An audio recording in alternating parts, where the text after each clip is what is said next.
lost right now. Last Wednesday, Empress and her mother, Dorothy Fontaine, were killed in A devastating crash we first told you about last week. You might remember this one here. Police say a woman and a 5-year-old girl died in Prince William County after the car they were in crossed into oncoming traffic. All new tonight, police have charged the driver. They believe he crashed on purpose. Our Katie Lusso spoke to the little girl's father. My baby girl. She's my baby girl. Divine Fontaine, speaking with us over the phone tonight, says he still can't believe his little girl, 5-year-old Empress Fontaine, is gone. I'm totally lost. I'm just lost right now. Last Wednesday, Empress and her mother, Dorothy Fontaine, were killed in a crash on Dumfries Road at the intersection of Fortuna Plaza. Friday night, police arrested Mustafa Nofel Al-Jazari. Divine Fontaine said he was Dorothy's boyfriend. Investigators say Al-Jazari intentionally drove into oncoming traffic, causing the crash after an argument with Fontaine. Investigators say the two were not wearing seatbelts, and Empress was also not properly restrained. I couldn't believe it. I kept telling myself this is some sick trick. It could not possibly be real. He described his relationship with his estranged wife as complicated, but says what wasn't complicated was their love for their little girl, Empress. I had to put on the little tutu and sit at the little table and play tea with her. I never would thought I'd see that day. Dorothy already said that. She said that girl just got you wrapped around her fingers, and she knows it. She was a light for this world, and she didn't get to shine all the way. Now, the man who police say was driving Mustafa Al-Jazari, well, he is facing several charges, including manslaughter. The woman who was in that other car that was involved, well, we are told she was not seriously hurt. Lorenzo? Yeah, you can hear the hurt and pain in that father's voice there. Katie, thank you.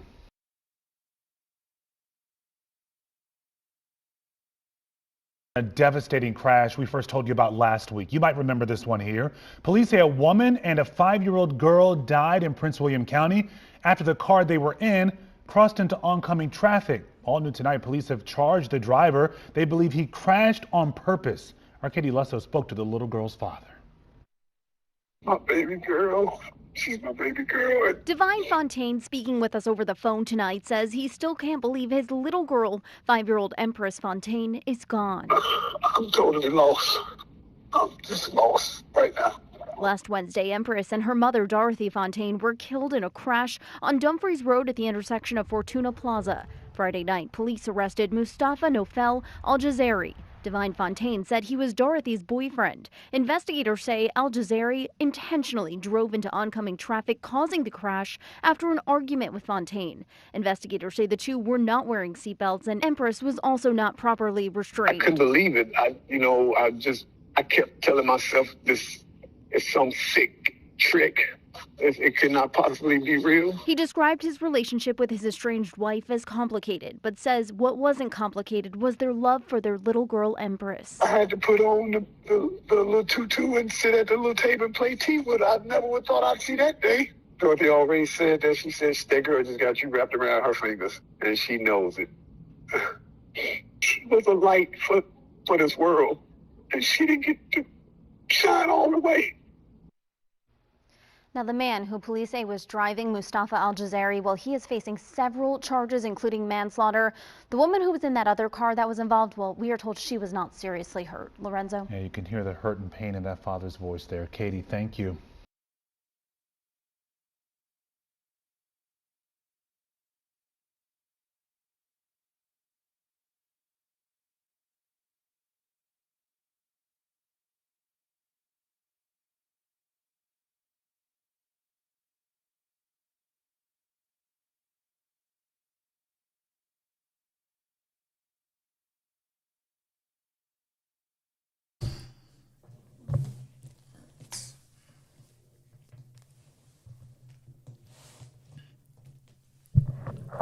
All right, are we good? We're live.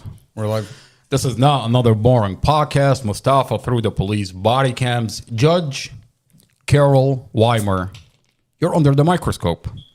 Now, if I didn't know anything about this case, watching what they're saying on the news, I would automatically write off Mustafa being guilty.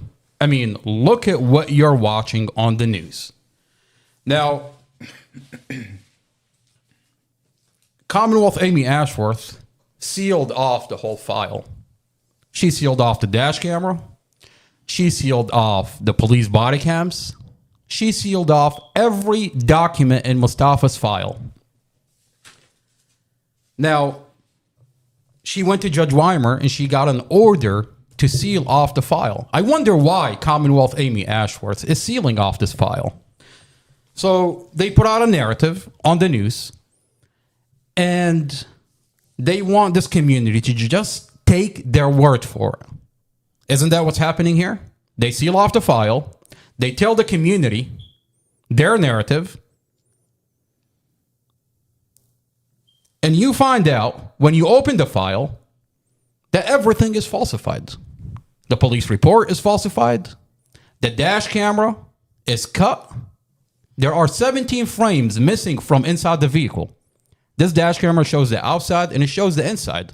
Mustafa had the dash camera inside the vehicle. Now, why is Commonwealth Amy Ashworth sealing off this dash camera from the community? Wait a minute. The dash camera that's in Mustafa's file is cut and muted. They're telling this community that this dash camera has no audio. Now, when you open the file, you find out that this dash camera is cut and they muted the audio. Now, in their internal documents, they admit that this dash camera does have audio, that they're in possession of the audio. So you have a dash camera that's cut and muted, a vehicle that's chopped up and staged by the police department to make it look like a head-on collision. You have Mustafa's statements by investigator Robert Drum falsified. Mustafa would say one thing, and this investigator would write something completely opposite. This investigator said Mustafa told him that he was arguing inside the vehicle. Mustafa never said that. We have an audio recording between Mustafa and the investigator. And unfortunately for the Commonwealth attorney and this investigator, we're putting it on the internet. This whole file is sealed. But unfortunately for them, I stole this file from the Commonwealth attorney. I managed to log into evidence.com. Now, what is evidence.com? Evidence.com is the police department website, a secured portal, and they have this file on it that's sealed from the community. I have it, and I'm actively leaking it on the internet. Now, not only that I have the file, but unfortunately for this Commonwealth attorney, I have the recording of the proceeding inside the court. And I want to thank the deputy sheriffs that are supplying us with these recordings. Every time we go to court for Mustafa, which is supposed to be a public hearing, Sheriff Glenn Hill brings in this giant apparatus to make sure that no one brings in their cell phone, no one records. What is so terrifying about recording what is going on in the Mustafa Al-Jazari proceedings? I mean, public hearings, anybody can go there. Just for Mustafa, they bring in a giant apparatus to make sure that no one is recording. Now, we have those recordings, and we're going to play this recording for the community. And this community is going to hear and see that this prosecutor is lying about Mustafa. Everything that she says in court, I have a piece of evidence that shows that she's lying. A case that has all the police report falsified, a dash camera that's cut and muted, a vehicle chopped up and staged to make it look like a head-on collision. Every piece of evidence showed this is a vehicle accident, that Mustafa did not have brake. Mustafa's foot, the computer inside the vehicle show that Mustafa's foot was on the brake the whole entire time. The dash camera showed that this is a vehicle accident. We're going to dive in. We're going to listen to the proceeding inside the court. We're going to play the video that showed that this is a vehicle accident and the prosecutor is lying. Before we dive in, I want to thank Mohammed for being here. Mohammed, thank you for being on this podcast. Thank you for having me. Now, we just got done watching this NBC4 clip, and What are they talking about? They're talking about that this is a head-on devastating collision. crash we first told you about That last this week. is You might remember this intentional. That investigators say this is intentional. Not only they're saying it, they're saying investigator, the police department is saying that Mustafa intentionally drove into oncoming traffic. I mean, if I didn't know, if I didn't know anything about this case, watching this on the news, I'm like, he's guilty. I mean, the police department is saying it. The news is saying it. And mind you, this is on day one. They put out this news clip. Let's listen. Here, police say a woman and a 5-year-old girl died in Prince William County after the car they were in crossed into oncoming traffic. All new tonight, police have charged the driver. They believe he crashed on purpose. Our Katie Lusso spoke to the little girl's. They believe, the police department, they're already putting weight behind what they're saying. They're telling you on day one, by the way, that the police department is coming out and saying that Mustafa did this on purpose. I mean, let me ask you a real question. How is Mustafa supposed to have a fair trial if all over the news on day one you come out and say he's guilty? Mustafa has been in solitary confinement for 2 years. They sealed off his file. And you expect Mustafa to have a fair trial? How? I mean, how are you supposed to have a jury trial? If everybody in this county already saw that the police department came out and said he is guilty. He did this on purpose. And now they want to come out and accuse us of, what did they say? That we're influencing the jury? That we're... Yeah, influencing the jury. I mean, last time I checked... But not only on the news are they doing that. They were doing that on the scene. Oh, police! We've got the police body cam. You're talking about the police body cam where police officers are actively going to individuals, lying to individuals, telling them, "Oh, Mustafa's on drugs. He did it on purpose. We need to get your statement." And they're actively manipulating the people that just saw a vehicle accident. I mean, people are telling the police officer, "This is a vehicle accident." So before they examined the road, before they examined the dash camera, before they talked to witnesses, before anything really, before they even talked to the other driver, before they talked to Mustafa, Robert Drum on his body cam condemned him guilty. And that was the narrative that was being told to other officers. They're all acting as if Mustafa was guilty. And now they have to shape whatever they find, whatever facts. If it matches, then they keep it. If it doesn't, leave it out. I mean, they're unmuting their body cams selectively when they're talking to witnesses. I mean, every witness on record said they did not see the actual accident. Every witness said that. It's in the statement. There's 6 statements. Yet Robert Drum goes to a magistrate judge and he tells a magistrate judge that he has 6 witnesses that saw the accident itself. And that's a lie. We can see that's a lie from the documents. I mean, one of the witnesses says that I saw Mustafa hit the brake and I saw his skid marks. Yep, that's what she said. And then Robert Drum actively tells her, no, that's not his skid marks. Those skid marks are from a different vehicle. Exactly. How are you going to tell a witness what they saw? Or maybe Robert Drum didn't like what she was saying and it wasn't to his liking. So he decides to tell this witness, the braking you saw did not occur. Those skid marks, they're not his. Those are not his. I find it disturbing because on a police body cam, you see the other investigator, Chad Mason, who, by the way, took the stand and lied to Judge Weimer and told him there are no skid marks. But on a police body cam, you see Chad Mason look at Mustafa brake marks, where Mustafa hit the brake, and calls in investigator Robert Drum.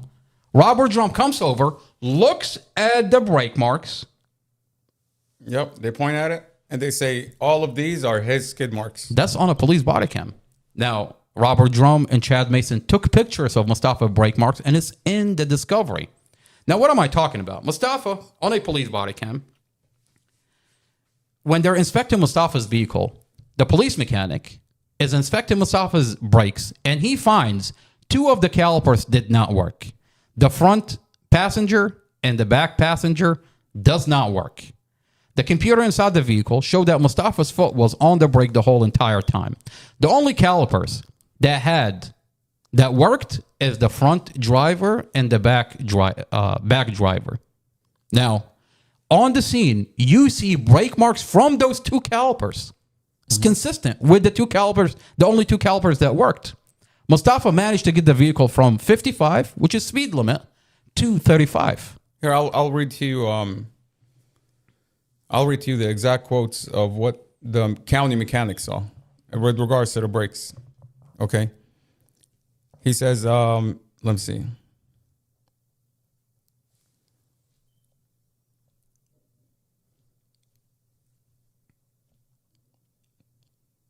Okay, there we go. So brakes.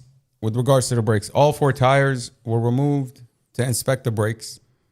The rear brake pads were new and the manufacturer markings were still visible. The front brake pads measured as follows. And then there's the numbers. LF, left front, 5/32, outer, 4/32, inner, right front, 6/32, inner and outer. The calipers on both front brakes were described as, in quotes, sticky, but otherwise were functioning properly. There was sufficient fluid in the reservoir. When brakes were pressed using a large rod, 3 of the 4 brake functioned as they should. The right rear brake did not engage, but the cause of this failure could not be determined. So in their own words, they're admitting that, number one, there's brake failure. Okay? I mean, you see on body cam, he says... Well, Mohammed, do me a favor. Go to the exhibits. Let me play this body cam real quick. Go ahead, son. Brake didn't engage. This is while a police mechanic inspect Mustafa's vehicle after the vehicle accident, and they find brake failure. The 2 calipers did not engage. Doesn't work. And the computer inside the vehicle showed that his foot, Mustafa's foot, is on the brake the whole entire time. Now, Elizabeth Lee is a witness that's actively talking to investigator Robert Drum, and she's telling him, I saw Mustafa's skid marks. And he's like, no, that's skid marks from another vehicle. Wait a minute. I have the police body cam that's sealed by Commonwealth Amy Ashworth that show investigator Robert Drum and investigator Chad Mason pointing and looking at Mustafa's skid marks, taking pictures with their camera of Mustafa's brake marks. And they want to get in front of the judge and tell the judge, Mustafa did not have any brake marks, did not hit the brake. I mean, no wonder this file is sealed. They seal it because they thought they can lie on the documents, they can lie to the judge, and no one is recording any. There's no proof. I mean, the file is sealed. Who's going to verify otherwise? And then when you open the file, when you steal the file from this Commonwealth attorney, you find out that they're lying and they're falsifying everything. Now, Mohammed, another thing that Elizabeth Lee is telling investigator Robert Drum, she tells him, what's wrong with, like, was he under the influence? Was he drunk? Was he on drugs? Now, Robert Drum tells her, we're checking some boxes. We're still checking some boxes. We're still checking some boxes. He's insinuating that he doesn't know. He's verifying. When Robert Drum actually has Mustafa's toxicology report that shows no alcohol and no drugs. Why would you lie to the witness? Why would you insinuate that Mustafa is on drugs or under the influence when you have Mustafa's toxicology report? You're actively manipulating this witness. You know, not only that, but if you look at Mustafa's charges, he was charged with DUI for 6 months. Okay, if you look at his charges, he was charged with DUI the moment they arrested him, all the way up until October 3rd. Okay, I mean, what happened? What was so special in October 3rd that they decided to dismiss these charges and bring up new ones? I'll tell you. I mean, we took the audio recording between Mustafa and this investigator that Mustafa never said what this investigator is claiming that he said. There's our audio recording. This investigator falsified Mustafa's statements. Exactly. He submitted that internal affairs complaint, and now they have to look into this file. And I mean, what his internal affairs tells us, he says, I called the Commonwealth attorney and I notified her of the investigation that they're doing. So they notified her that there's an internal investigation into the primary investigator on the case. And what does she do? She quickly drops these charges and puts new ones on. Within 5 days. Within 5 days. I mean, just to what? To fix her narrative. She's trying to fix it in the system. And what exactly is she fixing? I mean, Mohammed, if you can do me a favor, if you can go to the exhibit, I want to put this document. This is Mustafa's toxicology. And this is Mustafa's toxicology. And it shows no alcohol, blood alcohol, non-detected. No alcohol in his system. THC 0.0003, which that means there is no drugs in his system. This would mean that what's in his system is hemp. I mean, think about it. If he had anything in his blood, they would have not released him, of course, that night from the hospital. Of course. I mean, this is a document that shows no alcohol and no drugs, 0.0003. And it shows that there is no THC in his system. There is no drugs in his system. This is a toxicology report. And it would mean that he's smoking hemp. Hemp has no drugs. Dorothy had cancer. And what they were smoking, the dash camera that you see, that they're passing back and forth, is hemp. There's no drugs in hemp. Exactly. You can Google it. Look it up. Not only that, but even Dorothy's toxicology report shows the same thing. No alcohol, no drugs. Now, this goes to the foundation of this case. This investigator is claiming that Mustafa was arguing with his girlfriend inside the vehicle. Well, how could they be arguing if they're passing a cigarette back and forth 8 times? You know, and I'll tell you. And the way she grabs it out of his hand, it's like she's feeling his fingers. You know, not only did Robert Drum falsify that, but they sent that information to the medical examiner, who stated, I mean, you can pull up the chief medical examiner report. He decided this case, this death, he ruled it as a homicide because he says that Dorothy was protesting as Mustafa was driving into oncoming traffic. Now, are we looking at the same dash cam here? How can a medical examiner fuck up so bad? I mean, he just took the investigator's word for it and decided to rule this death as a homicide because Drum lied to him, because the reports are falsified. He's just going to go with the reports. I mean, it's clear. We can look at the dash cam together and we can see, was Dorothy protesting? And not only that, but you had her half-brother go on national television on Fox 5. And he says, my sister was on the phone as this incident was actively occurring. She was on the phone asking for help as this whole thing was unfolding. That's a complete lie. So the main, do me a favor, go to the exhibit. I'm going to pull up what the news is saying. My sister was on phone with another one of her friends, and all this was happening. Okay, this is what they told the medical examiner. Imagine, the medical examiner ruled this as a homicide because of that statement alone from the police. And then when you watch the dash camera, you see that there is no argument inside the vehicle, that this is a vehicle accident, that Mustafa did everything he can to avoid a vehicle accident. I mean, the craziest thing is he had a dash camera in his car. That was his dash cam that he installed. And this dash cam has a screen. So it's not like it's a camera that you put up on the windshield and you forget about it.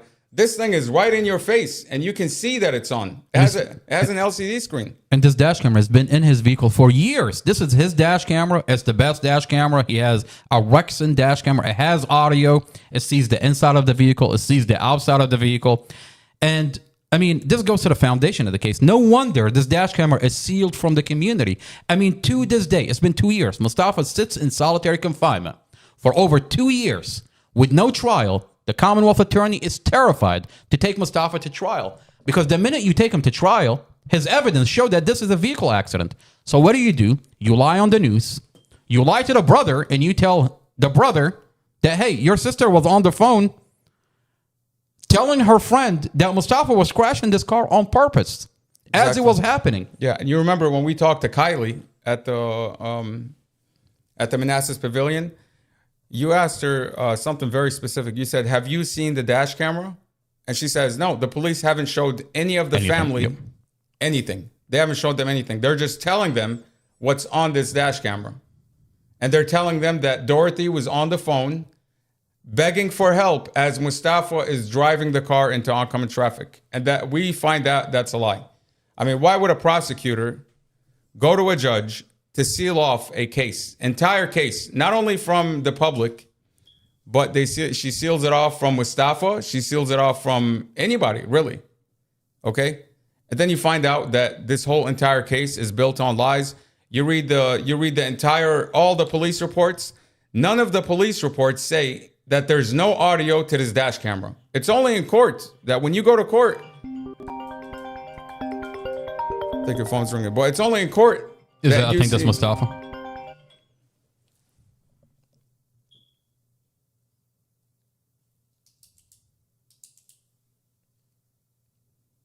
Yeah, hello? Is that Mustafa? I don't know. I can't tell. Is your sound on? Let me see. Calls from this There we go. facility, press Perfect. 9. Hello, this is a prepaid call from an inmate at the Prince William Manassas Jail. To accept this call, press 0. Your current balance is $37.67. This call is from a correction facility and is subject to monitoring and recording. Thank you for using Global Tellink. Mustafa, hello. What's going on, man? Mustafa, you're on a podcast. This is your podcast. We have Mustafa joining from solitary confinement. Mustafa's been in solitary confinement for over 2 years with no trial, with a prosecutor that's terrified to take him to trial because every piece of evidence showed that this is a vehicle accident. Mustafa lost his family in a tragic vehicle accident. Mustafa did everything he can to avoid a vehicle accident. And you don't have to take my word for it. We have the entire file that is sealed by the Commonwealth Attorney. Terrified that this file is going to... She's terrified. The Commonwealth Attorney is terrified that the community is going to see that they have falsified, the police department have falsified every piece of evidence in Mustafa's file. Mustafa, thank you for being here. I have Muhammad. He's on a podcast. You are live on YouTube. This is not another boring podcast. Mustafa, through the police body cam, Judge Carol Weimer under the microscope. Mustafa, I love you. Thank you for being here. Hey, thank you for having me. I love you too. Now, Mustafa, we're talking about your case and we're taking a deep dive into the details. We have the prosecutor, his voice. We have the proceeding. We're about to play the proceeding. And for everything that this prosecutor says in court, I have a piece of evidence that show that she is lying about you for the past 2 years. Yeah, absolutely. You know, she thinks that no one is listening and the documents are sealed and the world is not watching. Well, I mean, through this bond hearing, Mustafa, we're going to find out why you were denied bond back in August of 2023.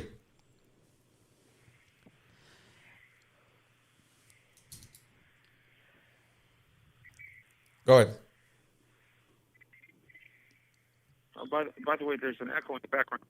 There's an echo. We're going to work through the echo. We're going to see what we can do to minimize the echo.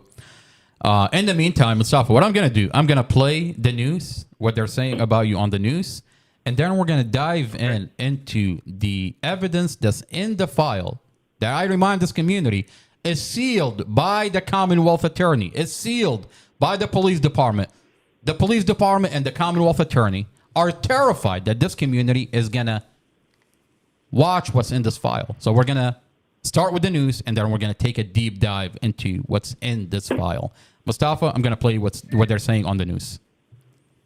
Okay.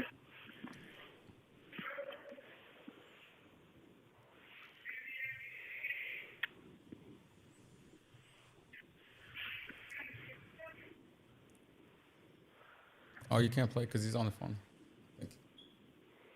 Oh, is that how it works? Yeah. Do you have another cell phone? Trying to think.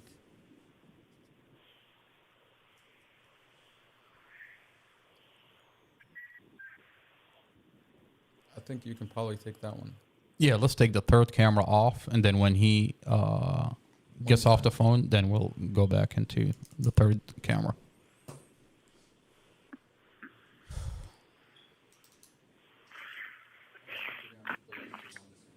Okay. But then how is his voice going to be on the microphone? Okay.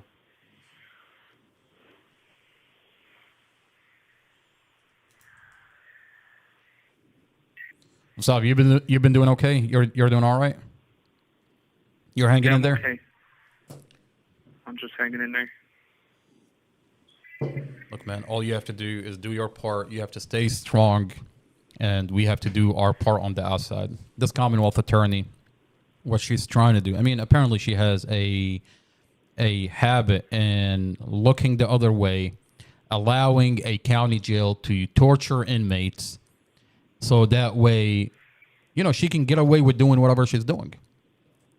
I have a video where correctional officer entered yours in the process of us advocating for you and talking about what they've done in your file and how they falsified everything. I have a video on May 24, 2023, where correctional officer, 6 giant correctional officer, enter your cell, beat you in that cell, only to take you out unconscious, half naked, handcuffed behind your back, and while one of the correctional officers is hitting you on the head, kicking you, and carrying you unconscious to another cell, where in another cell, they beat you, strip you completely naked, abuse you, and then deny you medical.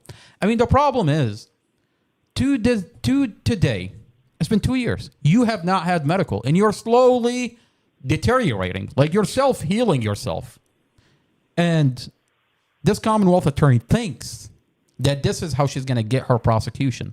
Thinks that if she has correctional officer beat you inside the jail, that you're going to deteriorate so badly that she can get away with using police officer to falsify your case. That she can give you a plea deal and you're going to beg her for... I mean, this is what she's doing with a lot of people. And I have a lot of files on this jail, on this Commonwealth attorney, and this is what she's actively engaged in.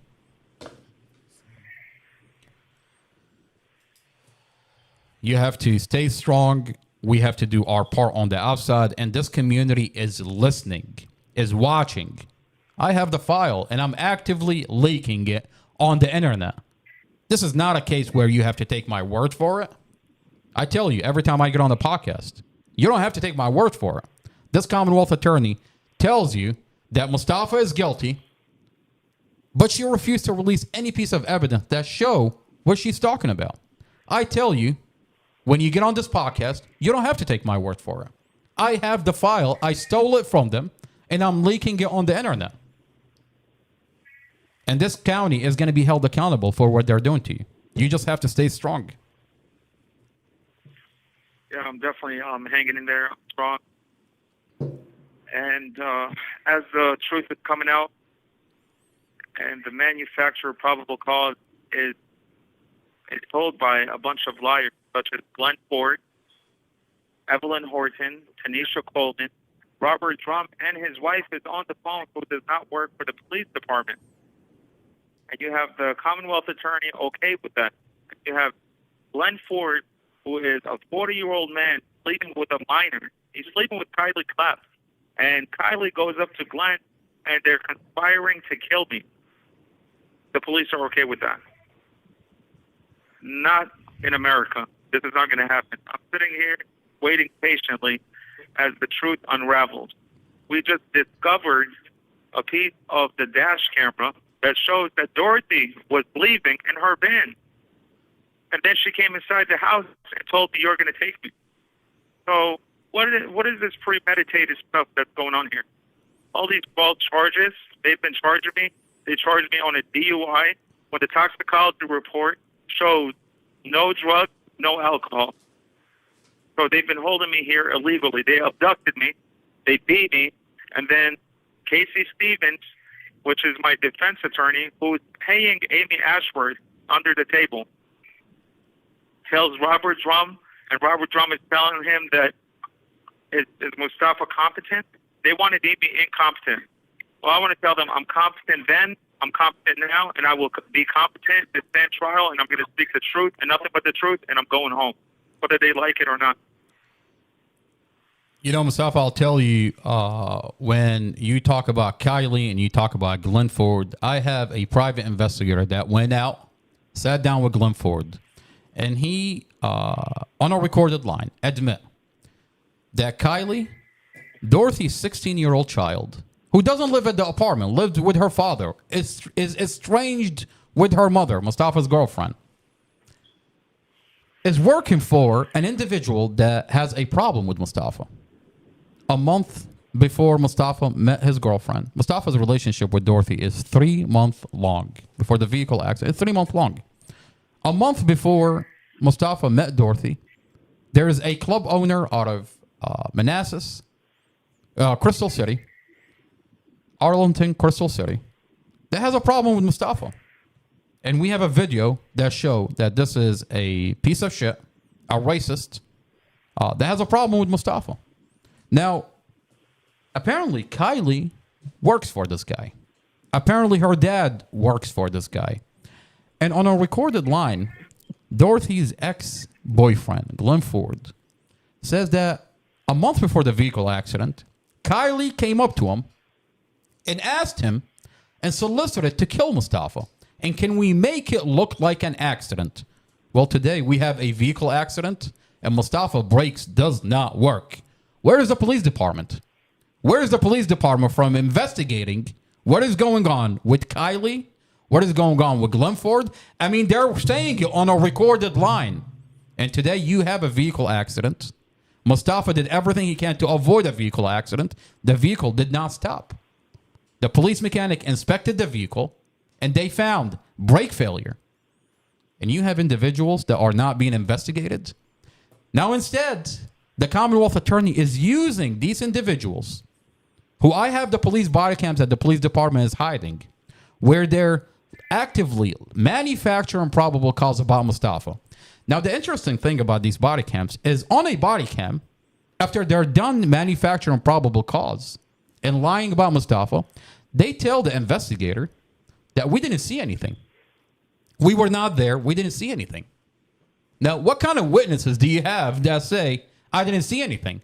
So you're essentially manufacturing probable cause. You have a police department who's using individuals that have a motive. Mustafa, they have a motive. You've got Kylie that works for that individual that hates you. You've got her dad working for the... I mean, this Commonwealth Attorney, this police department, no wonder they sealed this file. They have a lot to answer for.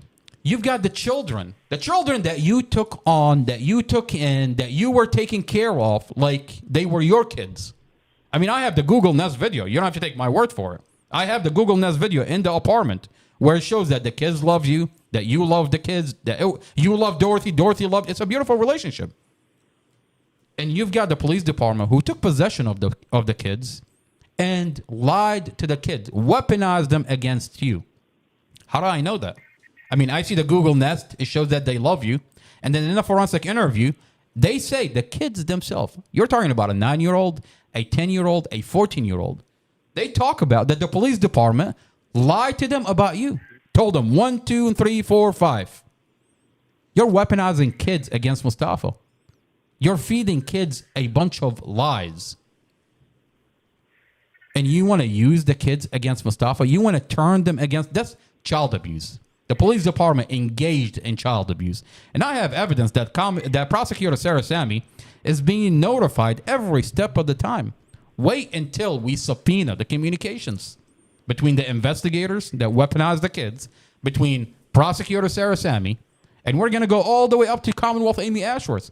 Does Commonwealth Amy Ashworth know that her prosecutor is using and is actively engaged in child abuse, weaponizing children against Mustafa? I mean, the best part is we're going to listen to what this prosecutor is saying in court. You can't take that back anymore, ma'am. I know you got the sheriff to bring a giant apparatus to make sure that no one is recording inside the proceeding. But guess what, ma'am? I've got deputies that are actively recording everything that you say in court. Lady, if you take a fart, I've got a deputy recording it. and we're putting it on the record that during this proceeding, you said X, Y, and Z. You said this, you said that. You can't change what you're saying anymore. You think that you have a relationship with Judge Carol Weimer?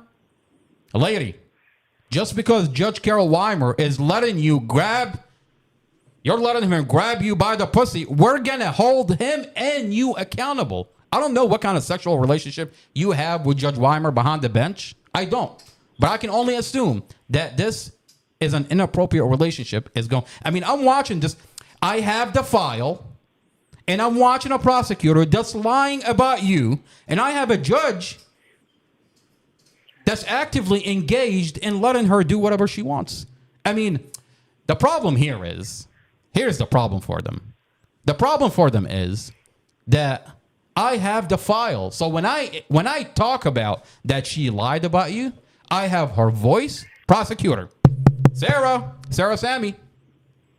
Prosecutor Sarah Sammy, I have your voice. Lady, wake up and smell the coffee.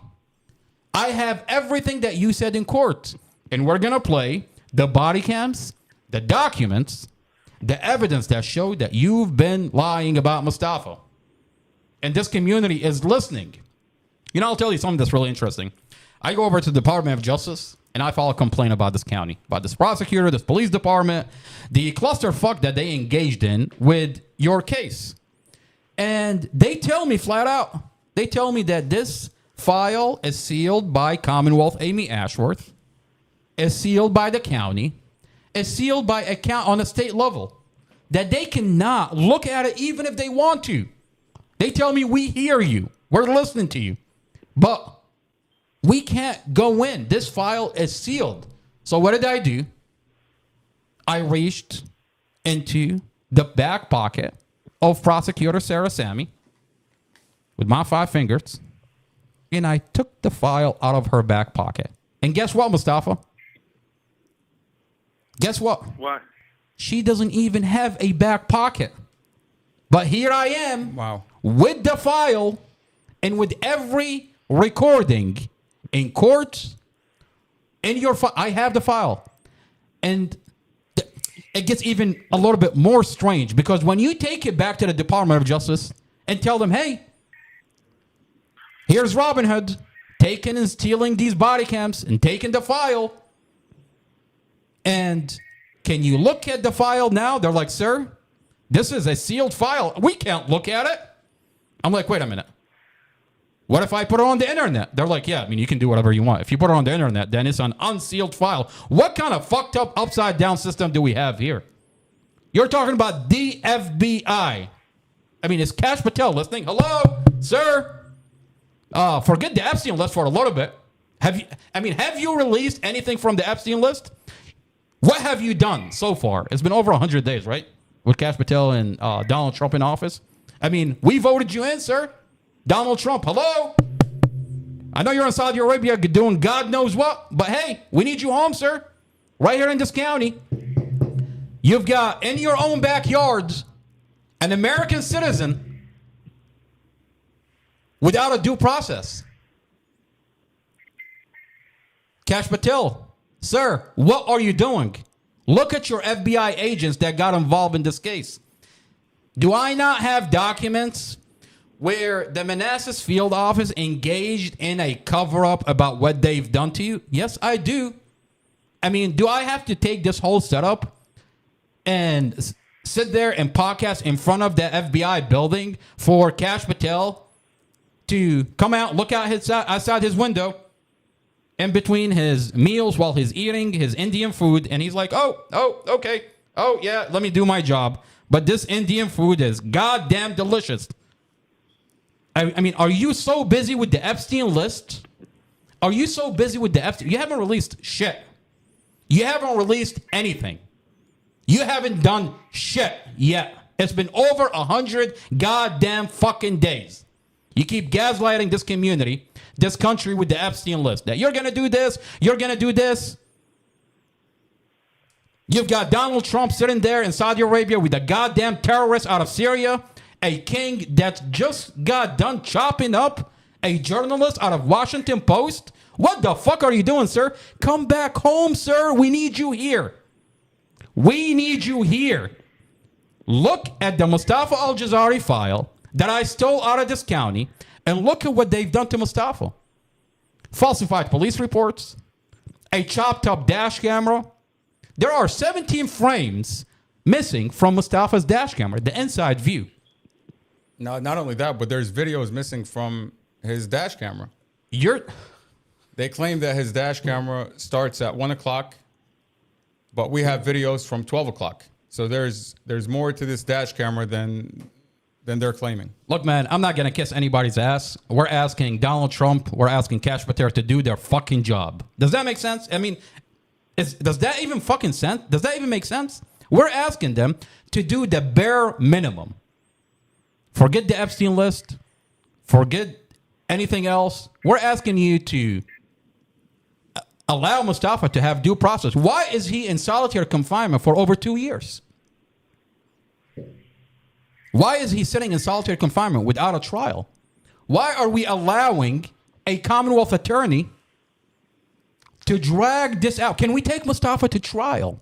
Can we take his evidence and put it on the record? Why are we finding a portion of his dash camera not in the discovery? Mohammed, did you not find a missing portion out of the dash camera in the file? Yeah. I mean, there's footage that they did not put. That's exculpatory evidence. And in the footage that I found, it shows Dorothy's van, which was parked right behind Mustafa's car at the apartment complex. It shows her driver door open.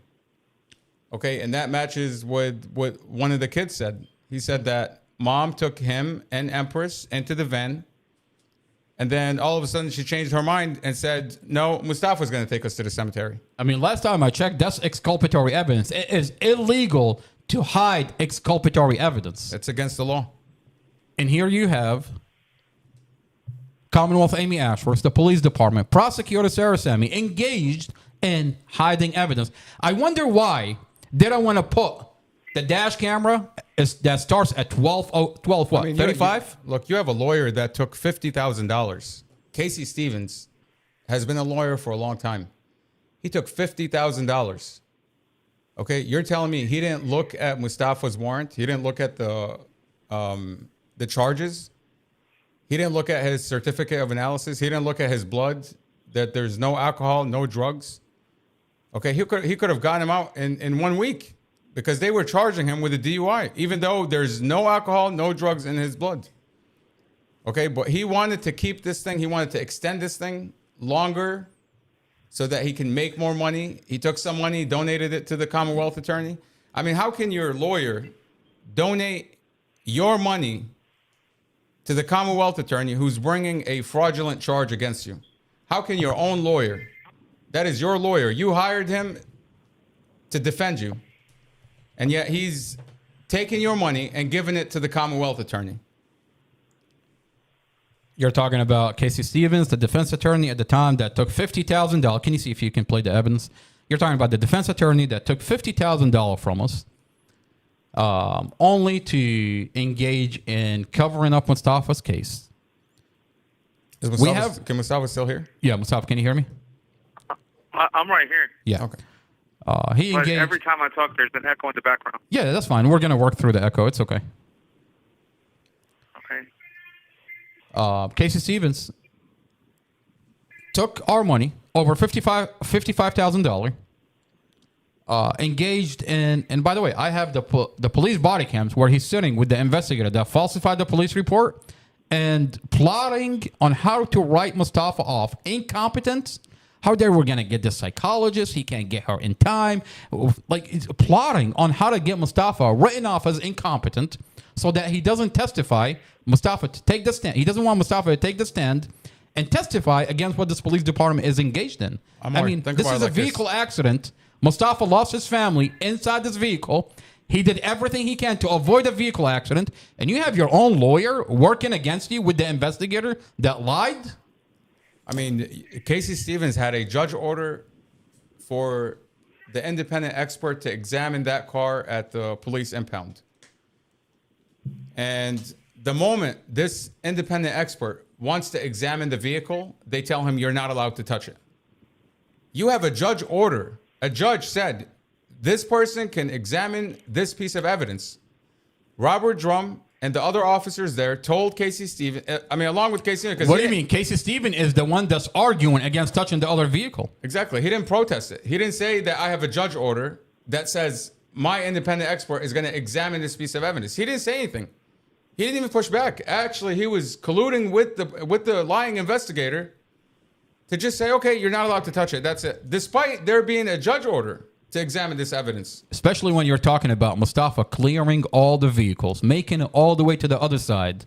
And the SUV is the one that turned into Mustafa. Mustafa made it all the way to the fourth lane. He skipped the first vehicle, the second vehicle, the third vehicle, made it to the fourth lane, and the third vehicle turned into Mustafa. So I wonder why they don't want to inspect the second vehicle.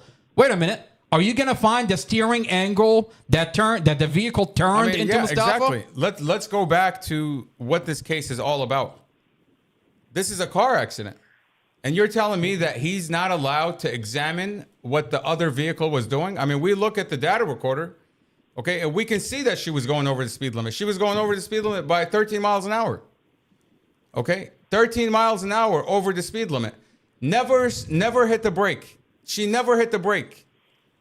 I mean, if you want to count 0.5 seconds prior to impact, she got her foot off the accelerator pedal.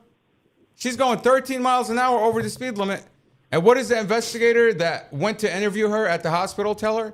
The first words he said to her was, ma'am, you have absolutely nothing to worry about. How is it possible that he knew that you have nothing to worry about? How is it possible that he's writing Mustafa guilty immediately? Exactly. How does he know that she has nothing to worry about? How does he know that? You haven't inspected the vehicle. You haven't looked at the dash camera. You haven't talked to Mustafa. You haven't investigated anything. They haven't looked at anything. I mean, at that point, they haven't looked at the dash cam. They haven't looked at the road. They haven't examined the vehicles. They don't know anything. All they know is that this man sued the police. That's all they knew. Okay? And that was enough for them to condemn him guilty, regardless of what the other driver was doing. Regardless if she turned into him, if she was speeding, it doesn't matter. Mustafa was going to be guilty for this case one way or another. Mustafa was engaged in a lawsuit in 2018 that dragged all the way to the vehicle accident. It was over $500,000 lawsuit against the police department for violating his right in 2018. Now, when we talked to the lawyer at the time, Mustafa's lawyer, the one that was engaged in filing a lawsuit for Mustafa against the police, he said, I have no doubt that your brother was beaten up inside the jail, that his police report is falsified because he sued the police. And that's coming from Mustafa's lawyer. Now, I find it disturbing that today, when Mustafa filed a federal lawsuit in federal court against the beating that he got from the correctional officer, the abuse and denied medical in federal court, the same lawyer that was representing the police department is representing the jail, Rachel Adams, out of Thomas McMillan, is the same lawyer that's defending the jail against Mustafa, and she screams in court, Your Honor, he does not need medical.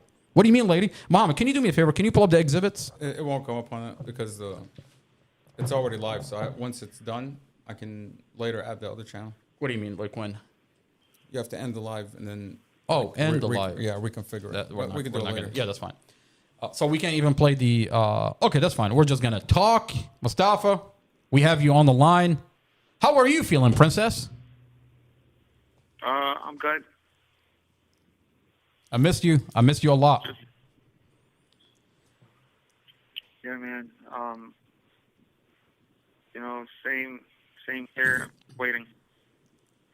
I mean, this is the one thing that I can never get over is this is a car accident between two vehicles, right?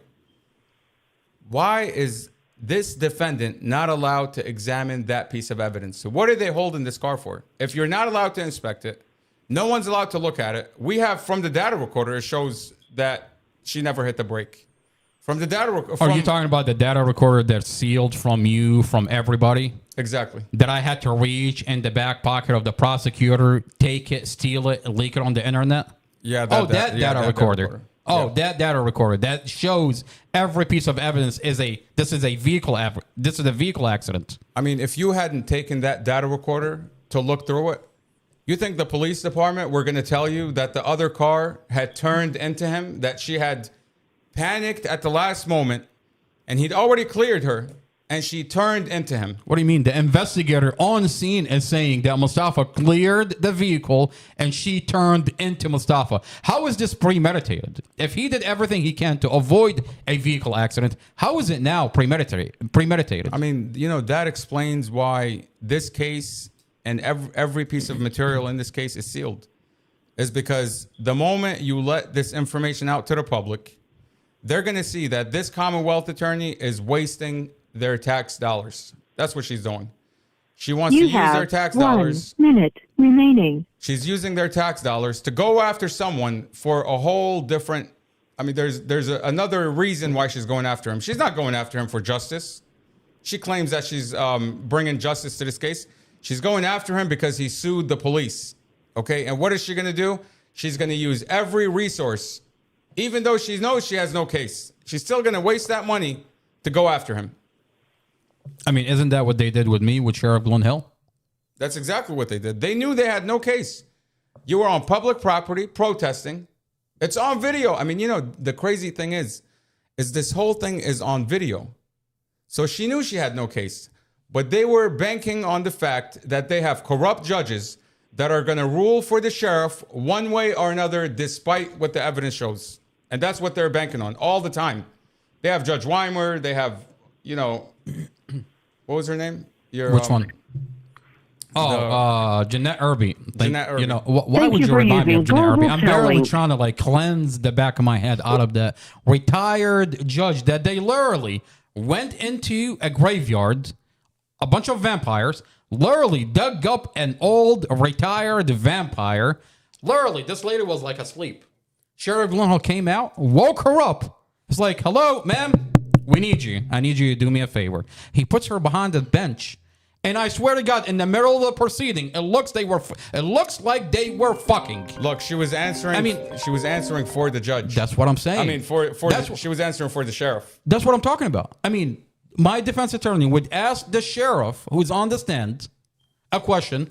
This judge, this retired judge, Jeanette Irby, would answer for the sheriff. Even my lawyer was like, Judge, he said, I'm asking the sheriff.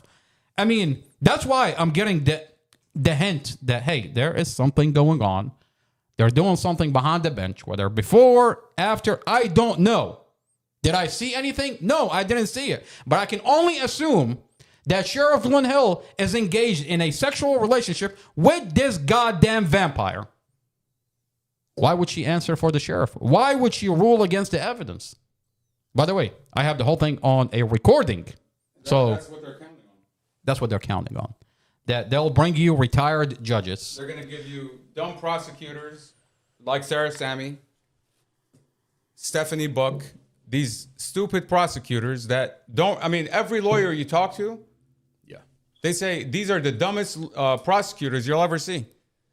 You know, what's funny is even when you when they were talking about a change of venue, even when you're talking about a change of venue, he says, Hello, why would this you is move? a prepaid call from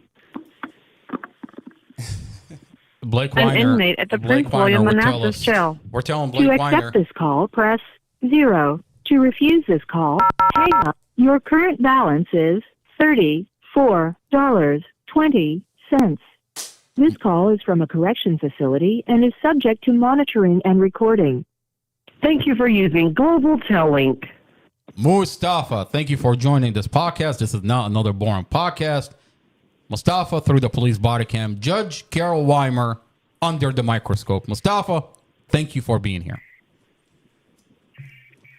Thanks for having me.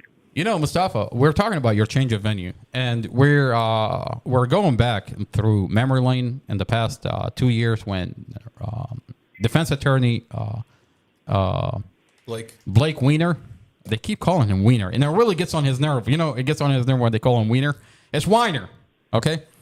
And we're asking Blake Weiner, we need a change of venue. The prosecutor is corrupt, the judge is corrupt, and they've already put around on the news that, you know, Mustafa is guilty. You need a change of venue. He says, what? This is Blake Weiner I mean, this is Blake Weiner, okay? Blake Weiner says, why would you need a change of venue? You literally have the dumbest prosecutor, and he's talking about Sarah Sammy. I mean, I'll tell you, this prosecutor, I promise you, she's going to jail. I mean, I have every piece of evidence that she lied.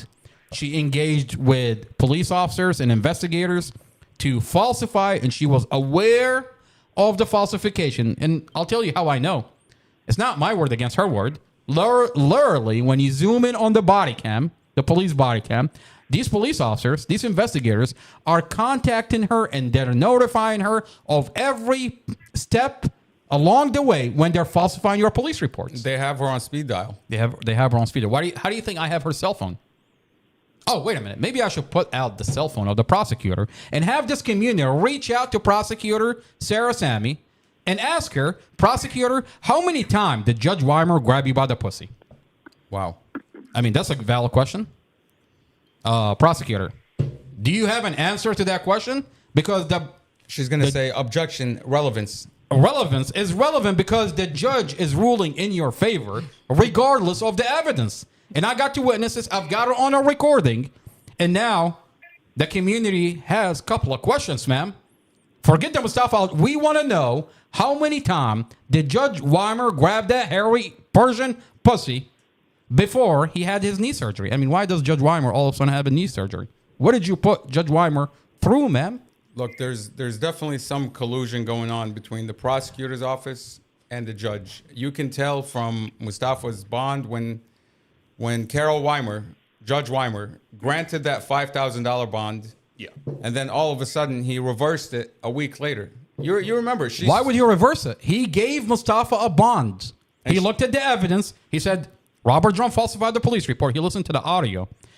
He saw the dash camera. He looked at every piece of evidence in this case and decided that man should get a $5,000 bond. Sarah Sammy stood up in court, gave the judge a really weird look.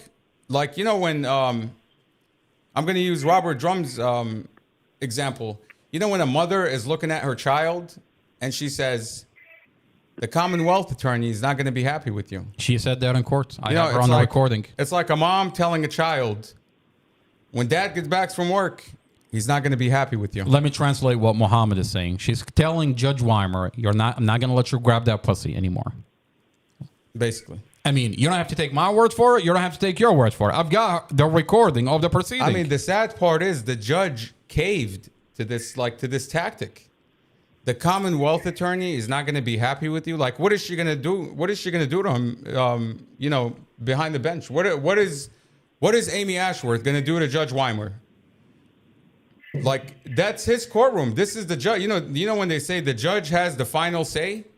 I mean, not this judge, because he gave out an order only to take it back because Sarah Sammy gave him some weird look. I mean, here. Like, what does she have on? Is she going to blackmail him? You never know, because he ruled against the evidence. The material fact of this case, this judge looked at the material fact of this case. He looked at the audio that the Robert Drum falsified Mustafa's statement.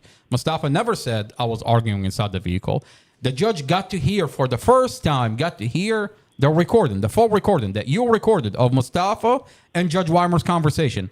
And he got to hear for himself that this investigator falsified Mustafa's report. That Mustafa never said, I was arguing inside the vehicle with my girlfriend. And then got to watch the dash camera. And then this judge gave Mustafa the bond. He gave him the bond. He said, this is a vehicle accident. He gave him the bond. He gave him bond. And the normal process that a prosecutor should go through if she doesn't like a judge's decision is to appeal it. You don't like this decision? Go to the next step. But what does she do? She tells the judge she wants a 1-week stay so that she can find out how long it would take for the Court of Appeals, which is the next level of court, how long it would take for the Court of Appeals to hear her appeal. She comes back a week later, 7 days later, and she retries the bond hearing. And the one reason that the judge denies or reverses the bond is because she tells the judge, Your Honor, Mustafa threatened a correctional officer a month ago. Not last week. Now, here's a question. Here's a question for defense attorney Mustafa's previous defense attorney, Blake Weiner. Why did you, Blake Weiner, and this is a valid question. This is not attacking Blake Weiner. These are material facts in this case, and the community has questions. Why did you allow the prosecutor to not go through the appeal process? Exactly. On your watch, this prosecutor just simply redid the bond, retried the bond. So why did you not say anything at the time? Because that's illegal. It's illegal for her not to go through the appeal process. So a good question for Blake Weiner. Why did you allow this prosecutor to simply retry the bond instead of going through the appeal process? I mean, you know, is that not a valid question? Yeah, and not only that, but when Blake was filing a bond for Mustafa, Amy Ashworth made sure to go to a judge and say that Blake Weiner has to file a brand new bond. He can't just bring in evidence based on the last bond and present evidence to why the judge denied it. So instead of bringing specific evidence to why the judge denied it, she wants him to have a brand new bond. No. So why is it that when Sarah Sammy doesn't like the answer, she doesn't have to follow the court process? She can just retry the bond at the same court level.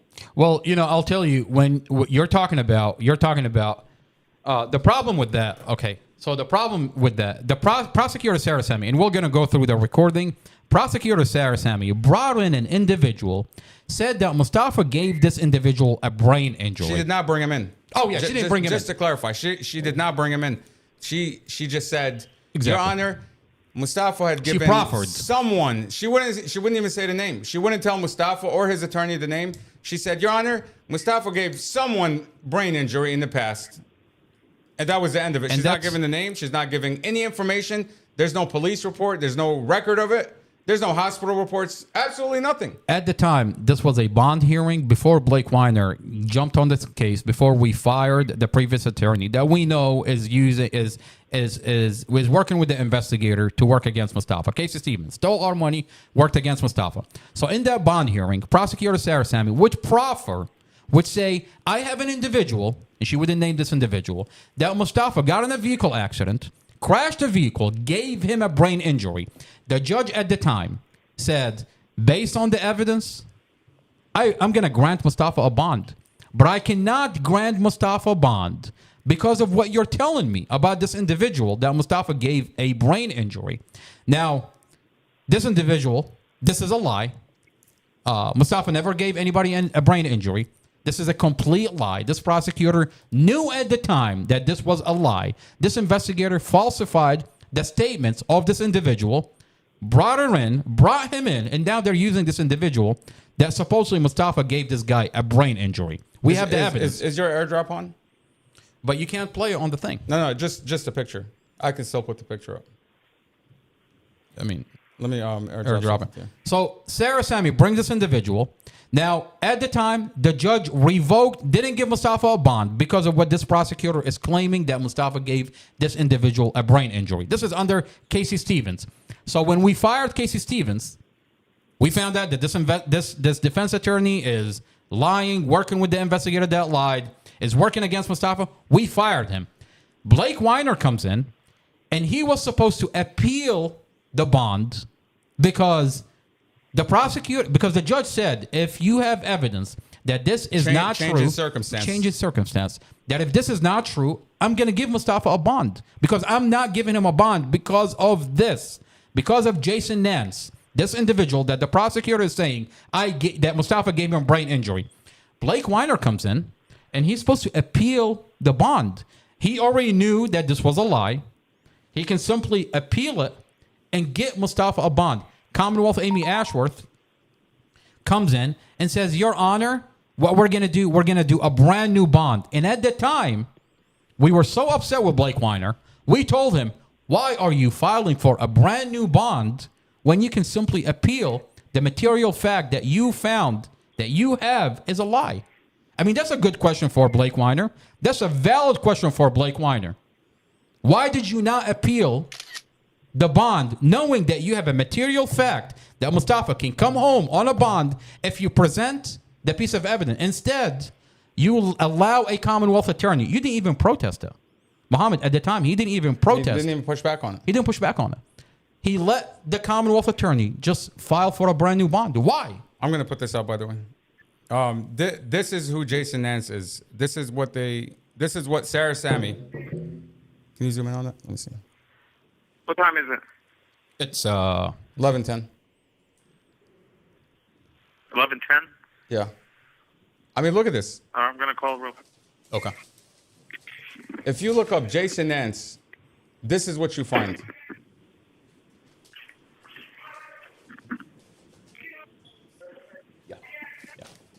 Yeah, 11:10. He's gonna call that. I mean, this is what you find with Jason Nance. Thank you for using Global Tel-Link. Okay. You have speeding, 75 and a 45, disorderly conduct, abusive language to another, play on street. What is I don't know that? what that means. Playing on the street, pulled by vehicle. Maybe somebody was pulling him in another vehicle. I don't know. Resisting arrest, trespass after forbidden, disorderly conduct, failure to identify. Oh, you got to go through the Bluetooth real quick. William Manassas Jail. To accept this call, press your current balance is $32.81. Let's go back to this. This call is from a correction facility and is subject to monitoring and recording. Thank you for using Global Tel-Link. Hey, Mustafa, hello. What's going on, man? What's up, man? We're going over Jason Nance criminal history. I mean, this is why you were denied bond back in August of Can you 2023. hear me? Yeah, Yeah. we can hear you. Yeah, this is the last call. And we're asking a valid question. We're asking, why did your previous defense attorney, Blake Weiner, not push back against the Commonwealth attorney when he had all the information that they used an individual that lied? They lied about this whole entire thing. This is a local crazy person. So there's no recording. There's no recording of his statement. There's no written statement. There's no evidence that he said what Robert Drum claimed he said. Actually, Robert Drum says it's really hard to understand what Jason Nance is saying over the phone. So I gave him my email so that he can be a little more clear. And we don't see any email. There's no email There's from no Jason email Nance. in the file. Yet the prosecutor stood up in court on the record, told the judge, Your Honor, Mustafa gave this individual brain injury by crashing his car while this guy was a passenger in the past. No police report. No medical report, no witness, no statement, This is the town crazy guy. no body cam recording of him saying anything, no record of anything. Now, I find it Thank you for using interesting. Global Tel-Link. I find it interesting that in the file, the prosecutor had from the FBI provided to her Mustafa's driving record. And in the driving record, Mohammed, what do you see in the driving record that the prosecutor at the time had available to her? I mean, she has his entire driving record, everything he's ever done at the DMV. And there's no accident with any type of injury or damage. There's nothing. So how can she go to a judge and lie about it? I mean, How is that allowed? What kind of judge allows a prosecutor to just flat out lie? I mean, what kind of attorney doesn't push back on it? so in the file, you have a document from the FBI provided to this prosecutor, Mustafa's driving record, every single thing. Mustafa, by the way, when you open Mustafa's file, Mustafa has perfect driving record. He had an accident in what year? 2022. 2022. And it specifically says there are no injuries. Now, the only accident that Mustafa has is in 2022. And it says, what does it say? No It injuries? specifically says no injury, no property damage. Okay, so the prosecutor stands in court and tells Judge Weimer, I have Jason Nance. At the time, she didn't say his name, because once you say his name, you're going to realize that this is a lie. She says, I have an individual that Mustafa crashed a vehicle, gave him a brain injury. That's a lie. The prosecutor knew she was lying at the time because she has Mustafa's driving record provided to her from the FBI in his file. Now, the problem we have is when the defense attorney kicks in, what does he do? He doesn't even appeal it. He filed for a brand new bond. By the way, this report is from the FBI. Yeah. Okay. It says accident 2022 resulting in no injury or property damage. Owner, operator, driver, non-owner. So that's the only thing. Other than that, he has like failure to display a license plate, operating a vehicle with an expired rejection sticker, improper display of tag, which means he has no front tag. In Virginia, you need both front and rear tags. So he didn't have his front tag. And that's it. So where did she come up with this accident? Where did she get this accident? And we're going to go over the bond hearing. We're going to listen to what the prosecutor is saying in court. But, you know, by the way, I'll tell you another thing is we went onto the DMV's website. We logged into Mustafa's name, and we specifically provided Casey Stevens, his previous attorney, with a very detailed, I think it's a 12-year history, driving history, and it was official, like it's sealed from the DMV. And we gave that to Casey Stevens. So why he did not push back on this so-called accident, on this so-called traumatic brain injury? What do you mean? There are so many things that he didn't push back on. The prosecutor at one point would say that Mustafa he had the document right there in front of him. We supplied him with a 12-year record of Mustafa's DMV records. That shows everything, like shows all his points, every time he took a course, every time he got a ticket, anything. He could have easily played that document, presented that document to the judge, and said Mustafa has never gave anybody a brain injury. Easily. But of course, you know, I mean, Muhammad, what happened? No, I'll be back. Okay. You want to take a break? Yeah, let's take a How about this? Let's take a break. There are so many things that we're going to talk about in Mustafa's bond hearing. We have a recording provided to us by Deputy Sheriff that are behind the scene helping us bring light to Mustafa's story, situation. And we want to thank those deputies. Sheriff Glenn Hill, you've got your deputies working against you. I mean, what kind of nightmare for you is this? That Mustafa's brother has deputies behind the scene supplying him with recording. When we come back, we're going to play that recording from the General District Court of Mustafa's bond hearing. And you're going to get to hear what this prosecutor says in court, what the judge says in court. And we have videos and evidence that show every single thing that Prosecutor Sarah Sammy said and says about Mustafa is a lie. You don't have to take my word for it. Stand by for the proceeding, the audio, and the evidence that we're going to play on this podcast.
don't have access The only to them.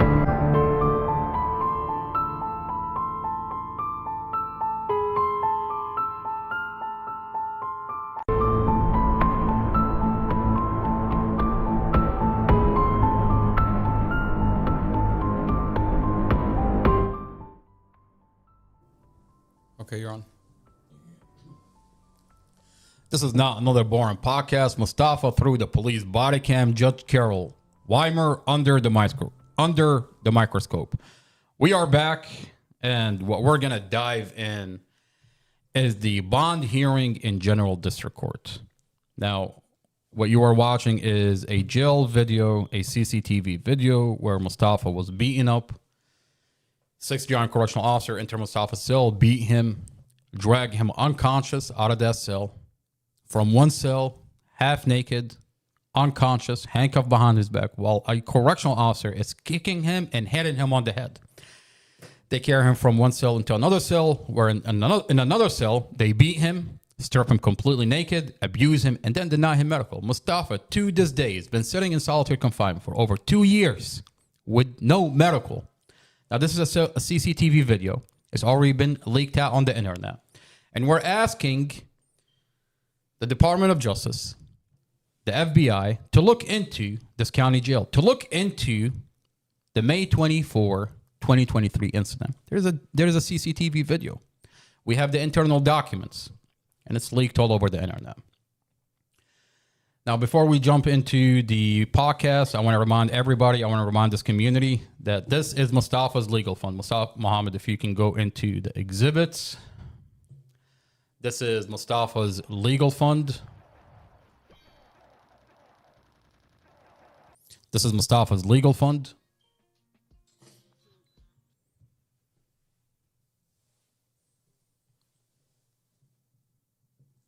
Mustafa's legal fund is a cash app.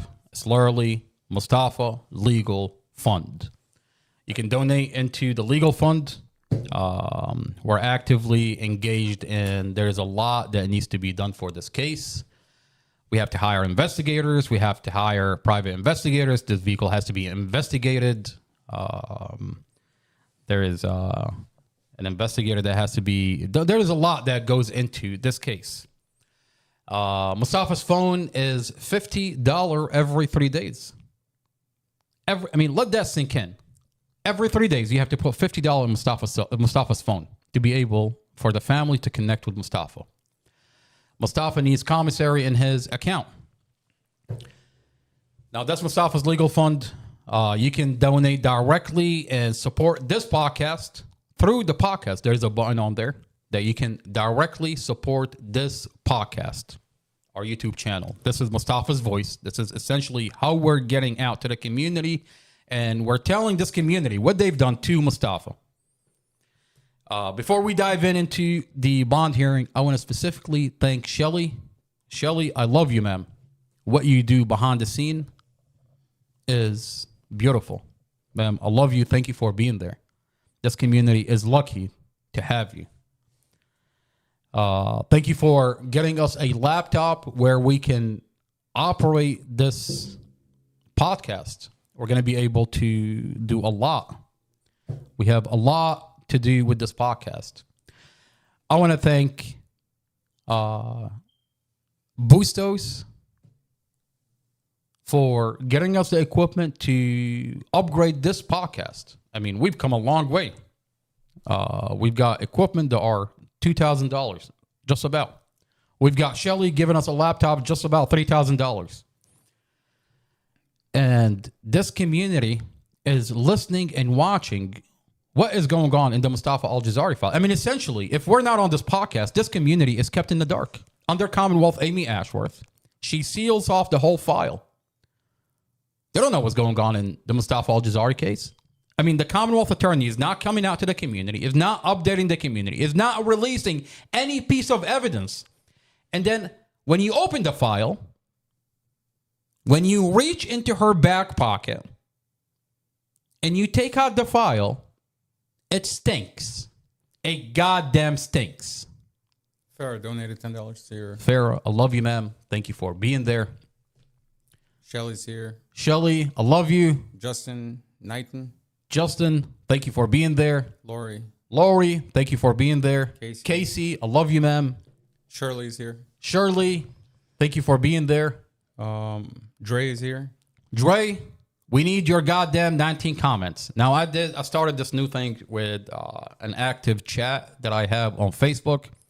And I'm asking this community, find us on our social media.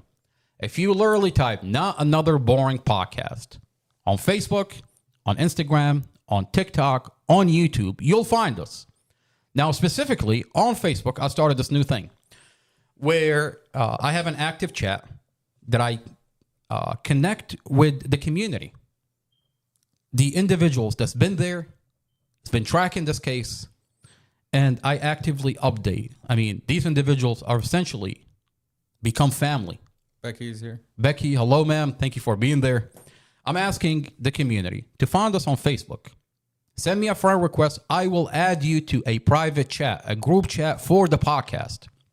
Now, keep in mind, when you join this group, I'm going to put you to work. What that means, when we put out a video, I'm going to ask you to put comments on it, to make videos, to call the Department of Justice. Reach out to this individual. Reach out to that individual. Write an email. And no hard feeling. I love everybody. But if you're not active in this chat, I'm going to remove you. That doesn't mean I don't love you. You're not family. There is a lot that has to be done for Mustafa. And I'm going to put you to work. Dre, I love you, brother. And thank you for being there. But, I removed you. I need your goddamn 19 comments. And as soon as you put the 9, I don't care if it's an emoji. Casey says he's not joking. LOL. I know. LOL. People know I'm not joking.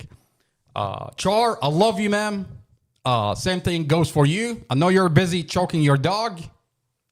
And I have a feeling it might be the other way around. I mean, I know you love your dog. And I have a feeling that you spoiled the heck out of your dog, that he's choking you.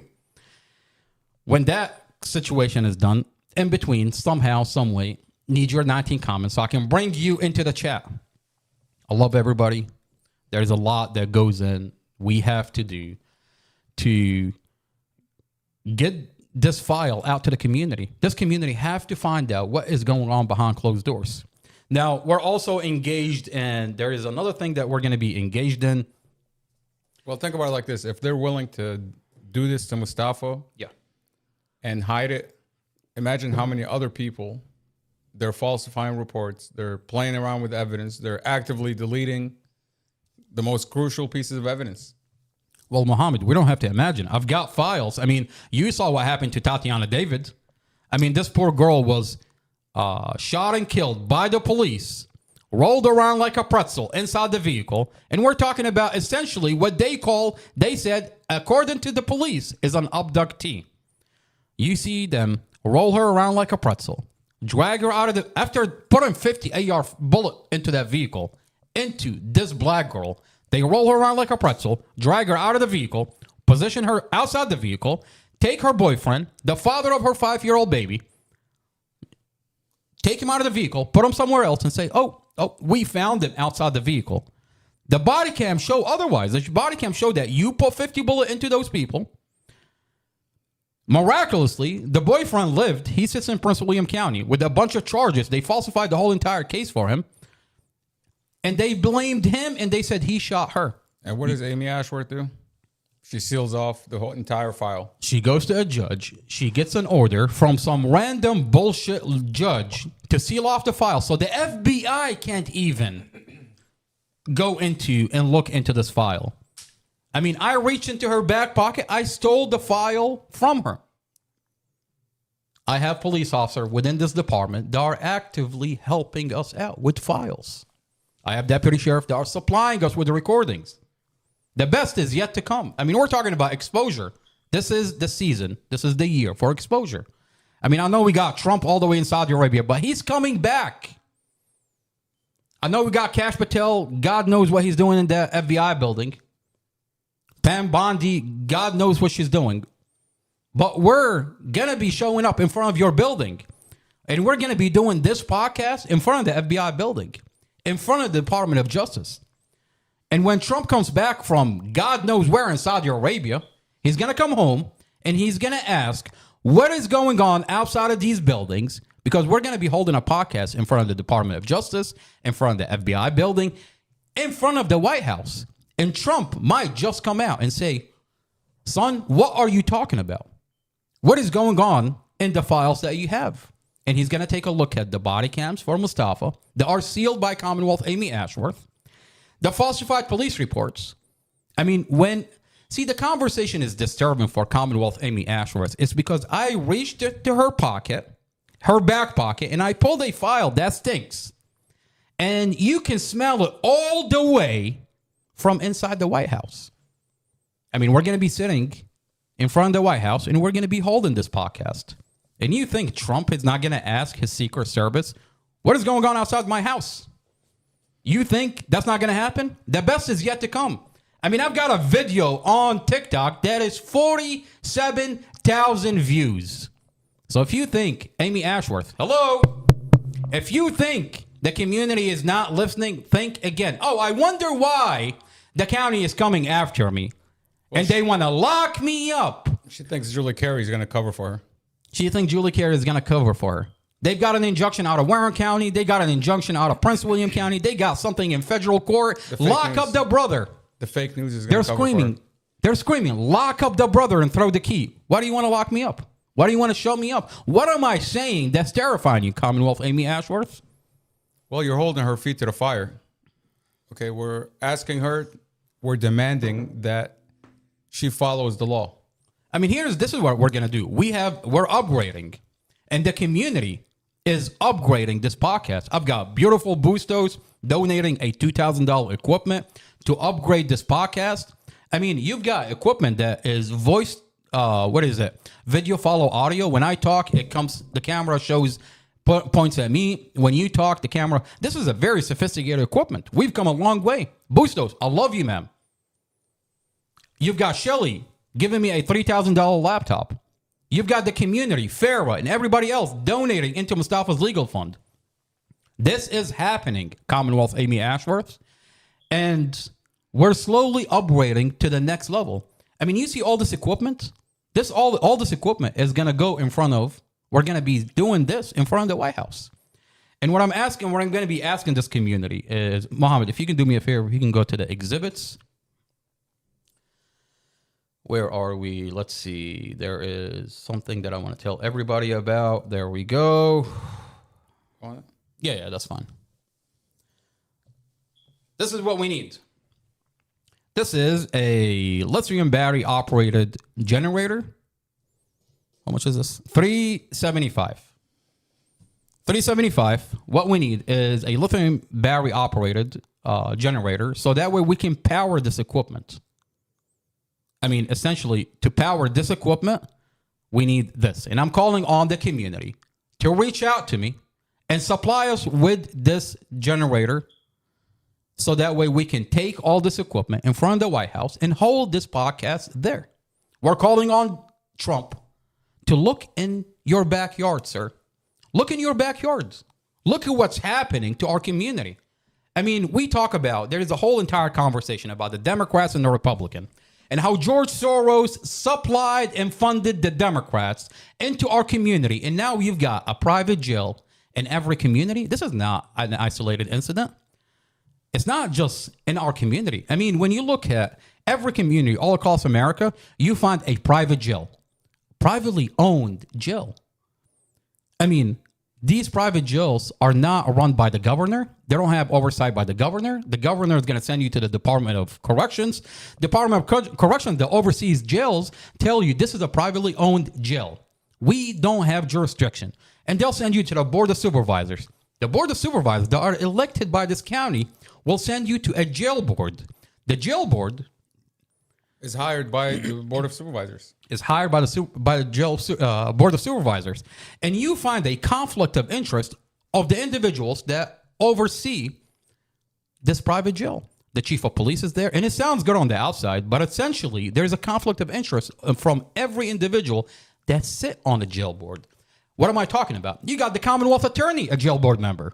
I mean, it is illegal for a Commonwealth Attorney to hold two active position within our community. It is illegal. Look at the law. But yet you have a Commonwealth attorney that sits there and she's a jail board member who her job is to oversee abuse inside the jail. But yet she's a Commonwealth attorney. I mean, I got arrested for this stuff, for saying what I said. She's overlooking conditions of confinement. Now, the last time I said that in front of the sheriff's office, I got arrested. The sheriff came out and put me in handcuffs. I mean, why? I mean, look at the video where I got arrested. Why did I go? Because I was talking about this. Yep. I said, go ahead. As a prosecutor, you want these defendants to take your plea deals. Okay, now... I mean, look at her track record. She secures prosecution by plea deals. By plea deals. And she brags about her plea deals, the number of plea deals she gets. So we're complaining to her, essentially. We're saying, hey, Amy Ashworth, you are one of the jail board members. Okay? And we're letting you know that this inmate is getting tortured under your watch. I mean, when you really think about that, that person is getting tortured. What does that mean for the prosecutor? To her, she's thinking this guy is going to say, get me the hell out of here. Okay, I'll take the next plea deal. So her prosecutors, when they offer a plea deal, and the only option for this defendant is to take the plea deal or rot in jail for another 2-3 years under the same type of torture where they shut off your water, they deprive you food, they strip you naked, they beat you, they sexually assault you. They leave you in a concrete box with no window, with no rec, with no access to the outside world, not even phone calls. You're not even allowed a phone call. Okay, when they put you in that set of environment, you're going to say, get me the hell out of here. You're going to say, I don't want to be here anymore. Whatever plea deal you have for me, just get me the hell out of here. Just take me away. Okay, we're complaining to that person. Okay, and what happens when you protest? When you do come out and protest, they arrest you. They'll put you in handcuffs. They'll put you in handcuffs. This is a video where I got put in handcuffs for coming out and saying exactly what you just talked about. Exactly. You said Amy Ashworth. I held a banner that says Amy Ashworth allows a jail to murder inmates. Is protecting a jail. You see right there? That murders inmate. Juan Campos died in that jail. Right here. 18 Commonwealth years old. Amy Ashworth waves at me. 5 minutes later, sheriff comes out and arrests me. I mean, By the let's way, fast forward. Have they come out and addressed the Juan Campos situation? This is when No. it comes to public They haven't. policy. They didn't even give him the light of day. I'm not resisting. You know, I find it interesting This is public property. that with everything that's going around the country with Kash Patel and Pam Bondi, and then how they're telling us on the news that they're cracking down on MS-13 gang members and drugs in our community. But here we have in our backyard a county jail, which is privately owned, a private jail that says, I've got inmates that are dying because of drug-related situations. I mean, that's what they said, drug overdose. I think almost every inmate that they reported on the news has something to do with Juan drugs. Campos, Mohammed Ikram Sherdil. That's the official narrative from the jail on the news. They're saying the inmates are dead. And may I remind you, these are pre-trial detainees. They haven't had their day in court. These inmates, these individuals were robbed out of their day in court. So you have a jail that says, I've got inmates that are dying because of drugs, and Kash Patel and Pam Bondi does not address and look at our county jail. I mean, how does that make any sense? Are they not interested in getting rid of the fentanyl and the drug issues we're having in our private jails?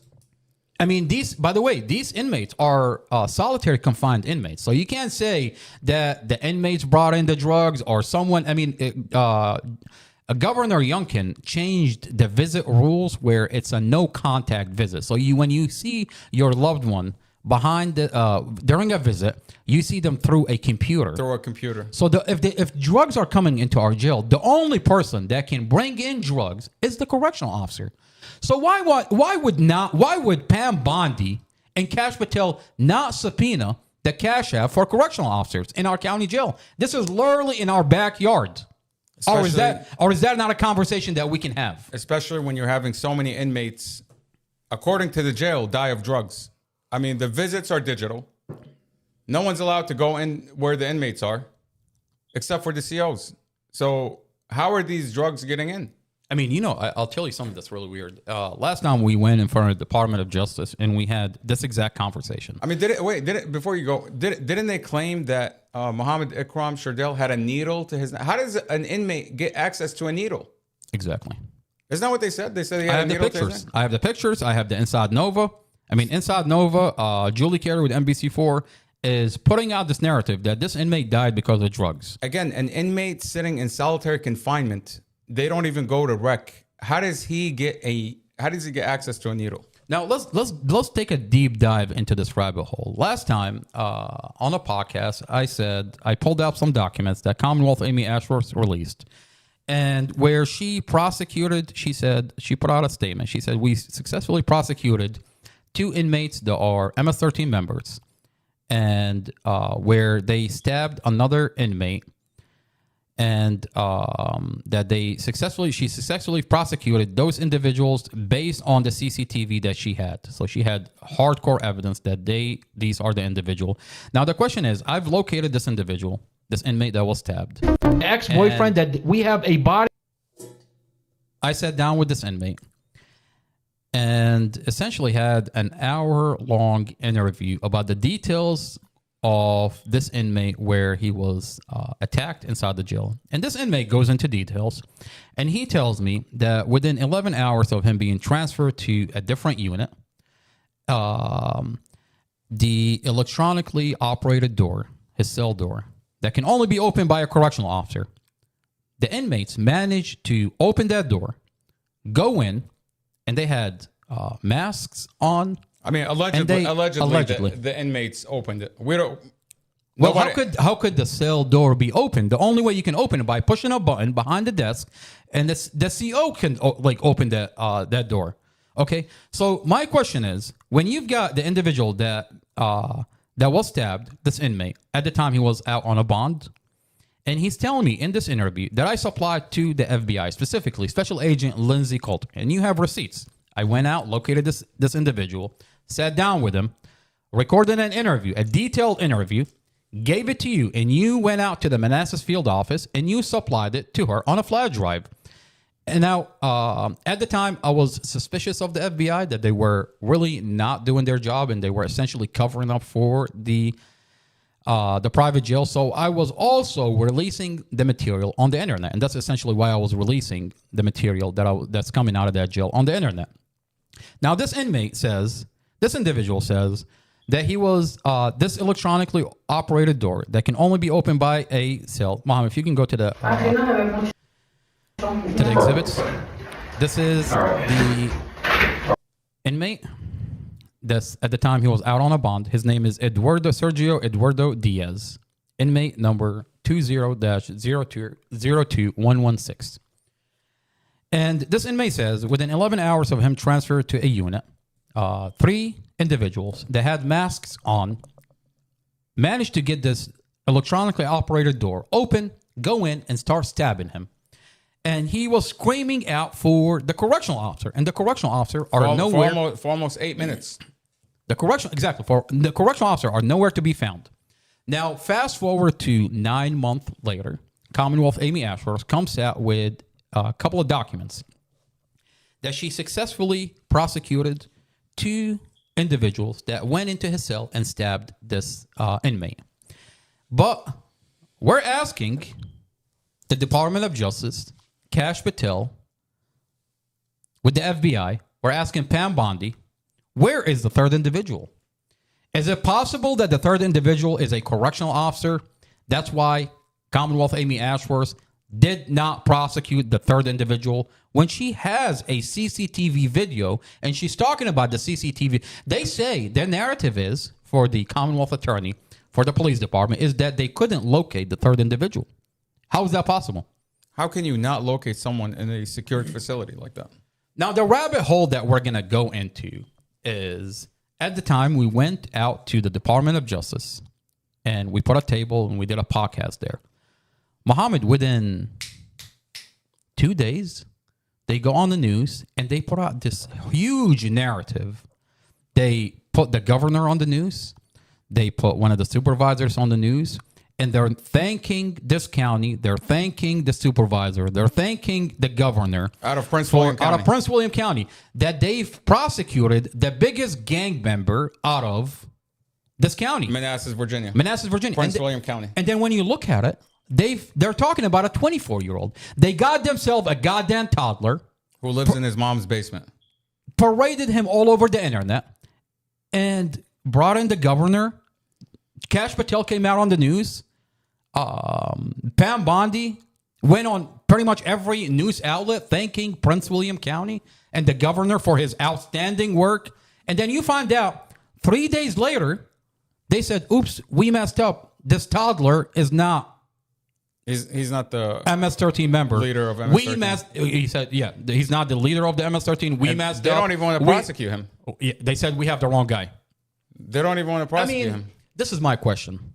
Is Prince William County, is this private jail that we have in our private? I know when you look at the numbers, it brings in $60 million into our county. Is that a conversation that we're not supposed to have? Is that a conversation? Is no one supposed to look into what goes on in our backyard? Are we going to keep gaslighting this community that we have a private jail that has no oversight?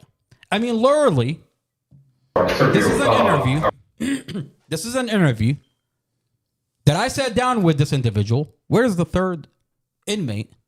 Where's the third individual that stabbed him? The real question is, why are you sitting with this individual and not the FBI? Mohammed, the FBI, what did the FBI tell you?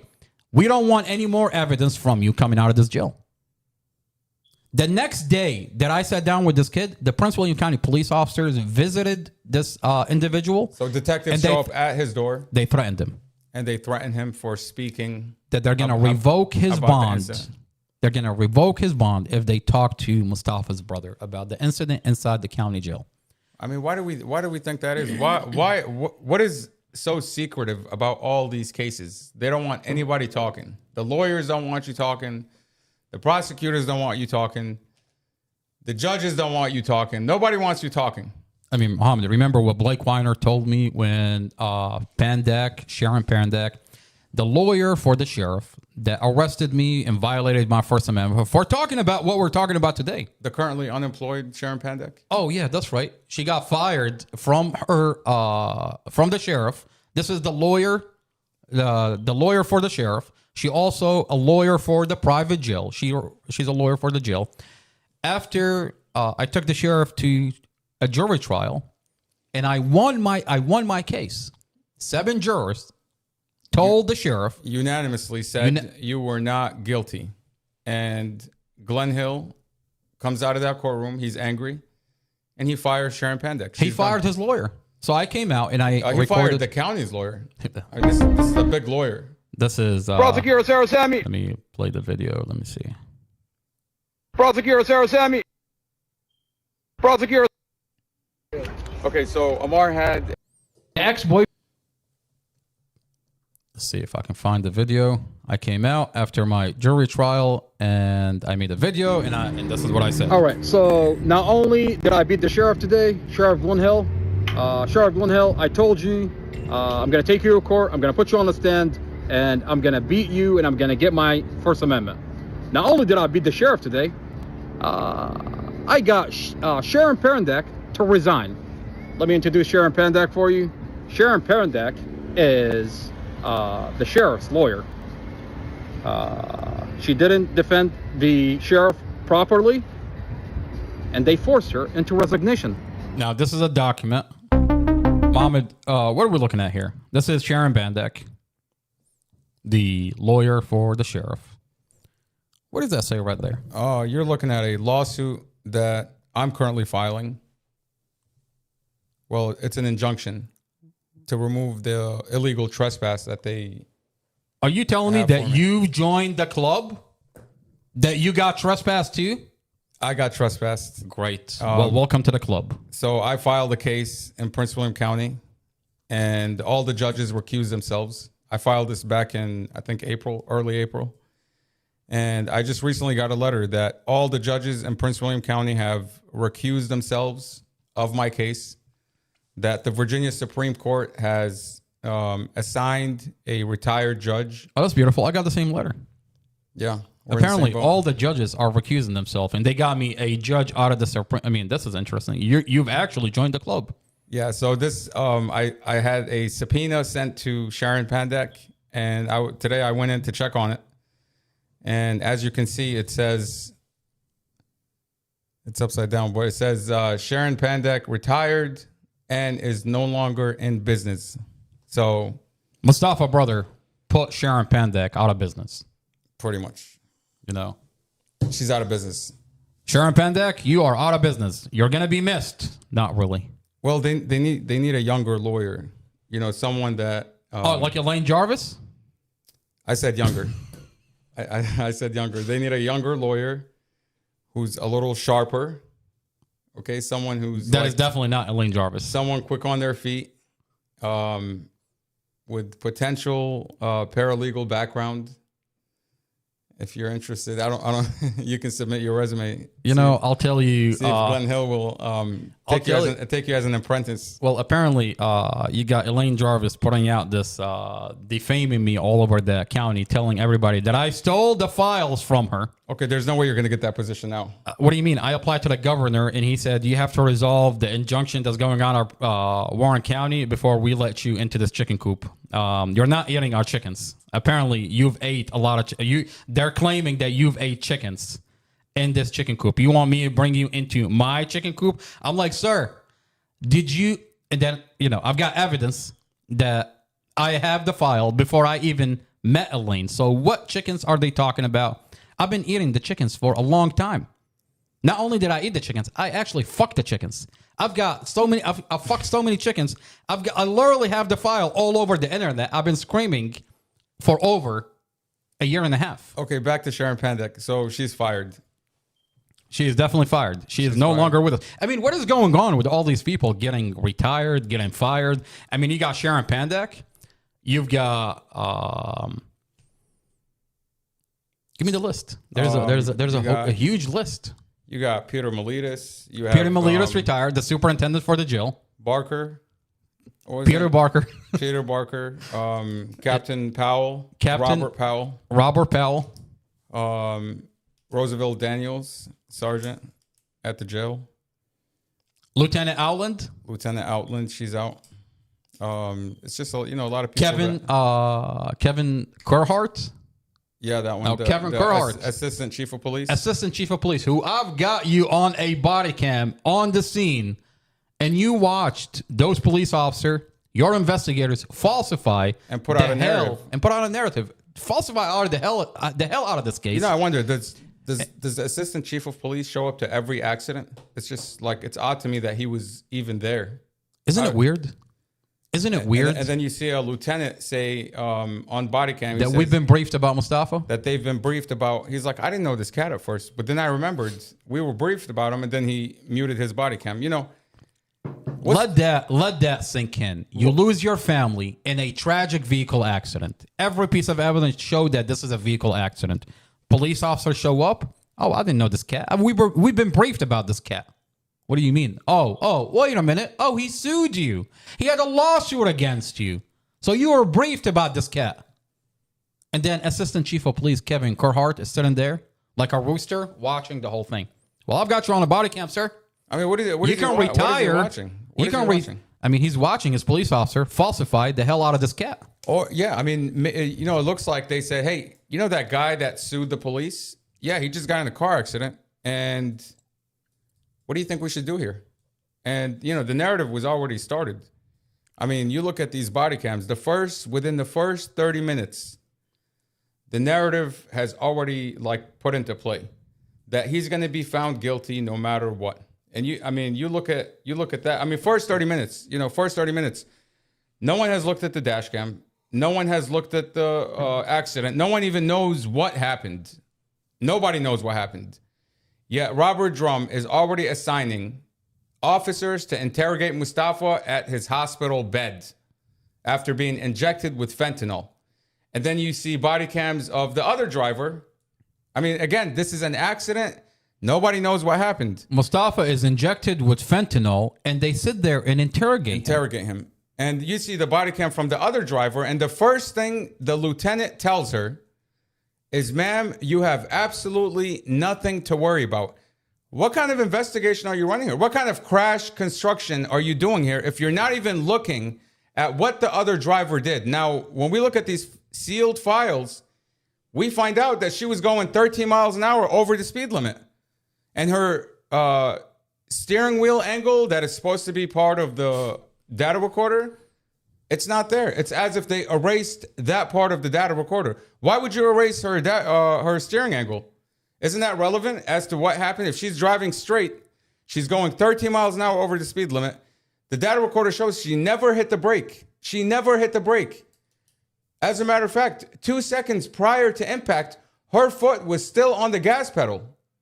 Okay? And it's not until 0.5 seconds. I mean, you can't, like, that's the blink of an eye. Okay? 0.5 seconds is before she lifted her foot off the gas and attempted to hit the brake, and her steering angle turns right according to Drum, and he seals that body cam. He seals it because what does that show? It shows that Mustafa was trying to avoid a vehicle accident, and the other driver, whatever happened, she was going over the speed, she panicked, she hit the side of his car. She hit his car in the 4th lane.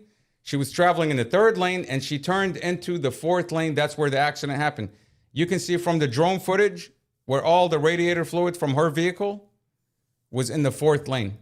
And they've already had... I mean, Robert Drum says that Mustafa cleared all the vehicle, made it to the 4th lane, and he says the point of impact, Mustafa cleared the vehicle, and she turned into him. He says that on a body cam.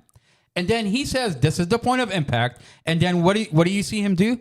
On the 3rd lane, he marks that's the point of impact. You know, what do you mean? You just said that he cleared all the vehicle. She turned into him. Exactly. And he marks the wrong lane. He just said the impact was right there in the 4th lane. And then he marks on an X point of impact in the 3rd lane.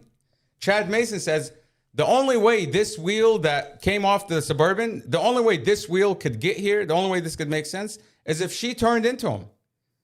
Okay? I mean, I think they forgot that their body cams were rolling because, you know, they're very conscious about their body cams and what they say on it. I mean, they're comfortable because they know they've got a Commonwealth attorney that's going to seal off the file anyway. I mean, you see that in other individuals in this county, other cases. And that's why they had no issue shooting over 50 bullets into Tatiana David's car. They were laughing. It's as if, like, you know, they already know the Commonwealth attorney will protect a dirty cop any day, anytime. They know that. I mean, that's a given for them. I mean, here's an issue. I mean, I have the body cam of Tatiana David. But before we played the video for Tatiana David, this is a case out of Prince William County where they shot and killed an individual that was having a mental health crisis. I'll put the volume down. Go ahead. Yeah. They shot and killed an individual that had a mental health crisis. You can go ahead and put the volume up because it's going to read the article. 9 hours overnight to calm and disarm a 22-year-old man whom they described as suicidal before the man pointed a gun at police, prompting an officer to fatally shoot him early Thursday morning. The deceased man was identified as Gabriel Ramirez, 22, By the way, this of is Woodbridge, about 8 according to months Lieutenant ago. Jonathan Perrick, a Prince William County Police spokesperson. Friends described Ramirez as fun-loving and energetic and said he graduated from Woodbridge Senior High School. Have they released his body cam? They said he played sports That's in high exactly school. what I was going to get to. I mean, here is a 22-year-old that This was is having an a mental... officer-involved shooting. Where is the body cam? They won't release the body cam. They have not released the body cam. It's been over 7 months. Now, just the other day, this is another case out of Prince William County. Another one. A Prince William County police officer who fatally shot a Woodbridge man last December after he allegedly threatened the officer with a knife has been cleared of any charges in connection with the incident. Cleared of any charges by the Commonwealth attorney, Amy Ashworth. I mean, you don't see...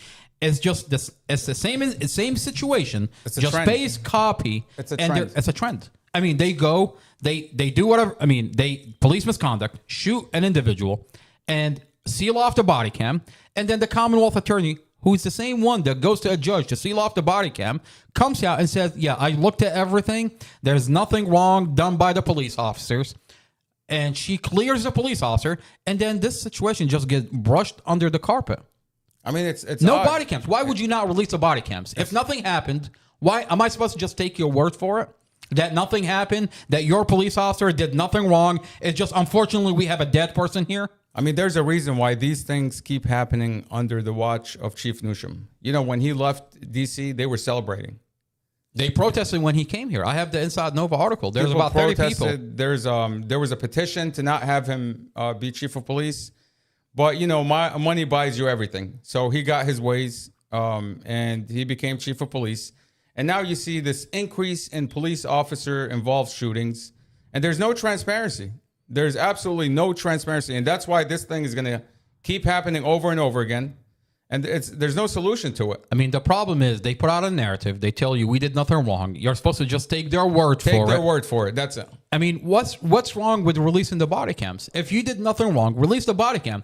Well, I'll tell you something that's really interesting. How can I take your word for it when I'm looking at the Mustafa Al-Jazari file that you sealed the same way you sealed off every file in Prince William County? I mean, these files are sealed, by the way.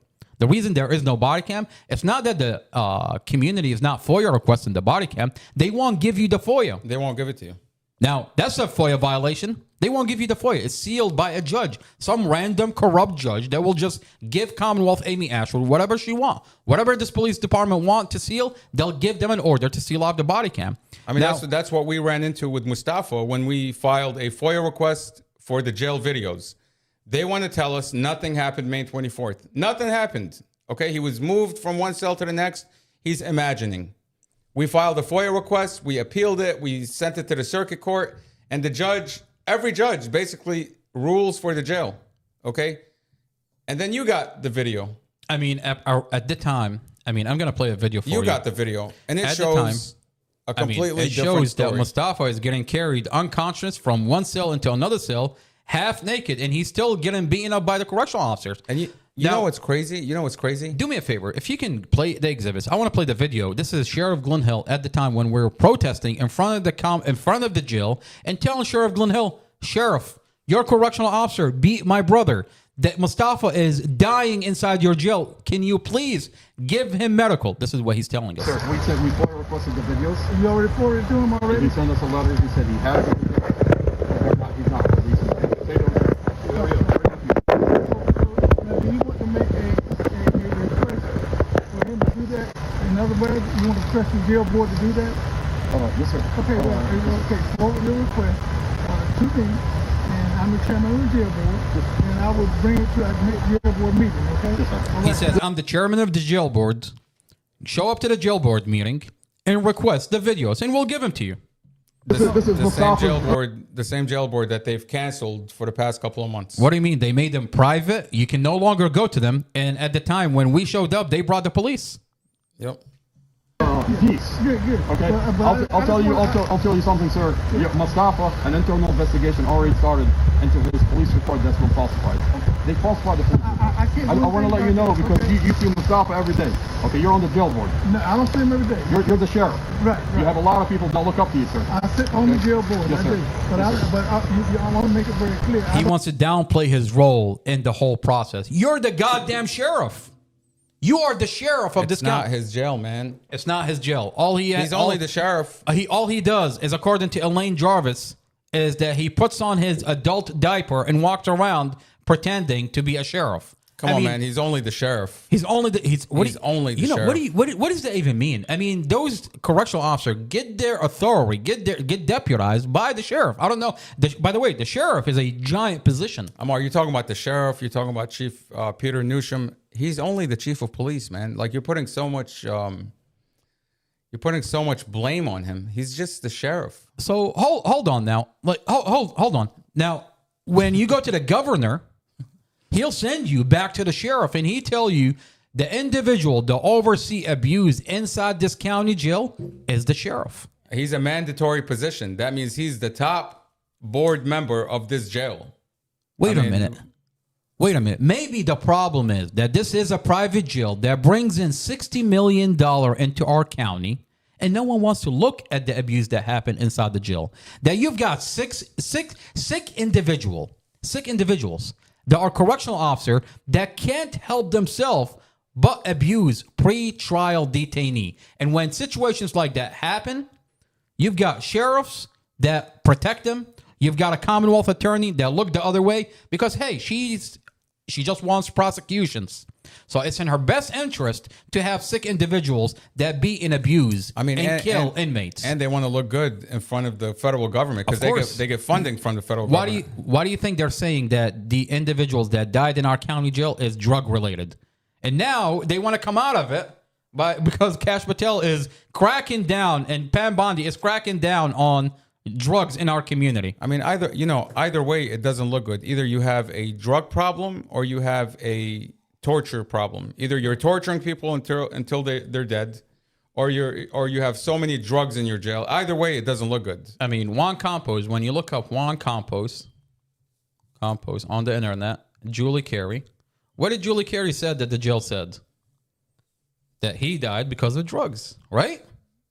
I mean, it's related to an overdose. That's what she says. He's been there for 7 days. How do you overdose after 7 days? Who is supplying these pretrial detainees with drugs? I mean, I think the DOJ needs to come in and look up some cash apps. Really, look up some cash app. Pull up the CCTV videos. Juan Campos. Your video comes up. My video comes up. I think you missed it right there.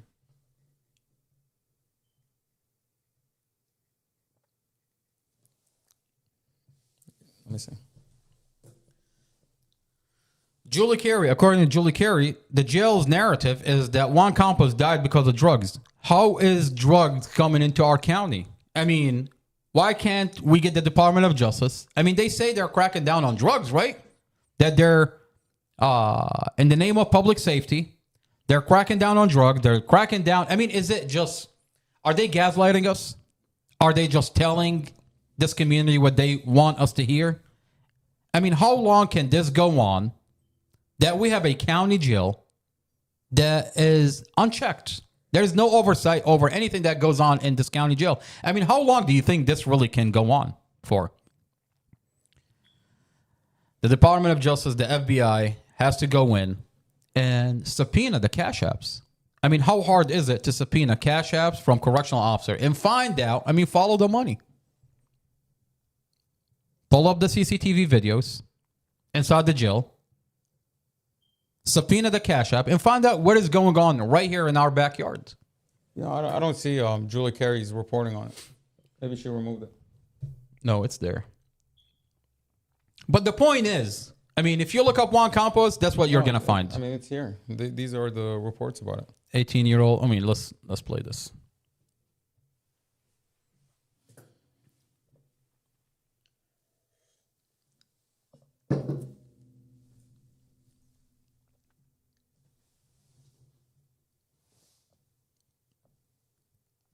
Year-old Alexandria man was found dead in a cell at the Prince William Manassas Adult Detention Center Thursday.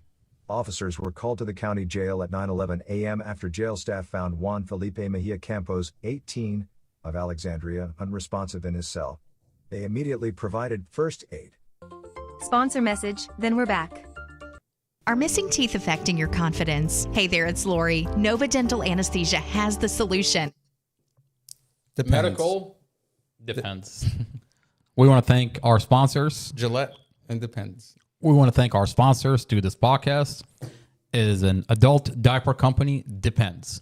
It is so reliable that the sheriff, according to Elaine Jarvis, not another boring law firm out of Warren County, says that the sheriff is using this company. Depends. An adult diaper. Okay, we're back. We are back, and we're going to play in Winchester and Burke, Virginia. Campos was pronounced dead at the scene, according to Lieutenant Jonathan Perrick, a Prince William County police spokesman. There were no signs of foul play, and Campos' death appears medical or narcotic-related, Perrick said. Narcotic-related. Okay, that's what the jail is telling. This is the official narrative. What kind of narcotics do you have after 7 days? So 7 days into his incarceration, an 18-year-old. He was this was a Thursday. He was supposed to get bond the very next morning. And they're claiming that he overdosed on narcotics 7 days into his stay. How do you, he's in solitary confinement, by the way. How does he get access? How is he getting access to narcotics? How much narcotics I mean, by the way, do you need to overdose? This is a solitary confined inmate. He was in D-pods. He had the window covered. I mean, where did they hold him? Like the evidence locker? No, really, where did they hold him? How did he get access to narcotics? Inmates were coming forward that say he was in D-pods. This inmate had a window covered. So he's a solitary confined inmate. I mean, if you want to talk, if their narrative, if the jail narrative is this is drug related, then you gave him the drugs. Your correctional officer supplied him with the drugs. And you want to tell me it's not relevant to the conversation that we have Pam Bondi and Cash Patel look at the subpoena? I mean, Lindsay Coulter. The cash apps out of those correctional officers? Lindsay Coulter, Josh Huckle, Samantha Adams, they don't see a problem with this. They don't see a problem with this narrative. Are we talking about the same FBI agent out of Prince William, out of Manassas field office that jumped into this case within 5 days of us complaining to the Department of Justice only to cover Mustafa's window? Mustafa, essentially, what he was doing inside the jail. His window, by the way, his window wasn't covered. Mustafa's, for how long his window was not covered? All the way until September. Until the FBI met with him. And so you're talking about from the accident happened April 5th?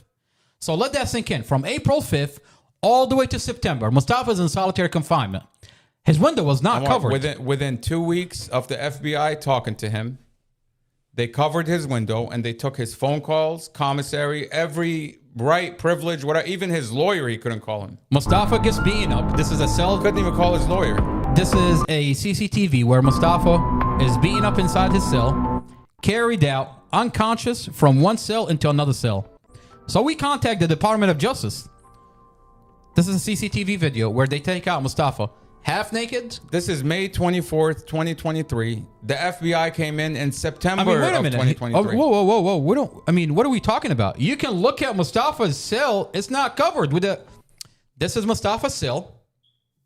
It did not have a cover on his window. I mean, this is solitary confinement. D-pod is solitary confinement. It's a small confined space. And his window is not covered. It's 24-hour lockdown. 24-hour lockdown. Until the FBI showed up. I mean, what was going on? Let's go into... I want to show Mustafa's cell window from another CCTV video. I mean, it doesn't get any clearer than this. The FBI comes to talk to you.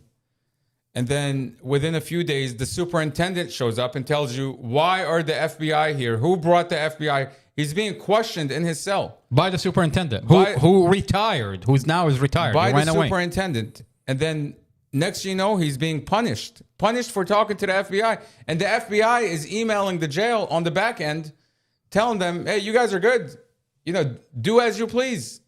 And, they're sharing whatever information he's given them with the jail. That's what they're doing. Whatever information Mustafa gave to those agents, they shared it directly with Kepler. I mean, we have the internal documents where they're emailing internal affairs for the jail, telling them you have nothing to worry about. I mean, they ratted him out. They ratted him out. The moment they talked to him, they gave that information to the jail. I understand trying to do an investigation, but you as a federal agent, as a federal agency, do your own damn investigation. I mean, you're investigating the abusers. You're going to go to the abuser and tell him, hey, this is what the victim is saying about you. And then you see retaliation and you look the other way. I mean, it's complete BS. I want to pull up the video. It's complete BS. I want to pull up the video when the FBI got involved in how his window got covered. I have a CCTV video inside the jail where Mustafa's window essentially is covered. And by the way, while these things are happening, like when the superintendent comes to see him, when they cover his window, when they take his commissary, I have emails after emails sent to Lindsay Coulter, special agent. One after another. Every month, I'm sending her an email, updating her on what is going on with Mustafa. And his situation is not looking good. It's deteriorating every single day. I mean, it looks like they're punishing Mustafa for reaching out to the FBI, for supplying them information. I mean, essentially what Mustafa was doing, he was beaten up, and he was beaten up inside the jail, abused, denied medical. And he witnessed other inmates. And I remind this community, these are pre-trial detainees. They have not had their day in court. They sit in our county jail. And Mustafa is in solitary confinement. He looks out his window and he sees correctional officer doing the same thing they did to him to other inmates. So what he tells them when they sit there, abused, beaten up, denied medical, he's like, hey, this is my brother's cell phone number. Call my brother. He'll get you help. And this inmate that's dying inside the other cell, he just got beaten up. He just got his front tooth knocked out. He just got denied medical, naked in a cell. When he gets the phone, the first thing he does, he calls my number. And then what we were doing, we were under the impression. I mean, I didn't have complete trust with the FBI because I didn't trust the FBI because I was watching my brother get neglected by the FBI when they were As a matter of fact, my brother's condition was getting worse. The jail was treating my brother worse. And I became suspicious of the FBI. So I started leaking this material on the internet. I would give it to Muhammad. I would tell him, put on a flash drive, go to the Manassas field office, supply it to Special Agent Lindsay Coulter. That's on the case of Mustafa Al-Jazari. And what we were essentially doing, I had a lot of phone calls, a lot of inmates that were coming forward with abuse inside the jail. And what was happening is Mustafa would see abuse in front of him. He would tell this individual, my brother can get you help. The same way he's getting me help. And now, all of a sudden, Mustafa's window gets covered. We're supplying the material to the FBI. And at one point, I had 9 inmates that came forward about abuse. I mean, at one point, Special Agent Lindsay Coulter tells you to stop supplying me with this evidence. Stop supplying me with this information. All of a sudden, Mustafa's window gets covered. I mean, if I didn't know any better, Special Agent Lindsay Coulter is reaching out to the jail, telling them, "Hey, you've got a leak inside your jail. Someone is providing is leaking out." She's not saying someone. She's saying Mustafa is giving that information. Next, you know, his window gets covered. Mustafa's window gets covered. Let me find this video and compare. You know, I had a interesting conversation with an individual that's been tracking Mustafa's story for a while. Michelle reaches out to me, and she's been following Mustafa's story. She's one of Mustafa's supporters. But I guess she's been listening to Evelyn Horton. Evelyn Horton is on TikTok. It's Christine Ward 7. And she's gaslighting the conversation. She says, Mustafa is not in solitary confinement. Mustafa is in protective custody. Right? That's what she says. The reason that his window is covered is because he's not in solitary confinement. It's because it's protective custody. Well, hold on now. What is protective custody? Protective custody is when they cover your window and they fear for your life to protect you from other inmates. I mean, Mustafa is loved by all the inmates. I mean, he has a giant name inside the jail because they're finding out when they call their loved one, they're finding out that, hey, Mustafa has a podcast, Mustafa has a family on the outside, and they have evidence that they falsified his police reports, that Mustafa lost his family in this vehicle accident, and the county falsified his police report. So Mustafa is loved by the inmates. How is it that the jail is covering his window? I mean, what are you talking about? And wait a minute.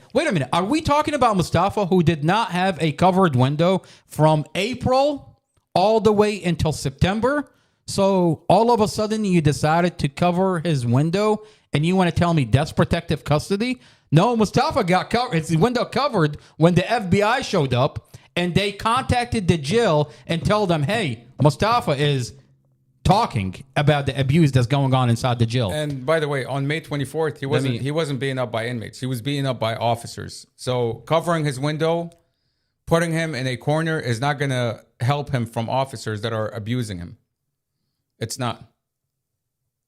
Hang on, I want to see, I've got a CCTV video where his window was covered in September when the FBI got involved. So his window is not covered from April. So wait a minute. You're not scared for this inmate from April all the way to September? All of a sudden you became fearful for this inmate in September and put him in a box. And they cover his window. And then when the FBI investigation, we have documents, all of a sudden you remove the window. Right now he doesn't have a window covered on his, which one is it? Make up your mind. when you look at the totality of this case, the FBI gets involved. And they tortured him for speaking out. They tortured him for speaking out. I mean, that's the truth. You look at everything that, well, I want to say everything the FBI did, they really didn't do anything. They didn't give him medical. They didn't talk about this CCTV footage. They told us that nothing happened to him. The jail is right. And we find out that while they're talking to us, making us feel like they're investigating, they're sending emails on the back end to the jail, letting them know that they're shutting this case down. And then for 3-4 months, they're still communicating with us as if the case is ongoing.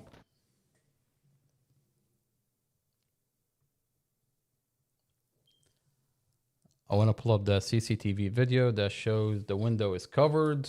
It's in here.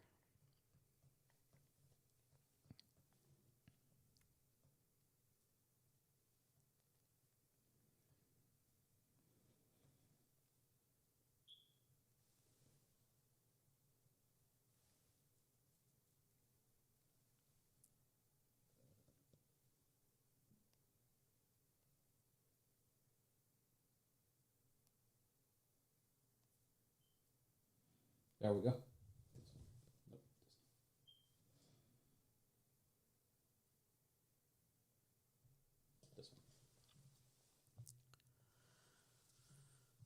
So, does that one have sound? Yeah, the sound is going to kick in.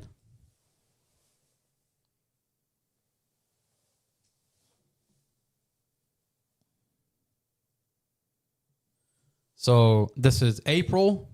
So, Mustafa's window is not covered from April 5th. The accident happened on April 5th. Mustafa gets arrested April 7th. April 7th. From April 7th all the way until September. Until after he met with the FBI. Until after he met with the FBI. Okay? This is April 24, 2024. April 24th. So from September to April, his Right window there. is covered. You see his window? You see that tarp on Mustafa's window? You know, pause that for a second. Like, how do you leave somebody in that state for 2 years? How do you leave somebody in that state, in a white concrete box without a window on 24-hour lockdown for 2 years? And you find out that everything in his case is falsified? Every single piece of evidence is falsified, tampered with by Robert Drum. The prosecutor covers up for it. I mean, he was held without bond because the prosecutor keeps lying in court. She keeps lying. And they're not like lies that you can't disprove. Okay? She says he got in a car accident in August. She says he got in a car accident and gave someone traumatic brain injury. Okay, you have his DMV records. You have access to police records. Where is the accident? It doesn't exist. It does not exist.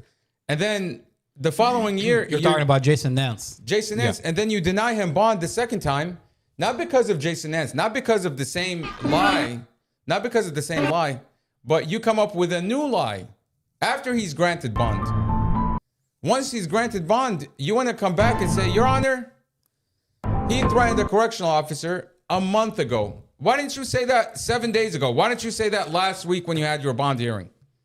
Because you're dumb and you're not prepared. And we're going to get into that. And we have a lot of questions for Mustafa, previous defense attorney, Blake Weiner. I mean, valid questions. I mean, and we invite Blake Weiner on this podcast. As a matter of fact, we'll go to him. We'll take the equipment and we'll sit down with him.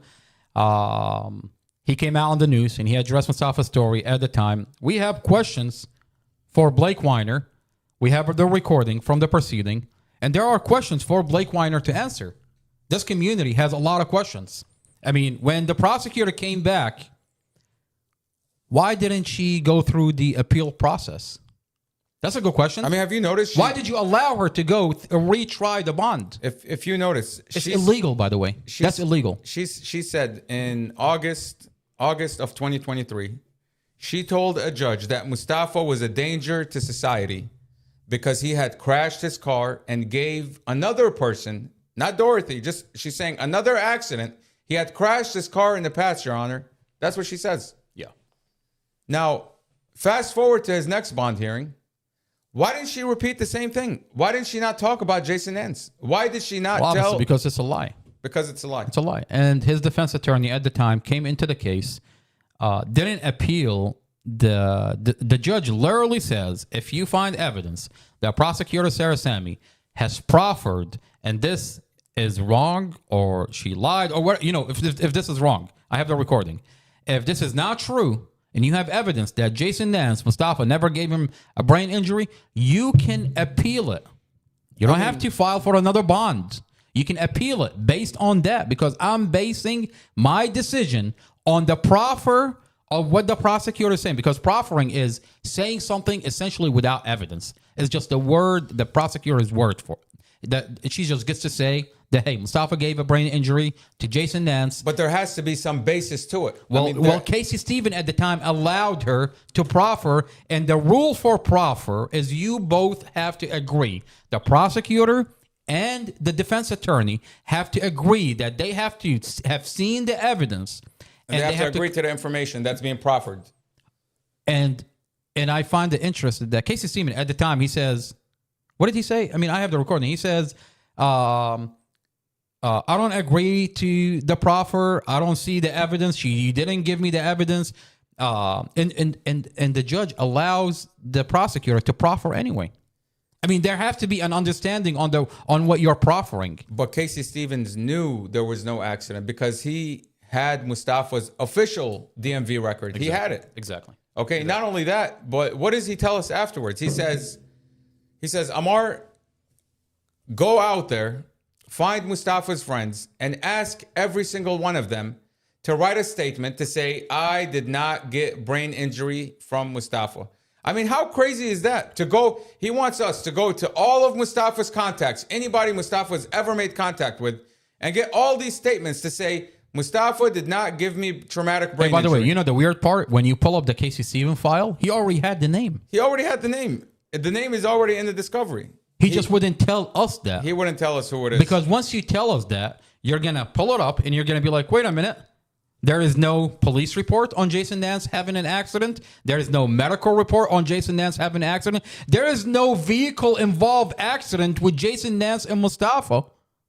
That's why they kept the name secret. And there is a deal between the prosecutor and the defense attorney. I mean, when you listen to this bond hearing, recording, you're going to come to that conclusion. You have to run an FBI search on his driving record or the official DMV record that we sent Casey Stevens. You know, when I filed that DMV record, when it came in, it was sealed. It was official. I didn't even open it. I just gave it to Casey Stevens.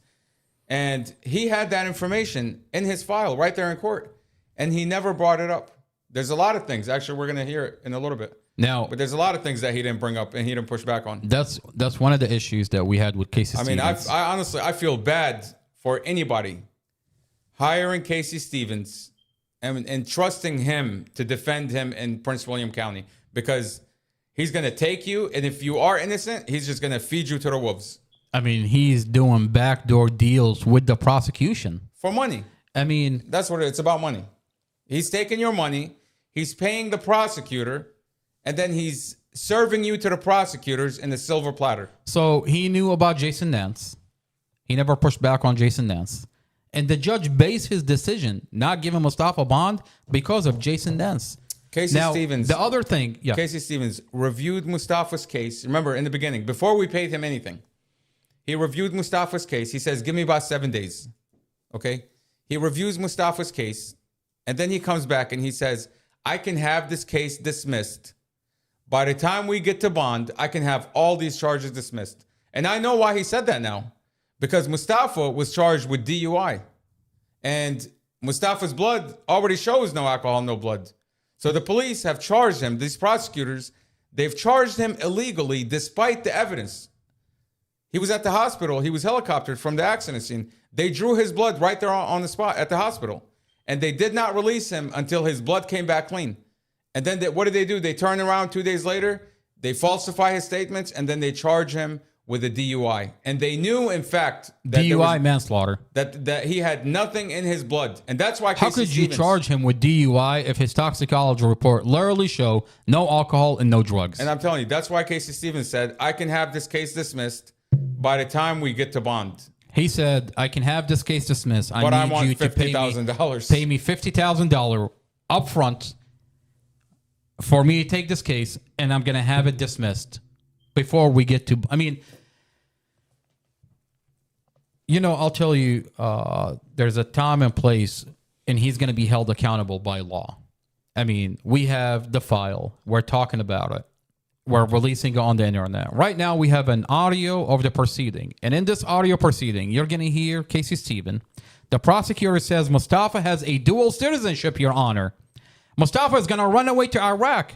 And Casey Stephen, at the time, we told him the only citizenship that Mustafa has is an American citizenship. Mustafa doesn't have an Iraqi and we offered his citizenship. passport.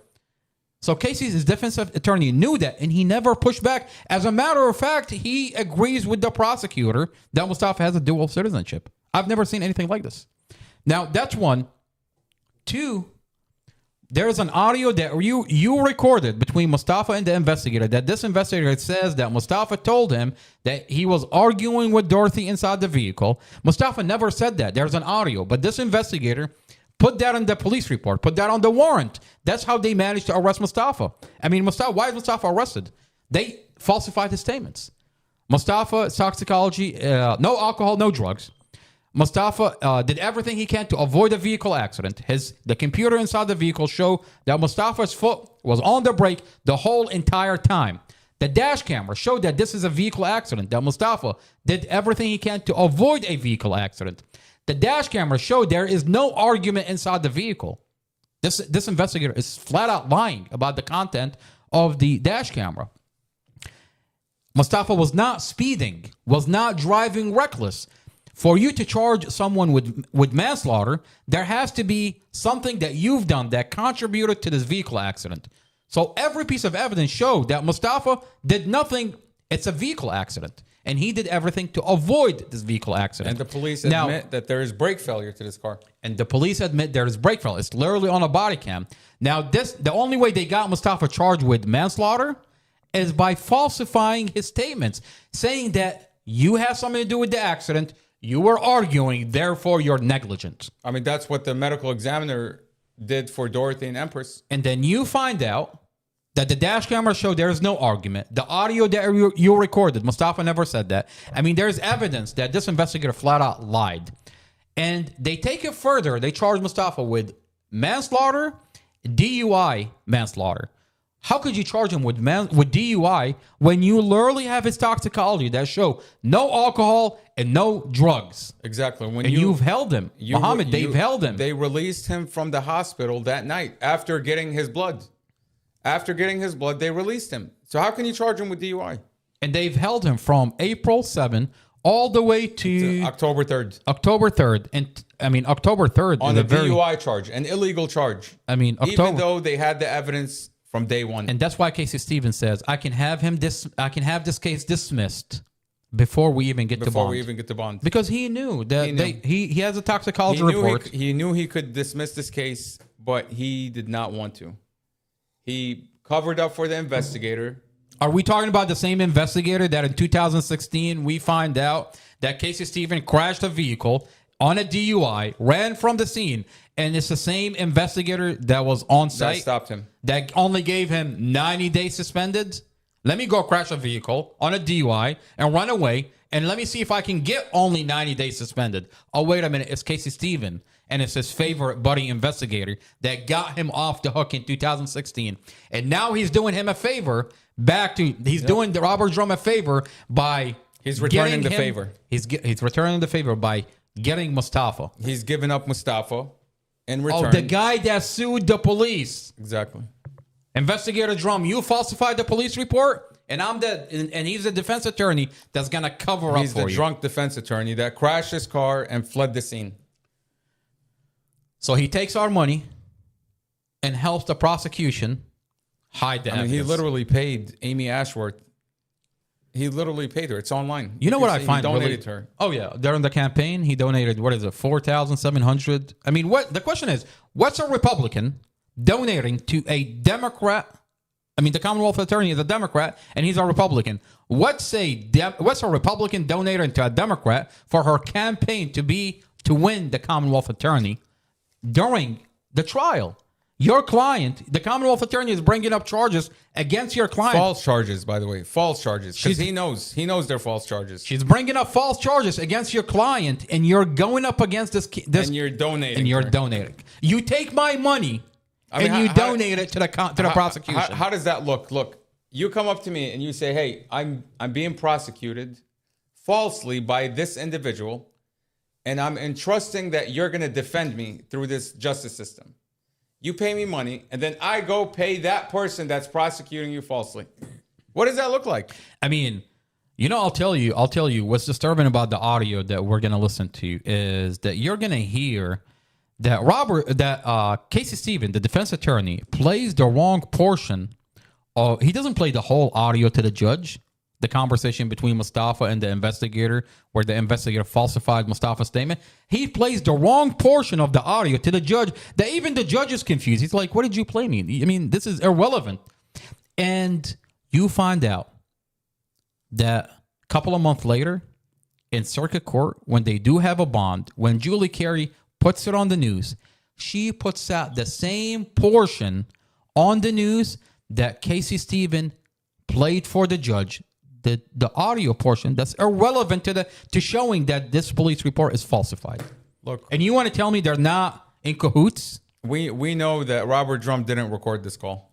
Of course, I've opened evidence.com. It's not there. It's not there. So when we asked Casey Stevens at the time, we asked him, "Has the prosecutor heard my recording that I supplied you?" And he said, "What did he say?" He said, "Yeah, I assume she heard it." Because they're expecting that the prosecutor has Robert Drum's recording. Yeah. Well, we find out today that Robert Drum never recorded that call. I mean, Sean Shelton flat out lied to us. I've got him on a recording, and this is a first sergeant? First sergeant out of internal affairs, lying for a cop. Imagine. Internal affairs. He said Robert Drum recorded that phone call. But we want your recording. We want your recording. We took it in. We mashed it with the recording in evidence.com. I'm like, you piece of shit. There's nothing in evidence.com. There's nothing in evidence.com. And matter of fact, when Mustafa had his bond hearing, Sarah Sammy stood up in court and said, "Your Honor, I'm going to play the family's version of Robert Drum's I don't have call." that available to me, Your Honor. Why but not? Why don't because you it have doesn't exist. Because it doesn't exist. I reached in between her legs into evidence.com. Oh, I grabbed a file, and it stinks. That file stinks, and it has hair on it. Prosecutor Sarah Sammy, you goddamn Persian. Shave that fucking pussy. Judge Weimer, what the fuck are you doing, sir? That takes us into our next sponsor, Gillette. Our next sponsor, sponsoring this podcast, is Gillette. And you can tell it's a reliable company because the lawyer that was filing a lawsuit in federal court for Mustafa, who got terrified after Commonwealth Amy Ashworth came after her for saying, "My client is innocent. You used police officers that falsified the police report. Here's a video that I'm releasing that you did this to my client." Commonwealth Amy Ashworth goes after her, and she runs away. This lawyer is now coming after me, trying to... Do you have the video of Elaine? Of course I do. I've got... which angle do you want? This podcast... relevant to... This podcast is relevant sponsored... to the ad you're Of course, running. this podcast is sponsored by Gillette, a reliable shaving company that you can use. Reliable you can buy shaving mechanism. I mean, you should see this lawyer before and after. She used to walk around with a mustache. After using this company, no mustache. Let's see if I can find this video. This company is so reliable that it is being used by a lawyer that's being used by Commonwealth Amy Ashworth to go after the Mustafa brother, to silence him and put him in jail for talking about this county falsifying the Mustafa Al-Jazari case. You should have that on your favorite. I should, but I've got so many videos. I definitely should have her mustache on my favorite. I mean, I had to deal with the mustache for 3 goddamn months. I worked as a paralegal, if that's what you want to call it. I thought I was podcasting for her, but all of a sudden she gives me a paralegal, and she says, "Yep, you're my paralegal." I'm like, "All right, lady, whatever you want to call it. I'll be your goddamn barefooted monkey if you're filing a lawsuit for my brother." Apparently, quickly, that relationship deteriorated. Now she's coming after me. She wants to put me in jail. Whatever gets Commonwealth Amy Ashworth off her back. Why don't we take a break? And then I think when we come back, we're going to go directly into that August 2023 hearing. That is absolutely a good idea. Let me just see if I can pull up the video. Forget about it. Forget about it. I mean, this is a local person out of Stafford County. A local person. And let's see what he thinks out of Prince William County. All right, on record. My name is Richard A. Harper. He heard about what the Commonwealth Attorney is doing, how they're coming after me. I told him about what they're doing. All right, on record. My name is Richard A. Harper. Therefore, I'm speaking on behalf of my friend here. The community Jeanette Irby is the hearing judge about handling you, this case Sarah today Sam. for his trial. Commonwealth Amy And Ashworth. therefore, This community they is brought her out finding of out what you're doing retirement behind closed doors. to handle this case, which they should have brought a judge from He's another talking about Jeanette state, Irby, by the way. because technically it's a biased case against my friend, and the case that she's handling, she shouldn't be handling because it's actually against the law. Okay, so my opinion is this cop has been in her courtroom apparently talking about Sheriff several Glenn Hill. times, and you know, with her handling the cases. So therefore, that they have a relationship. A And the sexual relationship. that they have, therefore, Did you hear what my friend just said? He said a He said they're having relationship. a sexual relationship. I mean, the community is speaking up. And Sheriff Glenn Hill, what do you have to say about your sexual relationship with Judge Jeanette Irby, who's running a Ponzi scheme by mediating for people, like you're- $400 an hour? In order to have that kind of relationship. Oh, wait a minute. I'm not going to get sued for defamation. You know what's really funny about, I got a letter from our good friend, retired lawyer, Sharon Pandek, before Sheriff Glenn Hill fires her. And she says, she emails my defense attorney at the time. She says, you know, your client needs to take down his podcast. At the time, I talked about the sheriff and the sexual relationship he had with Jeanette Irby, the lawyer that was overseeing my First Amendment violation and the motion to dismiss. She says, your client needs to take down his podcast, that he's defaming the sheriff. He's talking about Sheriff Glenn Hill having a sexual relationship with the presiding judge over his First Amendment case. Well, how can you have a sexual relationship if you don't have the goods? Well, absolutely, he doesn't have anything. I mean, you know, I don't know what he's using, but he's doing something to that judge, because, you know, the way you should see how she's rocking back and forth during the proceeding. This judge literally answers for the judge, for the sheriff during his deposition. I mean, my defense attorney would ask the sheriff a question, she would reply for him. So he's doing something to her. I don't know what he's doing. So she sends a letter telling him that he needs, or otherwise we're going to sue, that the Commonwealth Attorney watched my podcast. He's talking about Amy Ashworth, notified Judge Jeanette Irby that I'm defaming her and defaming the sheriff. What is she going to do? Rule for the sheriff? Well, here's the thing. They're talking about suing me. Well, so far, I haven't gotten a lawsuit. I wonder why. Oh, wait a minute. Because in court, my defense attorney asked the sheriff a question, because their deposition kept on changing between his deputies, the arresting deputies, and him, from general district court to circuit court to the motion to dismiss. I had three different trials before I won my case.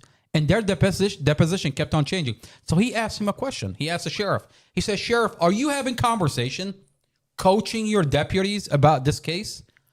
And the sheriff almost started leaking everywhere. I mean, he's wearing a Depend diaper, and you can tell it's reliable, but you can see water spots everywhere. Mohammed, Sharon Pandek gets up in court.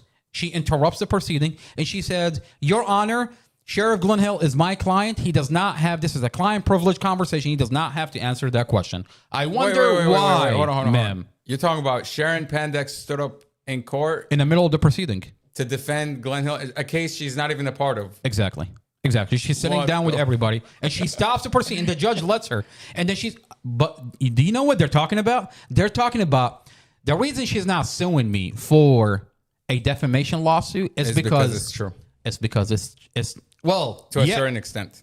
I mean, hey, if it walks like a duck, if it shits like a duck, it's probably more like a duck that wears a Depend diaper. Okay, just like our sheriff. Wow. Well, here's the thing: if she sued me with a defamation lawsuit, I'm gonna subpoena the sheriff's cell phone. I'm gonna subpoena her cell phone. And I'm going to be able to subpoena multiple cell phones where you're going to see the conversation that they're having and how he's coaching his deputies to say what he wants them to say in court. I mean, they're changing their statement, and you're going to find these communication. You're going to find communication about coaching them against me in court. You're going to find conversation probably about Mustafa. I mean, you want to tell me he's not asking about Mustafa, and when we're telling him we have evidence that your correctional officer beat Mustafa? This is the same lawyer that is the lawyer for the jail. You don't think these conversations are going to come up? Why do you think they haven't sent me a defamation lawsuit? I mean, I'm sitting here screaming and talking about Sheriff Glenn Hill, Jeanette Irby, talking about how they're fucking each other, a goddamn orgy in this county, and I'm not getting hit with the defamation because I'm gonna goddamn subpoena their cell phones, and what's gonna come out is disturbing. On that note, Or makes her. what video do you want to watch?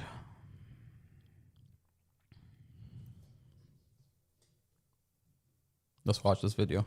Let's take a goddamn break, and we will be back. 5-10 minutes.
This is not another boring podcast. Mustafa through the police body cam. Judge Carol Weimer, you're under Mustafa Al-Jazari's brother's microscope. I have the file that you sealed, sir, to do a favor for Commonwealth Amy Ashworth's prosecutor, Sarah Sammy. I've reached into their pocket, literally took out the file, and I have it. And goddamn, this shit stinks, sir. Literally. Every police report is falsified, and it's got some hair on it. I mean, goddamn, lady. Oh, God. We know you're Persian. We know they, but goddamn, lady. Every police report is falsified. A vehicle crushed and staged. A dash camera cut and muted. What do you got there? I'm gonna play the proceeding inside the court.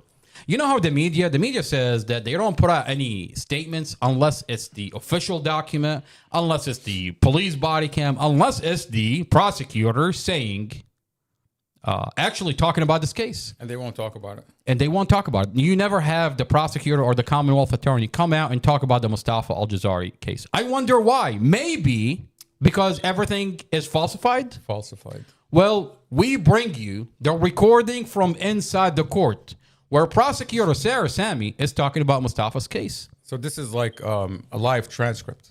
A live transcript. Of what happened in court. And we want to thank the deputies that are behind the scene working with us, supplying us, that are not okay with the amount of BS. What is this?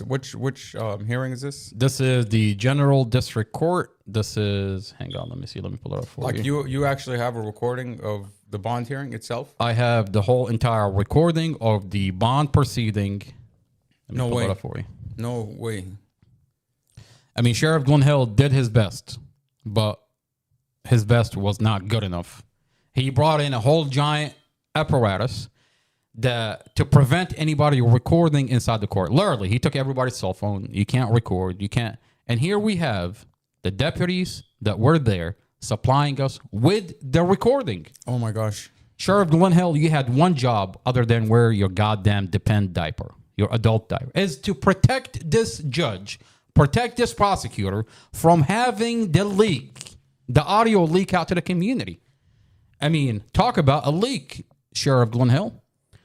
You had one job. This is the bond hearing? This is the bond hearing. With Casey Stevens? August with Casey Stevens.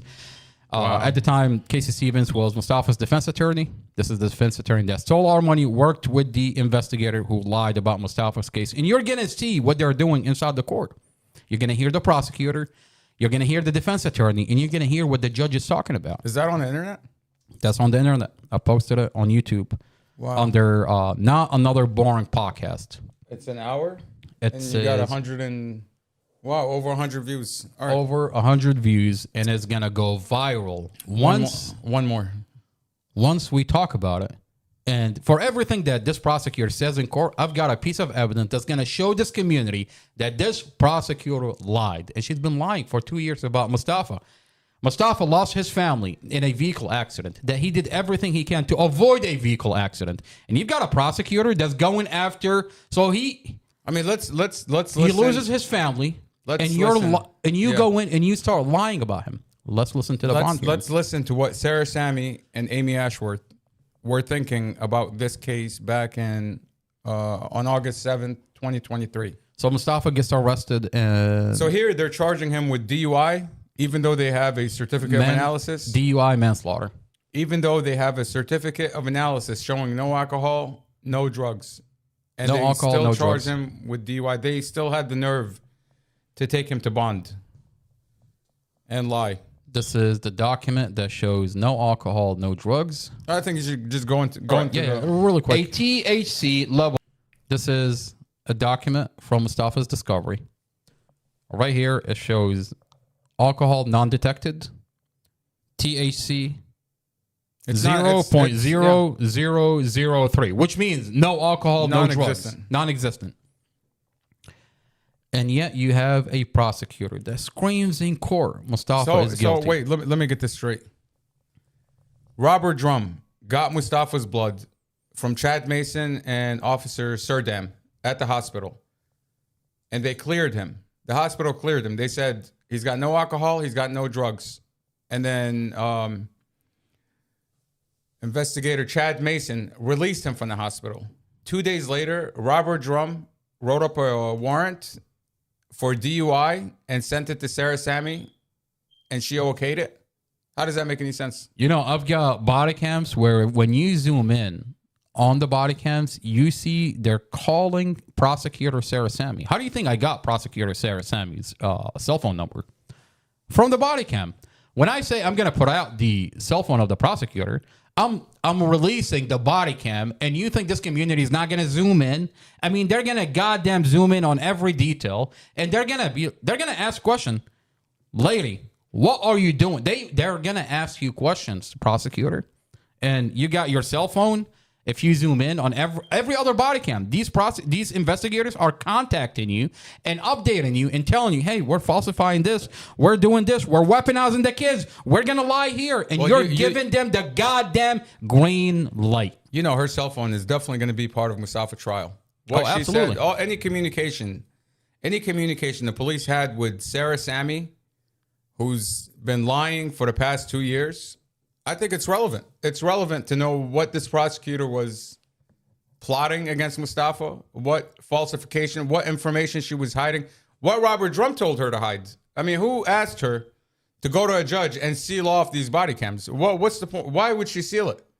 She knew there was something on it. She knew that there was a lot of misconduct.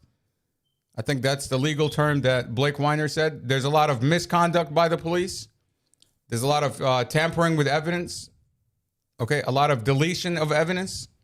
But, you know, luckily we're still 2 years in. So you can delete, but we can still reobtain that information. I mean, that's a really nice word, police misconduct, for falsifying police reports, cutting and muting a dash camera, cutting and staging the vehicle, that this is a head-on collision, weaponizing the children, a 9, a 10, a 14. These are not pleasant people.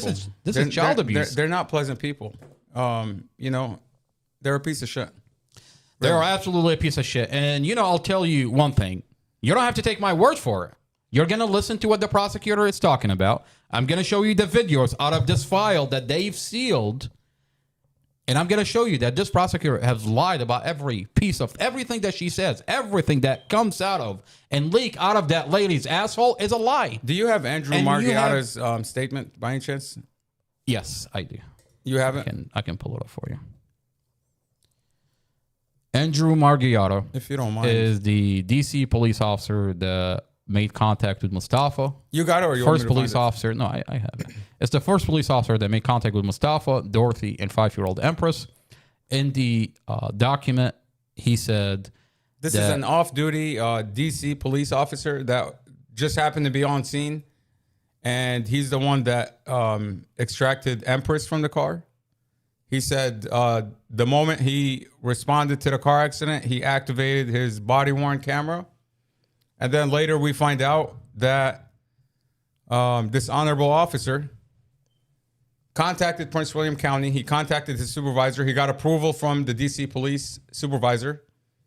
And they gave him a evidence.com upload sheet or an upload link. And he stated in his statement that you're about to pull up that he uploaded his body cam to evidence.com into Mustafa's case file. Is this what you're talking about? No, not that. There's another document. Yeah, the one with the badge on it. Yeah, I know what you're talking about.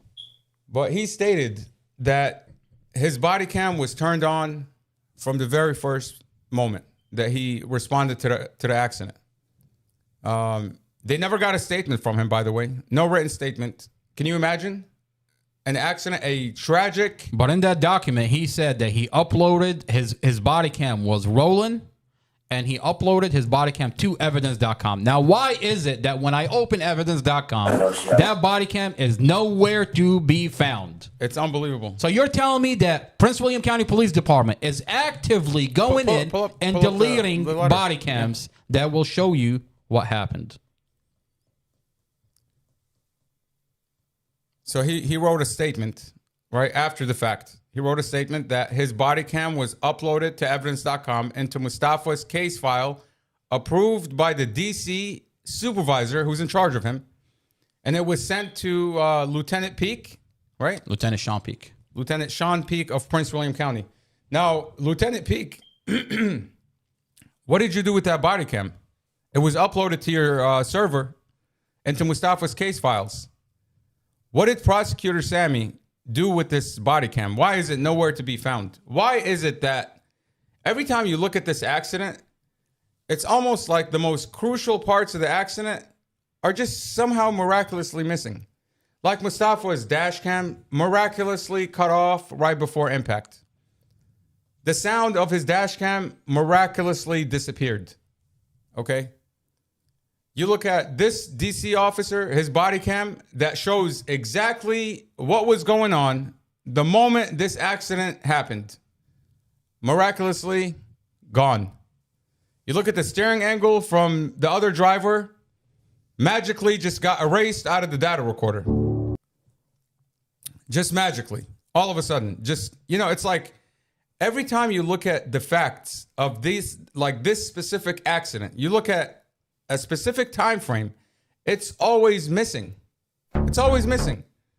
Why is it always missing? Why is it that the most crucial parts of this case that deals with what the case is all about, a car accident, is missing? The crash reconstructionist goes to inspect the vehicles at the impound lot through a judge order. He goes to the vehicle. Miraculously, they don't allow him to inspect the car. He's not allowed to inspect Mustafa's car. He's not allowed to inspect the other car. I mean, what are you talking about, Muhammad? You reached out to Rexon. They supplied you with a portion of the dash camera that is nowhere in the evidence.com. Why are they deleting at 1235? 12:35. Why is Mustafa's dash cam missing footage? I reached out to Rexing. Okay, I reached out to Rexing. Rexing sent me a video from Mustafa's dash cam from 12 p.m. Okay, you look at evidence.com, you look at Mustafa's case file, and it starts from 1:14. 1:14 is what the police department claimed that this camera, the earliest recording that they have is 1:14. I mean, the search warrant that they issued for the dash cam, it says that all videos on April 5th should be downloaded and put into the case file. Not some of the videos. It's not selective on the search warrant. It says all videos of this dash cam should be downloaded and placed into evidence. Why is Rexing sending me footage of Mustafa's dash cam from 12 p.m.? That's not in the case file. I mean, is this police department actively deleting evidence that does not fit their narrative? I mean, you have a prosecutor in court that says this is premeditated and that Mustafa had planned this out. That on this day he wanted Empress, he wanted Dorothy we wanted to put them in the vehicle only to crash the vehicle on purpose. And then they're mysteriously deleting 12:35 of that day, the portion of that dash camera that shows that was Dorothy's idea to go. I mean, once you put that 12:35 portion of the dash camera in the file, the prosecutor's narrative is going to fall apart. It's going to show that this prosecutor lied, flat out lied about Mustafa. Let me see if I can find you the document of Officer Marghiato. Am I saying his name right? Marghiato. What is he? Italian? Probably. Well, by the time I'm done with him, he's going to be French. I'll tell you what his involvement. To add on to what you were saying, his involvement in this case. I mean, Prince William County deleted that body cam, but DC says that they keep it in the meta file for 5 years. So we're gonna 5 to 10 years. 5 to 10 years. So we're gonna get our hand on that body cam. I want to add on a little bit to what you were saying about evidence and crucial evidence. I mean, you're claiming, this prosecutor is claiming that this is a premeditated murder that took place. Okay. Now, if you're saying this is premeditated murder, your investigators are. This is what you're looking for. Okay, if your investigators, that's the document, by the way. If your investigators are seriously investigating this case, why is Robert Drum's wife on the phone while he's interviewing a witness? Oh, you're talking about Stephanie Claiborne Drum, who's on the internet on TikTok with another person that claimed to be a witness, but tells you on a body cam that I'm not a witness. I didn't see anything. I don't know Mustafa. You know, not only that, but if you are actively investigating a homicide, you claim this is premeditated murder. Why would the Commonwealth attorney not want videos from that day from inside the apartment? And you're telling me that this police department, who has Mustafa's cell phone, who interviewed 3 children, who's heard from us say that there was a Google Nest in the house, you're telling me they never found the footage of the Google Nest in Mustafa's phone? They didn't find it in Dorothy's phone, even though it was linked to an Alexa? You're claiming this is a homicide. Okay, you're claiming this is a homicide. They don't even want to look at Mustafa's cell phone. You're claiming that you went through these cell phones thoroughly. You're claiming that you interviewed these kids forensically. You're telling me that videos from that day inside the apartment of a premeditated murder is not relevant? Oh, wait a minute. You're talking about the Google Nest video that shows that the family loved Mustafa. Mustafa loved the kids, the girlfriend, everybody loved. It's a beautiful relationship. Oh, is that why she doesn't want to look at these videos? I mean, I just find it really odd that you're alleging this is premeditated murder. That means it was pre-planned out. This individual planned this murder and then executed it. And you're telling me the videos from inside the apartment are not relevant? You couldn't find them, and we're here trying to give it to you, and you're saying, no, these are not relevant. We don't need these videos because... Why? Because they don't follow the narrative. Mohammed, the minute that you put these Google Nest videos on the record, the narrative of the prosecutor falls apart. The entire case just falls on its face. Did she not threaten to arrest you, the Commonwealth attorney, when you went to her office and you wanted to supply her with the Google Nest videos inside the apartment? Did she not threaten you with Sheriff Glen Hill? I mean, we're literally telling this county, your investigators are so fucking stupid that we're giving you the evidence from that day. You're claiming this is premeditated. We're giving you what happened inside the apartment that entire day. Matter of fact, that entire week. We're giving you the entire week, and it's recorded. It's automatic. It picks up every time there's motion. This camera was inside the apartment. We're giving you these videos. Mohammed, we're giving you the evidence. They're not stupid. They're going after the guy that sued them, that had an active lawsuit against them. Mustafa had an active lawsuit from 2018 to the day of the vehicle accident. And he gets in a vehicle accident, and they literally take advantage of Mustafa. They falsify the police report. I mean, they how cut the camera. stupid are your investigators? How They're not stupid stupid. are they? They are not stupid. I mean, you open the file. I mean, they're cherry picking and deleting pieces of evidence. How incompetent are they? And now they're angry because we have the file. You're putting the puzzle together. And we have evidence that the police department and the prosecutor is cherry picking. I mean, they're cherry picking evidence. They're choosing and deleting. And by the way, this is against the law. This is a Brady violation. This is exculpatory evidence that they're supposed to provide to the defense. They're supposed to put it in evidence.com. They're supposed to put it in the file. And you have evidence that they're deleting the evidence. I mean, look, I've read about search warrants. You know, when they write them, they have to be extremely accurate. For example, if you're searching a house, you have to put exactly the color of the door, where the numbering is on the house, how many windows, and if it's not right, the warrant falls on its face. It's not a valid warrant. So you have a warrant, a search warrant that was issued for Mustafa's dash cam that states I don't know why they didn't go back further, but they specifically were looking for April 5th videos of this dash cam. By law, you are required, whatever video is on that dash cam, it's got to be in evidence. You can't go through these videos and say, oh, I like this one, matches my narrative, I'm going to keep it. Oh, I don't like this one. Why is Rexing sending me videos from Mustafa's dash cam at 12 p.m.? And the police department says, Mustafa's footage starts from 1 p.m., 1:14 p.m. You have that picture? I do have the picture. Let me pull it up. 12 p.m. on April 5th. If you want to put it. Rexing has this footage. I mean, Rexing sent this footage. Look at the time here. Let me see if I can zoom in. I mean, look at the time here. April 5th, 2023. You should be able to zoom in.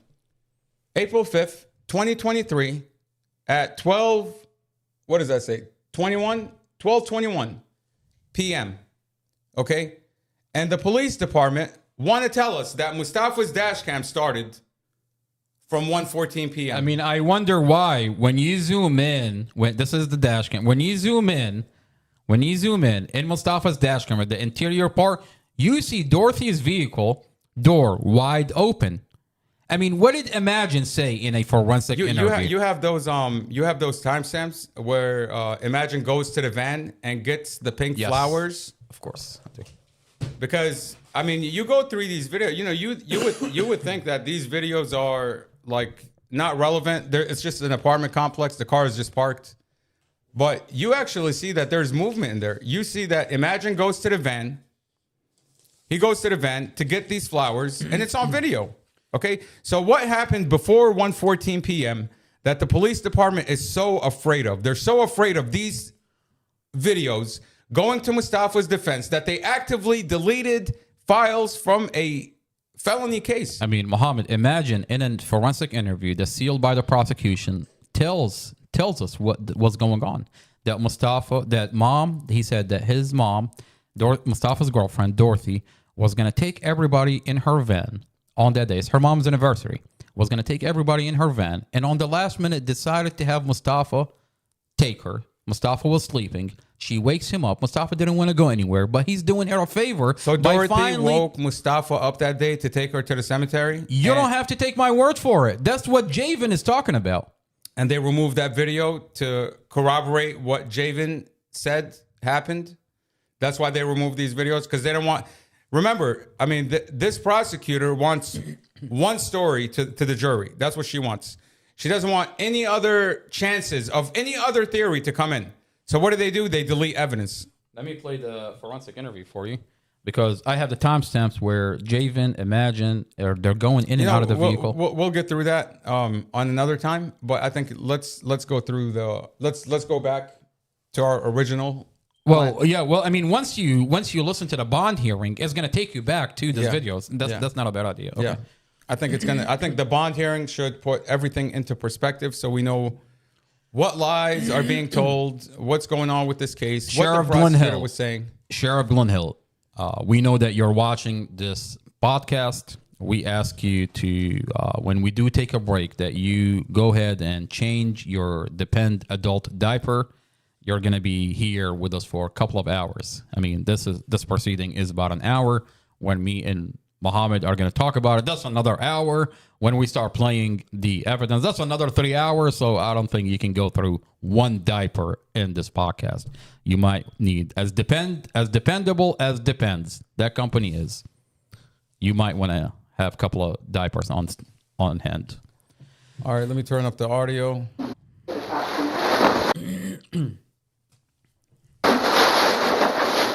And this is the bond hearing in General District Court on August 7, 2023, with the defense attorney Casey Stevens at the time, and of course, prosecutor Sarah Sammy.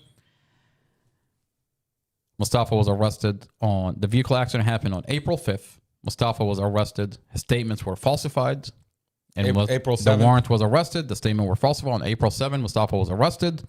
And on August 7, 2023, this is the bond hearing in General District Court. Matter on for a bond hearing? It is, this was previously put forward on Friday. We asked the court hold over until today for us to have an opportunity to conclude with pre-trial release investigations, or advise the court that you did approve your defense pre-trial release.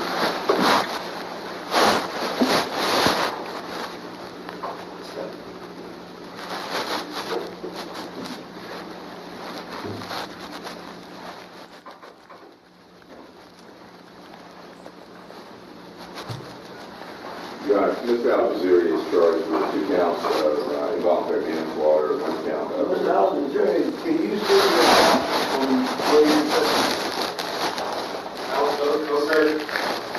Can you see your attorney?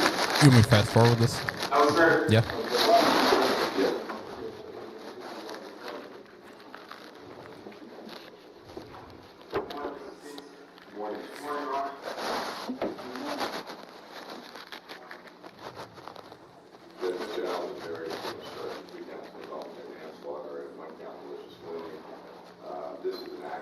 So at 2:05,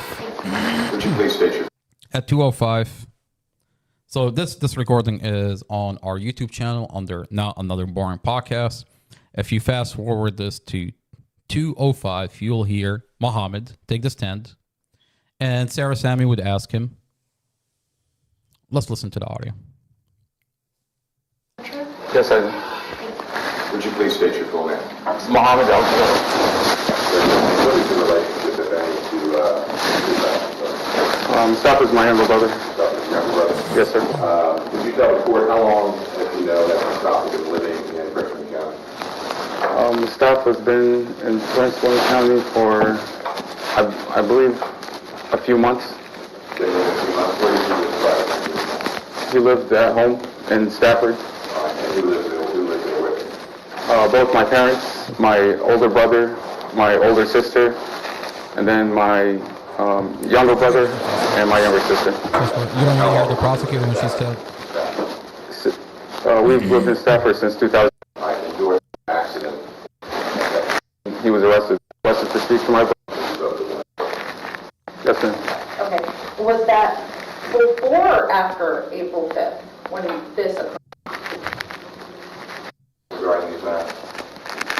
Yes, sir. Were you present during a period of time when he was interviewed by phone by Detective Drum or Investigator Drum? Yes, sir. Okay. And you overheard him speaking to Mr. Drum about matters? Yes, sir. Mr. Drum called my cell phone and requested to speak to my brother. And at the time I was driving, so as soon as I got home, I called Mr. Drum and I told him that my brother was present at home. Okay, and that's when you spoke to him at that time? Yes, sir.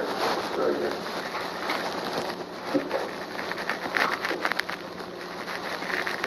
That's all I have with this week. Good morning. Good morning.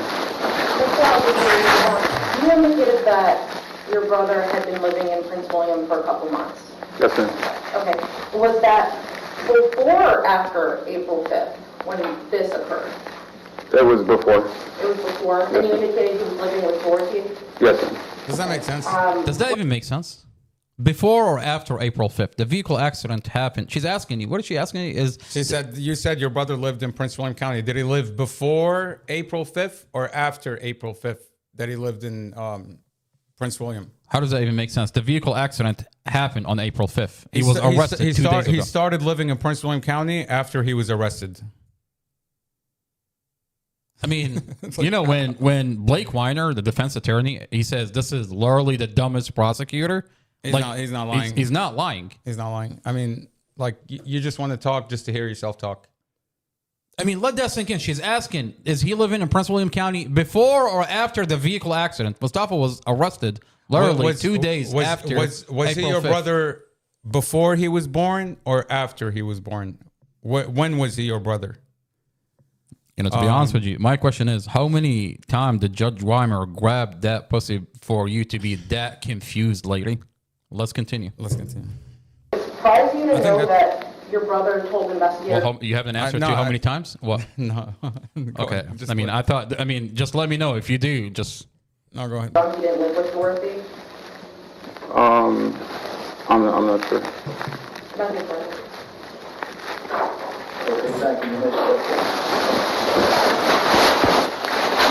Judge, with that, there was a body camera, excuse me, a dash camera was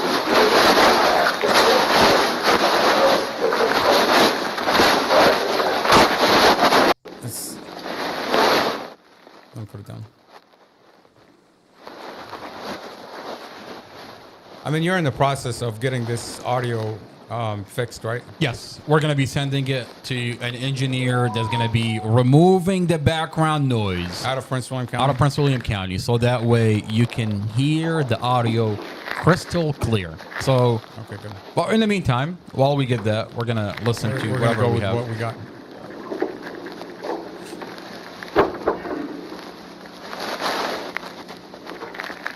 I mean, I want to say it sounds like the judge is recording. Well, doesn't it sound like that? Well, all I can tell you is I'm getting it supplied through the sheriff deputies. I mean, whoever is working. Whoever it with is, they're moving a lot. I mean, look, whoever's supplying me with this material, I'm not complaining. Okay, I'll take that. Next time, tell him app that helps you or her off-market and discounted properties. try not to move a lot. Stop adjusting the diaper, the adult diaper that they're on. I mean, I don't know what to tell you. You hear a lot of static. You want to call more?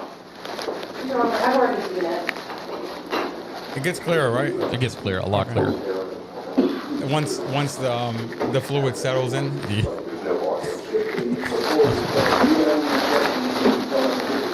Fast forward. There we go. I want to say that's a good thing about Depends is that once you're settled, there's not a lot of. And then you don't have to change it all day. Not a lot of static. I mean, I'm getting my information from Elaine. Apparently, Elaine knows a lot about the sheriff. Wonder how. Wonder why. I wonder if she's related to Judge Jarvis. Oh no, that's just Jarvis.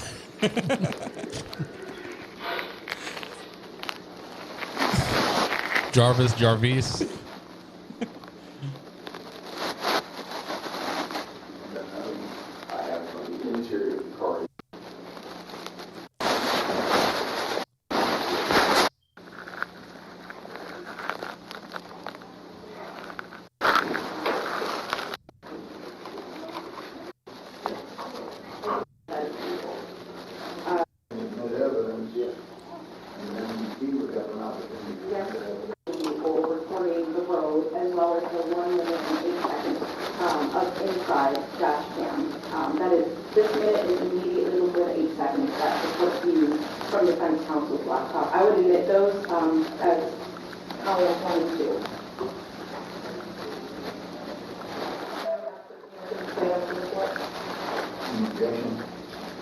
Is that Sammy talking? Yeah. What is she babbling about? It's just like, I don't know what she's telling the judge. It's like, you can grab it here, you can grab it there, I can do this position, I can do that position. I'm like, lady, what are you babbling about? But it's going to get better. He's like, not right now, lady. I'm sure that I understand. The 8 seconds you're talking about is the 8 seconds I just... By the way, this judge. He's telling her, did you shave? She's like, no, it's just the way it is. Persian, just like you like it. This judge golfs with Casey Stevens. Of course. He's like, this is my favorite judge.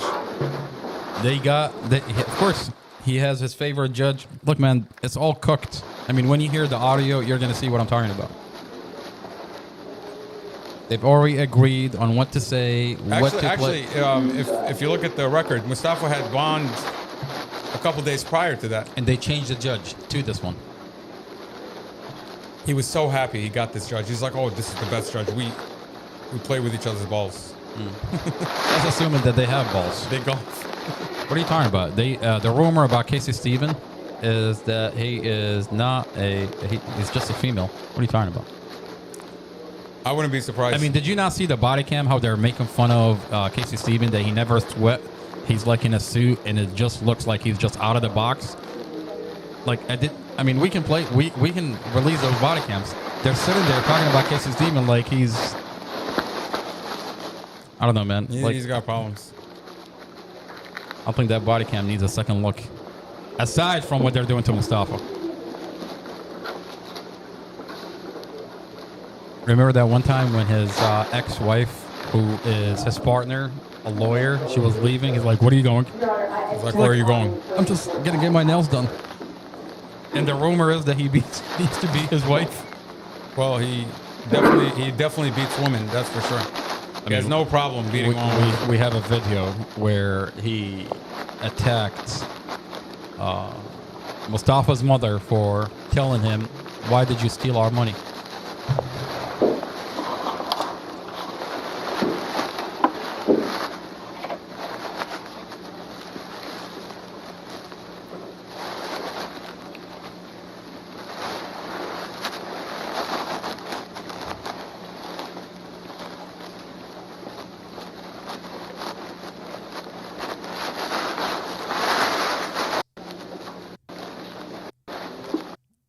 You seen the ad? Control the pawns to the left and to the right. +1 and -2, kind of a running forward. I thought you had this mapped out. Yeah, it is mapped out. I was just... Come on, man. You're not looking so good right now. Well, wait until you get to the good part. Does it sound better now? Listen, just listen. The prosecutor is gonna start singing, and I'm gonna sing on my podcast. She's gonna say what she wants to say, and I'm gonna play the evidence. And this community is the final judge. Okay.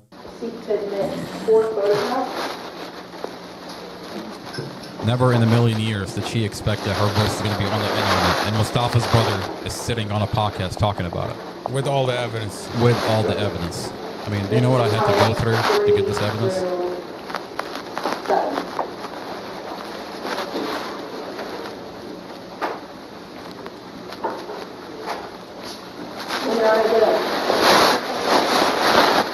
Your Honor, the exhibits that have just been entered after the court has actually indicated that they're entered into evidence, those depict the crash scene involving this defendant's vehicle as well as the citizen's vehicle who was driving on the officer's traffic. And Your Honor, at this point, the Commonwealth intends to proceed. So this is the part where she's telling the judge to allow her to proffer. Proffer is where the prosecutor gets to say whatever she wants without evidence. And Casey Stevens doesn't even push back on it. He says, yeah, well, you'll listen to it. But eventually what they do is the judge allows her to proffer. I mean, proffering is, you want me to just take your word for it? I mean, in a case that's involved so much police misconduct, you're just going to proffer? And her excuse is, oh, we can't bring in the witnesses. We can't bring in these pieces of evidence. And then when you find out that all the witnesses in this case are individuals that manufacture probable cause. They tell you, we were not there, we didn't see anything. That's manufacturing probable cause. That's not a witness. They're telling you, we didn't see anything. And the police department just allows them to just lie about Mustafa. And you have a prosecutor in court says, Your Honor, we can't bring him in. You can't bring them in because you have no witnesses. Okay, let me read to you. Let me read to you what proffer means in legal terms. So a proffer is an attorney's statement to the court outlining what the evidence would show, even if the evidence is not formally introduced. And that's how Blake described it. He said, let's say the prosecutor and the defense attorney they're going to proffer something. Like, let's say the prosecutor wants to proffer something. They would both have to be in agreement. They would have to be in an agreement that the evidence is going to show what this side or this side is going to proffer. And the reason for a proffer is so that they don't waste the court's time with presenting the evidence, since they're both in agreement of what's being proffered. Muhammad, she wants to proffer about this guy. That's your proffer. That's the proffer. The town local crazy guy. It looks disgusting. I mean, here, a better angle for you. I mean, that looks disgusting. Wait for it. The local town crazy guy, who Robert Drum says he called. We didn't understand what he said, and Robert Drum just wants to tell you what he said. They couldn't understand what he said, so Drum just proffered for him. He fills in the blank. He puts in his statements. So, I mean, Robert Drum tells you what he said. I mean, and this prosecutor uses Robert Drum. You know, I really think this prosecutor, I think Sarah Sammy is really, really stupid. I don't think she understands the definition of proffer. Proffer is when both sides agree on a specific piece of information that they're not going to waste the court's time. Like, let's say the video or the picture shows the sky is blue. You can proffer the sky is blue, and I'm going to say, I agree. You don't have to go out and see that the sky is blue. But if you're because we both agree that the sky is blue. But if you're going to proffer the sky is purple, and I say, well, the evidence shows the sky is blue, you can't proffer that. I mean, how stupid can you be? How stupid are you? I mean, I want to like, did Sarah Sammy really go to law school, or did she just? All right, put Sarah Sammy to the side. What's wrong with the judge? That's a good question, right? You mean what's wrong with Casey Stevens? What's wrong with his defense attorney? He's the defense attorney. He should say, Your Honor, the evidence is not going to show that. She's lying. He doesn't say that. He doesn't say, and he had the evidence in between his legs. Hey, they want to say she wants to bring in proffer, blah, blah, so she can say that He's Mustafa like, she gave proffered. Jason Nance a brain injury in a vehicle accident. That does not exist. It does not exist. I mean, and Casey Stevens knew that at the time. The prosecutor had evidence that did not exist at the time. Let's keep listening.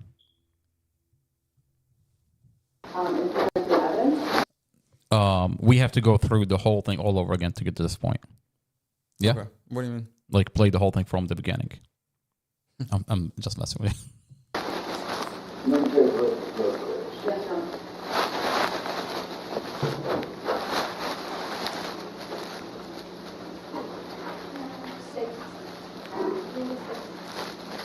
Yes.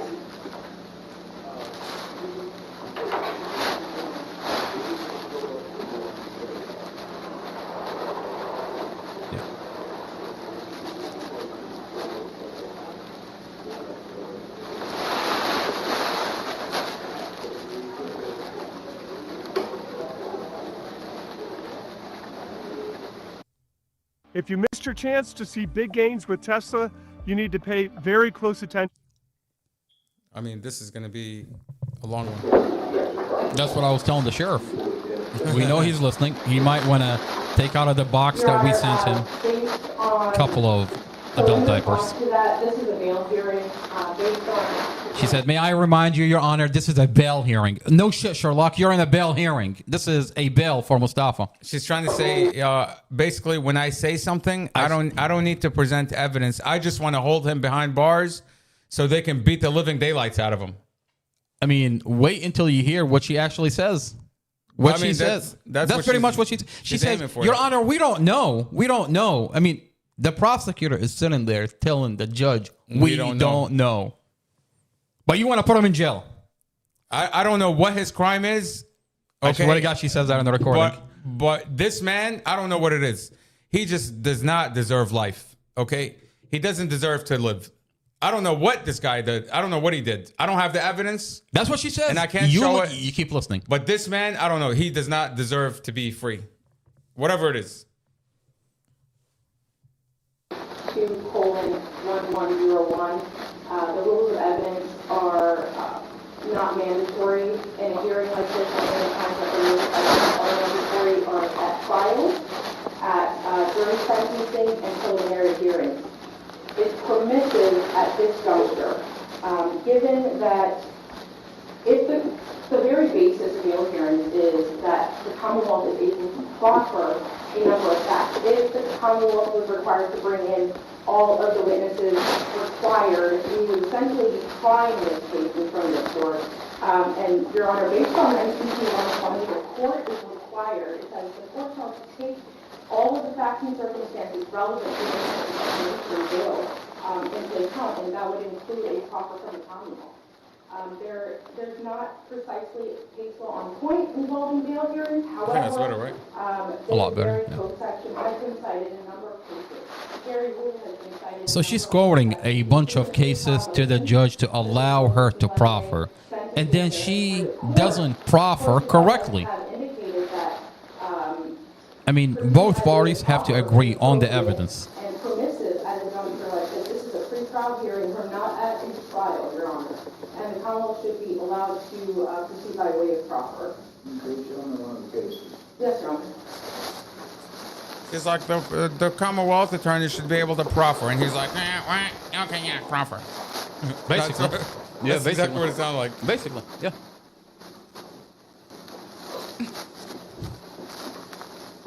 Show me the one where the defense is objecting to the proffer.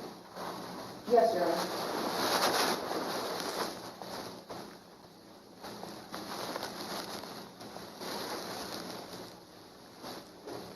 This would be Madonia v. Commonwealth. That's it's an unpublished case record number 1716. This is on 17 feet. Court of Appeals? Yes, Your Honor. And this specifically discusses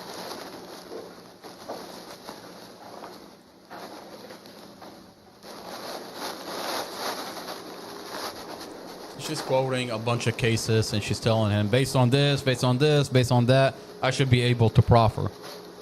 Well, that's not the problem. That's not the problem that you're proffering. But both parties have to agree on the proffer. And the example you gave out earlier is perfect. As we both have to agree that the sky is blue. And if you're claiming, if you're going to proffer that the sky is purple, then we have to both come out and look at the sky that you're claiming is purple. Otherwise, we're not going to sit here and proffer because we don't agree that the sky is purple. You and I know that the sky is blue.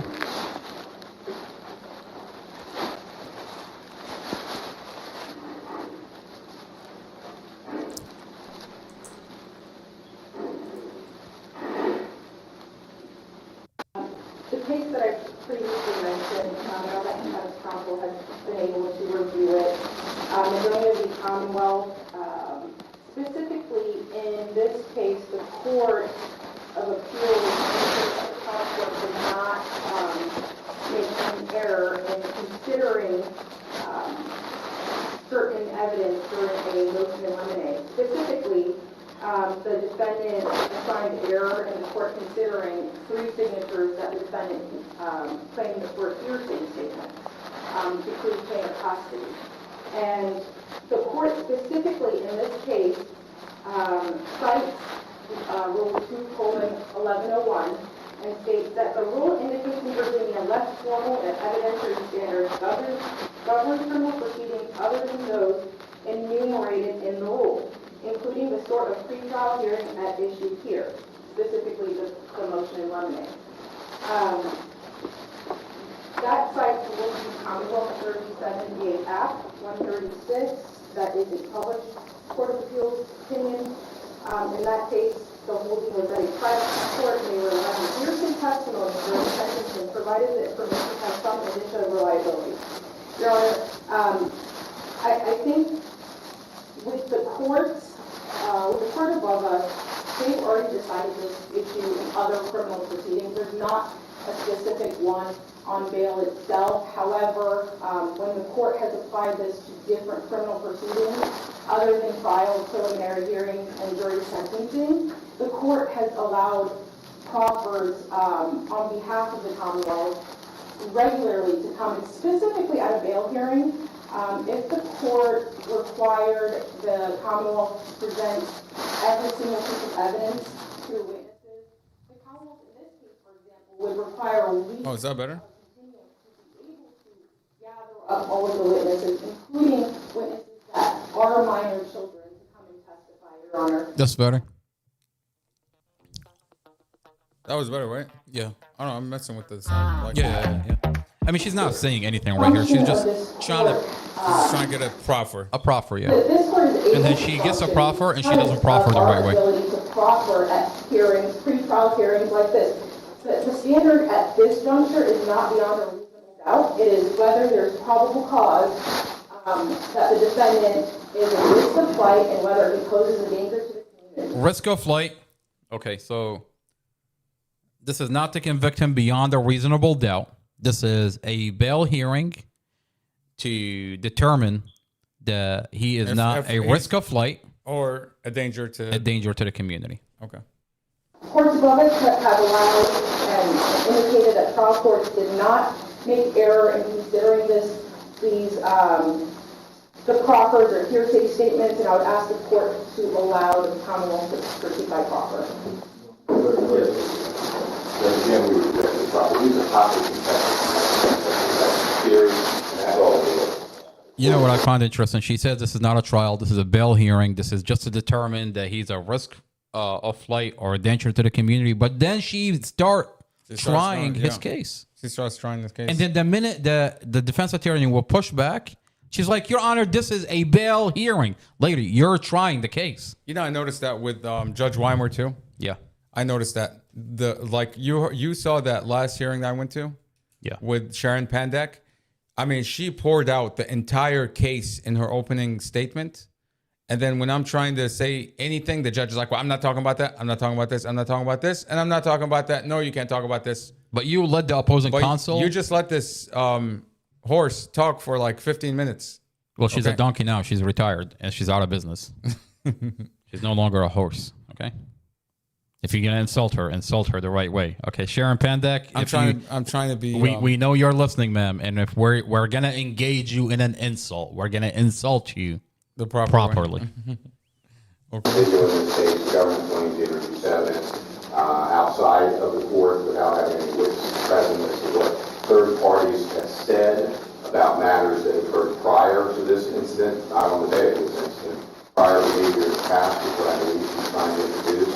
There is one witness in particular that she's very broad. Counsel is aware that I was objecting to proffer last week. When I asked her, when I pointed out that I was running the court to continue, she finished up with the pretrial release information. The information that she's trying to introduce is to try to show from their perspective that he presents a danger to society if released. And I would suggest to the court, given what he's been charged with, given the videos the court has seen with respect to how this happened, that rather than not necessarily make that determination, counsel speaks to she would need 2 weeks to get witnesses and this would turn into a trial, not a trial. 2 issues before the court. Whether or not the proper cause to believe he will plead, whether or not the proper cause to believe that he presents an unreasonable risk of danger to community. I would suggest to the court that the property proceeding by proper puts us at a disadvantage in that I can't cross-examine witnesses in order to determine where this information came from that we speak of with respect to foundational questions as well as weight that may be attributed to what may or may not be said by these witnesses. I'm sorry to project the problem.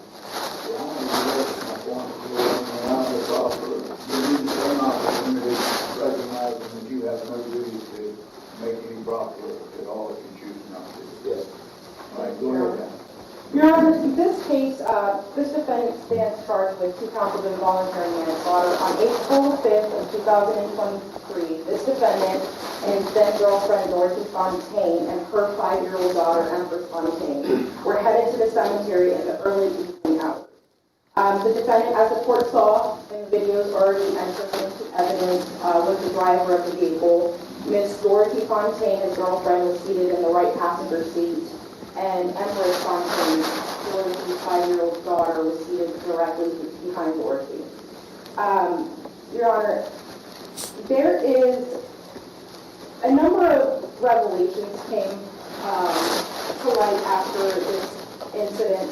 There are a number of eyewitnesses that have indicated they saw this vehicle, the defendant's vehicle, all of a sudden crossing to the intersection and go into oncoming traffic, and that's when this defendant's vehicle was struck directly on the right-hand side where Dorothy and Empress were sitting by the Chevy Just keep Tahoe listening. that the court has a picture of in evidence currently.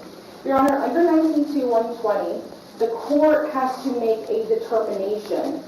The only reason why we're here today is to determine whether Is this the file that I sent you or that no? the defendant is at risk of It is? flight or his liberty The will one that was constitute after it was danger to himself like with or to all the public equalization as a stuff? whole. Your Honor, I would indicate, and I would Are you sure? tell the court I think that based on the following facts, I believe. You want me to airdrop this to you? Sure. So a number of eyewitnesses. I mean, it sounds really good. Just there was a busy day with rush hour on Dumfries Road. A number of witnesses just saw the vehicle crossing. I mean, there are a portion in it that are very clear. You can clearly hear what she's bullshitting. The Commonwealth does have a laundry list, basically of dash camera in 1-minute increments from that entire day, from when the defendant and Dorothy Fontaine headed out of the apartment in Woodbridge, and they stopped at a 7-Eleven. I want to see what she entire day from when the defendant and Dorothy Fontaine headed out of the apartment in Woodbridge, and they stopped at a 7-Eleven. Your Honor, Wait. She said 7-Eleven that Dorothy and Mustafa on their way to the anniversary, that they stopped at the 7-Eleven. Mm-hmm. I mean, she's trying to make this look bad, but then they seal off the video, the CCTV video when he stops at 7-Eleven. I mean, what do we see when Mustafa stops at 7-Eleven? I mean, you see that Mustafa goes into a gas station and he's literally buying a pack of cigarettes. Mm-hmm. I mean, here's the video. He's cleaning his car. This prosecutor is charging Mustafa with premeditated murder. On the CCTV video in the 7-Eleven, you see that Mustafa sits there for 10 minutes. The guy's not letting him use a coupon to save $2 off his pack of cigarette. And you want to tell me that this Mustafa is premeditated this. He wants to go and kill his girlfriend and the 5-year-old baby, but he's sitting there But before he does that, let him fill up gas, wash his car, and buy a pack of cigarettes. And use a $2 coupon to buy cigarette. Okay, come on. I mean, she's telling the judge, like, Your Honor, I have a video of a CCTV at 7-Eleven. If you remember, at the end, the judge doesn't hold. The judge give Mustafa a bond. Yeah. He says that the prosecution does not have a case.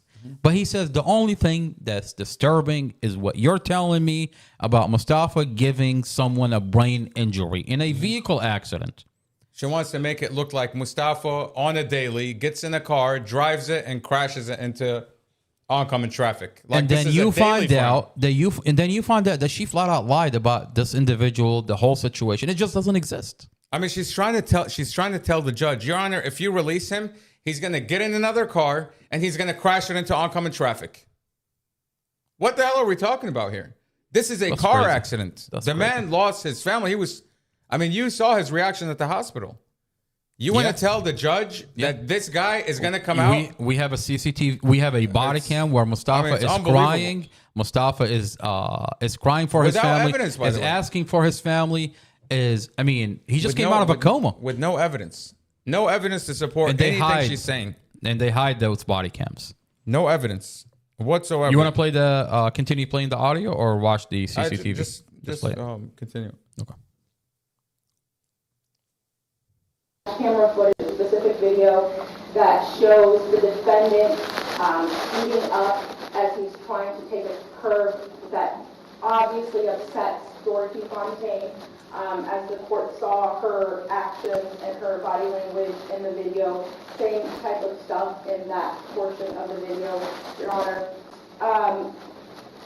In an interview done by a special victims detective, Listen to what she's talking about. Captain Romero, who's specially assigned to the Special Victims Unit, he was able to interview 2 of Ms. Fontaine's other 2 children. She said 2? She said Investigator Romero interviewed 2 of Dorothy's children.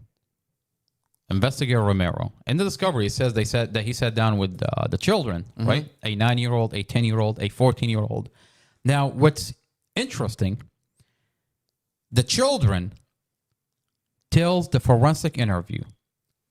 Investigator Romero sits down with the children, and then they put them in a forensic interview, a video recorded forensic interview. And in that interview, Javen says, investigator told me a bunch of lies, that Mustafa ran away.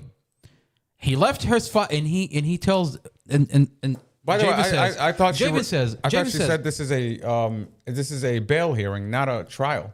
Exactly, and that's what this prosecutor says. She says one thing and she does something else, and the judge just lets her do it. I mean, she says it's a bail hearing, but she's sitting there trying the case, and then you find out that the evidence that she's using is a lie. I mean, the police department weaponized those kids against Mustafa. In the forensic interview, you see that Javen, the 14-year-old, says that the police department told him a bunch of lies. What are the lies? That Mustafa ran away, when we know that on a body cam that shows that Mustafa was in a coma, helicoptered to the hospital. I mean, Mustafa was in a coma. Mustafa was helicoptered to the hospital. So when the police department is sitting there telling children that Mustafa ran away, you lie. You're lying to the children. And then they take this lie further and they tell the kids that Mustafa left your 5-year-old baby sister, and if he hadn't ran away, we could have saved your 5-year-old baby sister. I mean, you're lying to the children. You're weaponizing those children against Mustafa. Javen says, I loved Mustafa. Mom always told me to trust Mustafa. And in the Google Nest, you see that he loves Mustafa. Mustafa loves him. And then Javen says, but after what the investigator told me, I don't love Mustafa. Mustafa did this to my mom. I mean, they're telling him Mustafa did this on purpose, ran away, left your 5-year-old. What do you want the kids to say? I mean, how sad. You're weaponizing. This is child abuse. The police department. And then you have a prosecutor that sits in a bail hearing, tell the judge, Your Honor, I have the police officer, investigators who sat down with the children, and the children said X, Y, and Z. After what, lady? After you weaponize the children against Mustafa? Let's listen to what she says, and I'm going to play the forensic interview. They indicated that the defendant and Dorothy Fontaine were actually fighting that day prior to leaving the house. Both of the children... Listen to what she just said. I just rewind again. They indicated that the defendant and Dorothy Fontaine were actually fighting that day prior. She said that the children indicated that Mustafa and Dorothy were arguing that day. That's not true. Imagine. I mean, hold on. Says, if you're saying they're arguing that day, why would he be cleaning her seat before she gets in the car? Why? Why would somebody who's not arguing... only cleaning her seat, he's perfuming his seat, her seat, the baby's seat. You and I are arguing, right? We're about to get in the car together to go to the store. Why would I be cleaning your seat? If we're arguing and I'm angry at you, exactly. You're angry. I mean, this why would I be defines... cleaning your seat? Why? Why would you send me money to put gas in my car if we're arguing? Why would you get in the car with me in the first place? Why would I be sharing a cigarette with you 8 times? And the way she grabs his fingers, it's like it's like a sign of love. Like the way she grabs his fingers. If you and I are arguing, why would you get in the car with me to begin with? If you have your own car. He's doing her a favor. He's doing her a favor, taking her to her mom's anniversary. I mean, and by the way, the interview that she's talking about, the argument, the child says that Mustafa was sleeping. Mom was going to go in her van, change her mind on the last minute. We're going to watch the interview. And he said that she woke Mustafa. Mustafa was tired, didn't want to go anywhere, but she convinced him to take her. So he's doing her a favor. I mean, and the argument was that. He's like, I don't want to go. I don't want to go anywhere. I have plans. Yep. Okay? And she's like... That's what the child... I mean, you don't have to take my word for it. That's literally in a forensic interview. It's on video. But what did she say to the judge? Your Honor, they were arguing, insinuating that this is a monster. He's arguing with Dorothy. He did this on purpose. Lady, you're not telling the truth about the forensic interview. Oh, is that why they're sealed? That's why they're sealed. That's why they're sealed. That's exactly why they're sealed. Leaving the house. Both of the children were interviewed separately, and they both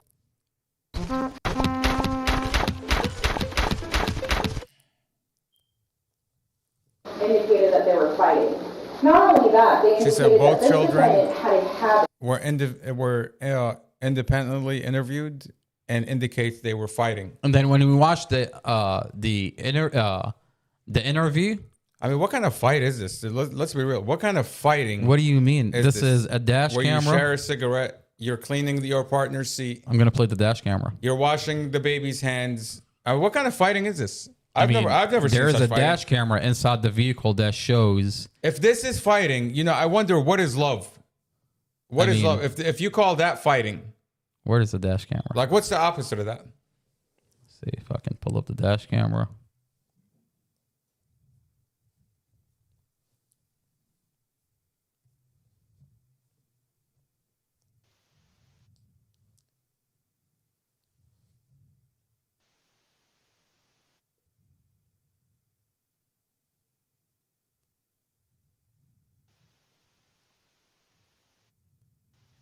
I mean, she's saying that when they got in the car, they were arguing. That's what they said, right? Mm-hmm.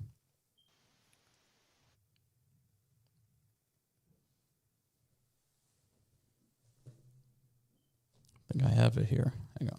What do you look for specifically? The actual dash camera, the part where they're passing the cigarette back and forth like 8 times. No. Here she's saying that they're arguing inside the apartment. So just inside the apartment. Yeah, play the beginning of the dash camera. Okay. Oh, the beginning of the dash camera, yeah. I think you just had it. No, it's better if I just pull it up from here.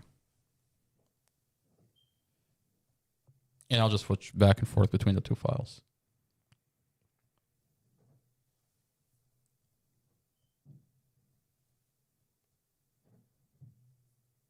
What do you mean? I have the Google Nest inside the apartment. That's what I'm saying. Like,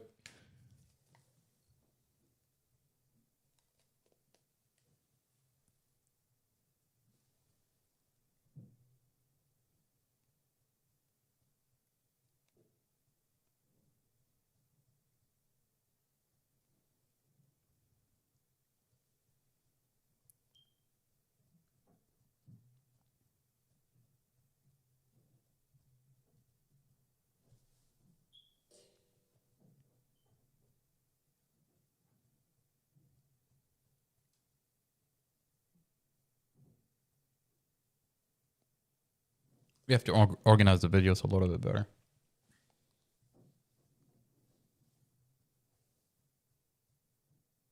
exactly. Laurie said, Amar, why don't you have these videos categorized? Working on it. There's just so many videos. Laurie, there's so many videos. But we're working on it. I think you have to put them in a playlist so you know, Yeah, like yeah, yeah. dash cam.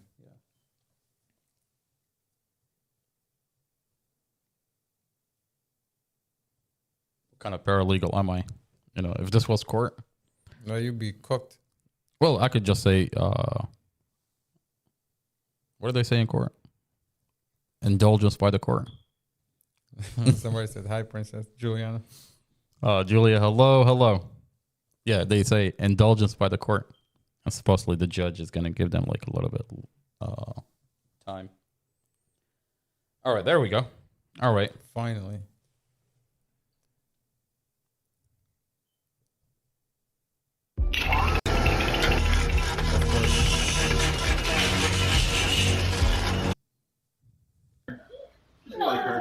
This is April 3rd. I mean, does that look like a relationship that's where they're arguing and I mean, this looks like a beautiful relationship. I mean, this is Javen, by the way. This is who the children, she's talking about the children. That's Javen, the 14-year-old. That's Mustafa. That's Nini's child in Mustafa's apartment, Kim Coleman. Kim Coleman. It's not gonna work, I swear to God. Hey, everybody out of my room. That's Dorothy. What about Sean? Can you stay? And it sounds like she wears the pants in a relationship. Mustafa. That's 5-year-old Empress.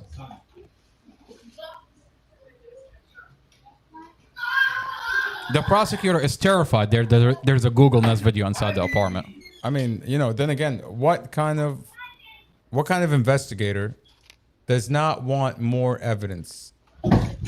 Specifically of the day they're claiming a crime allegedly occurred.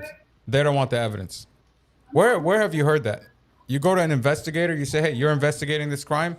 I have video of this event. Okay, I have videos of this specific time. You're investigating that, right? And the investigator says, no, I don't want your footage. I don't like your footage. I mean, especially when they're charging you with premeditated murder. You don't think these videos are relevant? They don't help your case, prosecutor. They don't help her case. They don't. I mean, her narrative is going to fall apart the moment these videos are introduced. The whole narrative just falls apart. Can't have that happen. Let's fast forward this just a little bit. This is Mustafa. Remember, this is the guy that sued the police. This is the guy that had over half. That's Mustafa playing with the water guns with the kids. That's Nini's child, Kim Coleman.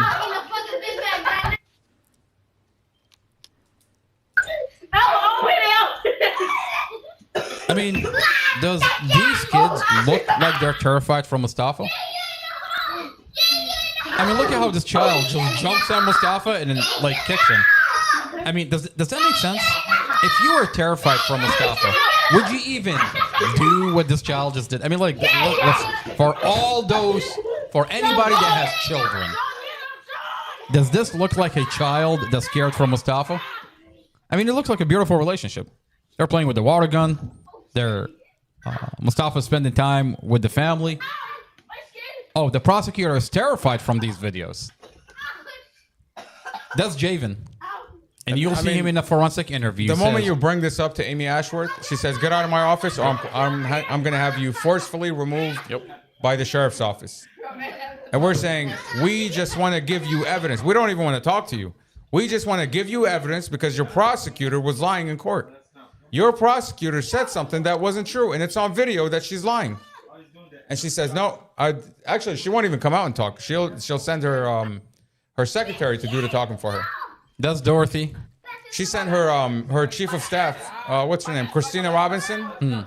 She came out and she's like, "Amy Ashworth is not going to talk to you. She's not going to. We're not trying to talk to you. We want to give this evidence to the courts." I mean, how hard is it to get evidence? I mean, the prosecutor doesn't want it. The police department don't want the The evidence. judge doesn't play it. No one is allowed to play this evidence in courts. What kind of investigation do you have going on here? Where police don't want to investigate, prosecutors don't want evidence, nobody wants anything. I mean, take my word for it. We don't want these videos. Don't listen to these videos. Stay away from these videos. They're not good for you. I mean, wait until you see what the child says in a forensic interview. Let's play. Let's play. Seriously, how sad? I mean, look. I mean, is this not how a beautiful sad? relationship? And they want to say that Mustafa had an abusive relationship to Dorothy. That the kids, I mean, you're telling the child that Mustafa ran away, left your 5-year-old baby. And if he hadn't run away, we could have saved her. You're telling a 14-year-old, you're telling a 9-year-old, you're telling a 9-year-old, after they just lost their mother, now you're weaponizing against the only person that cared about these children. I mean, the crazy thing is, this is like a daily reoccurrence with these kids. Like this type of, like horsing around, playing around. This is like daily. This is daily. And that's why the prosecutor doesn't want it. I mean, this is what? What day is this? This is the 3rd. The 3rd. April 3rd. April 3rd. What? 10:05 p.m. 10 p.m. Let me play the forensic interview from the children. I mean, you have videos of April 5th, the day before they left. I have April 5th. Imagine, what's the other kid's name? Javen. They're hugging on Mustafa right before he left. Did we release those videos? I don't know if they're on there. I don't think we released them. But we have the day of the vehicle accident, days of Google Nest videos that shows this is a beautiful relationship. So when the prosecutor says they're arguing, she's flat out lying about Mustafa and their relationship. I mean, there's Google Nest video inside the apartment. I mean, let's listen to what Pharaoh in a forensic interview says. I mean, this prosecutor says they're arguing, right? Well, let's hear the content of this argument. What are they arguing about?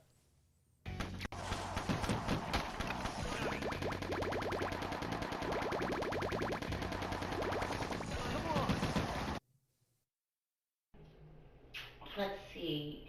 I want to find out a little bit more about who you live with, okay? So tell me about who you live with. Who all lives with you? Well, I live with my brother, and my other brother,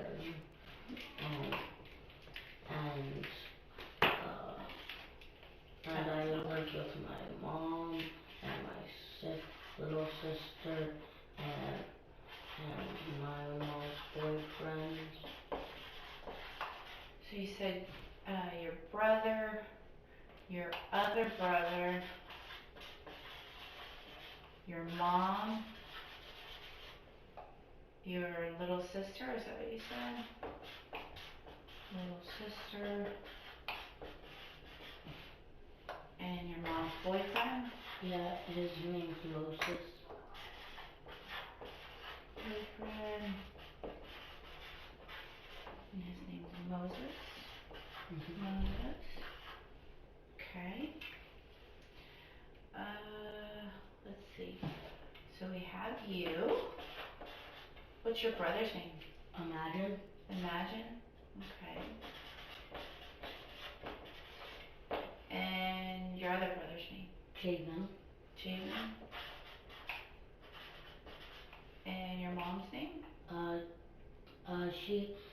people call her a whole bunch of names, but the one I like the most is her nickname that her mom and her brothers used to call her Joey. Joey? Yeah, that's her nickname. Okay, Joey. Okay, and your little sister? Empress. Empress. Okay, and you said your mom's boyfriend is named Moses? Yeah. Is that right? Okay, and these are the people that you live with, is that right? Yeah, well, I don't live with my mom and my sister anymore. Okay, so what happened there? Well, they died in a car crash. They died in a car crash? Okay. When was the last time that you saw your mom and your little sister? 2 days ago, she was planning on going to her grandma's and then driving around for doing other stuff. She didn't know what yet. I decided to stay home because I didn't want to go. Okay. So 2 days ago, let's talk about what happened 2 days ago, okay? So think back about 2 days ago, the last time you saw them, okay? Tell me everything you remember about that day. Everything from the very beginning until the last thing that you remember about that day. What happened? So I woke up and I was planning on doing with Moses to get one of the new games that he said he would get me that day, but mom wanted, but he was too tired to, and also mom wanted him to come with, but he didn't want to come, so they got into a fight for a little while. Then Moses went, and I gave him my $12 because we have this whole big plan to have enough money to debt the dam, and then a couple minutes later, a couple hours later, Top showed up around our house, so we tried to tell mom and them, but they didn't answer. And then the Tops eventually went away, and they still didn't answer. But then Moses came back with blood on him in a hospital outfit, and told us to get our shoes on to go to our neighbor's house, which is also our mom's best friend's house. This is Pod 5, the first fully immersive sleep system. Intelligent, adaptive, effortless. It doesn't replace your bed, it transforms it. Pod 5 listens and responds to your needs in real time, adjusting temperature, elevation, and sound while you sleep. Built to give you all-night comfort with an adaptive sleep surface that fits onto any mattress to personalize temperature, so you and your partner sleep just. Okay, so you gave me a lot of information there, okay? So I want to ask you some questions about that day, okay? So you said you woke up. Do you remember what time you woke up? No, I don't really look at the time when I woke up. Was it in the morning? Was it in the afternoon? Or something? I just know that it was pretty bright. It was pretty bright? Okay. Yeah. So when you woke up, it was bright outside. And you said that you were going to go with Moses to get a game. A video game. For my Switch. For your Switch. And you said that you gave him $12 for the video game, is that right? No, this is how much I had. Because that's how much you had. The game was $70, but I had 2 other games I was going to trade in with the $12. Okay. And then he was going to pay the extra $20 so we could get the game. Okay. So when you woke up, you said that you were going to go to go with Moses to get the game. Yeah, but since he decided to go with mom and said that we would get the game tomorrow, I just handed him the $12 and told him why he's out there to get the game. Okay. So, tell me what he was going to do with your mom instead. You said that instead of going to get the game, he was going to do something with your mom. They were gonna go visit my mom's mom's grave, so that because it was her birthday, it was my mom's birthday, so. And then they were gonna go somewhere else, they didn't know where, and just do something. And me and Imagine and Jam decided to stay home while her and Empress went with him to go to Grandma's grave. And how did you know that it was your? How did you know that they were going to your grandma's grave? Because they said. Who said? My mom. Your mom said? Mm-hmm. And whose idea was it to go to your grandma's grave? My mom's. Your mom's. Because it was her birthday. Because it was your grandma's birthday, is that right? Mm-hmm. Okay. And you said that you and Imagine and Javon decided you would stay, is that right? Yeah. And who decided that? Well, we decided my mom was okay with it. Okay. And what was the very next thing that happened? Well, a couple hours later, the cop showed up around our house. We tried to tell our mom, and she didn't answer.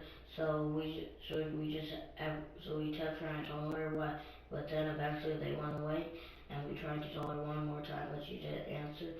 So, but then a couple hours later, or a couple minutes later, Moses with his family showed up and said to put our shoes on and to go to our mom's friend's house. And my mom's friend is named Nene. Is named Nene? Yeah. Okay. So earlier, and I need you to correct me if I get something wrong, okay? You said something about Moses and your mom got into a fight. Is that correct? Yeah, because he didn't want to go, so he got really mad at her. Okay. Tell me more about him getting really mad at her. Well, they broke into a really bad fight because he got really mad that she was trying to force him to go. He didn't want to. So they were fighting for a couple hours before he just decided to go. What did you hear? Well, I didn't really hear a lot because I was told to go in my room and go in my room with my brothers and sister, and while they were fighting, I was just watching Mario Odyssey movie on my PS5. But then my little sister got upset because she wanted to watch the TV. She told my mom, and my mom said to let her. So then I unplugged the PS5 since the Roku or the Fire Stick was still plugged in, but the Fire Stick wasn't working. So I tried to plug it into the projector, which was in my mom's room, but there was no volume. So a couple minutes later, I decided to just go put it back in the other room. And since my sister was on the phone, I decided to just hook up my PS5 to the TV. And then a couple minutes or hours later, they stopped fighting and they were going. How did you know that they were fighting if you didn't hear what they were saying? Because I heard them yelling still, because the movie wasn't too loud, but also because they were fighting in the living room. And what did you hear them say? Well, I don't remember fully because I was mostly in my room and not listening because I was just watching my movie. Okay, and thank you for telling me that you don't remember. That's what I need you to tell me, okay? And what does it look like when they fight? Well, they mostly just yell at each other. Okay. Don't take boring pictures. Use AI instead. Snap a shot, open photo room, tap AI backgrounds. And then what was the next thing that happened? Well, then they left to go. Okay. Did they say something to you when they left? I don't fully remember. Maybe they said that they were leaving. Maybe they said bye. I don't remember fully. Okay, and that's okay if you don't remember.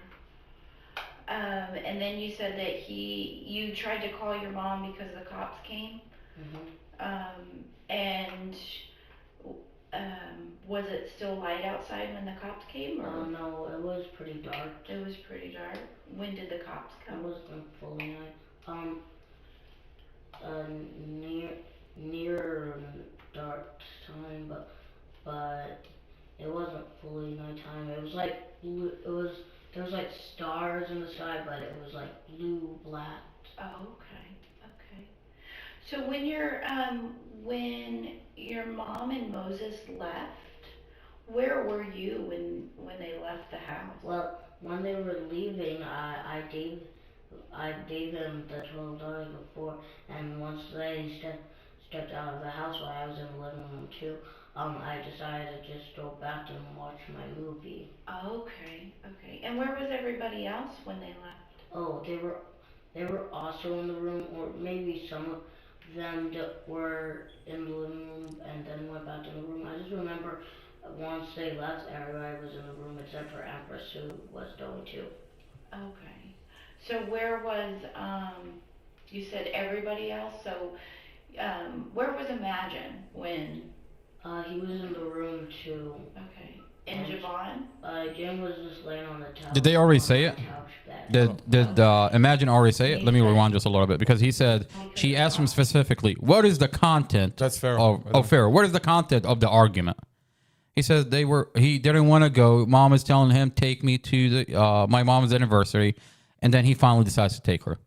That's the content of the argument. I mean, but this prosecutor wants to say in court that they're arguing. Your Honor, he's arguing. He's a monster. He's doing her a favor by taking her to her mom's anniversary. And the child says it in a forensic interview. That's why this forensic interview is sealed, because the child is literally talking about a couple of things. He says, Mom was going to go in her van. On the last minute, she decided to have Mustafa take her. Mustafa didn't want to go, so there defeats the prosecutor narrative with premeditated falls apart immediately.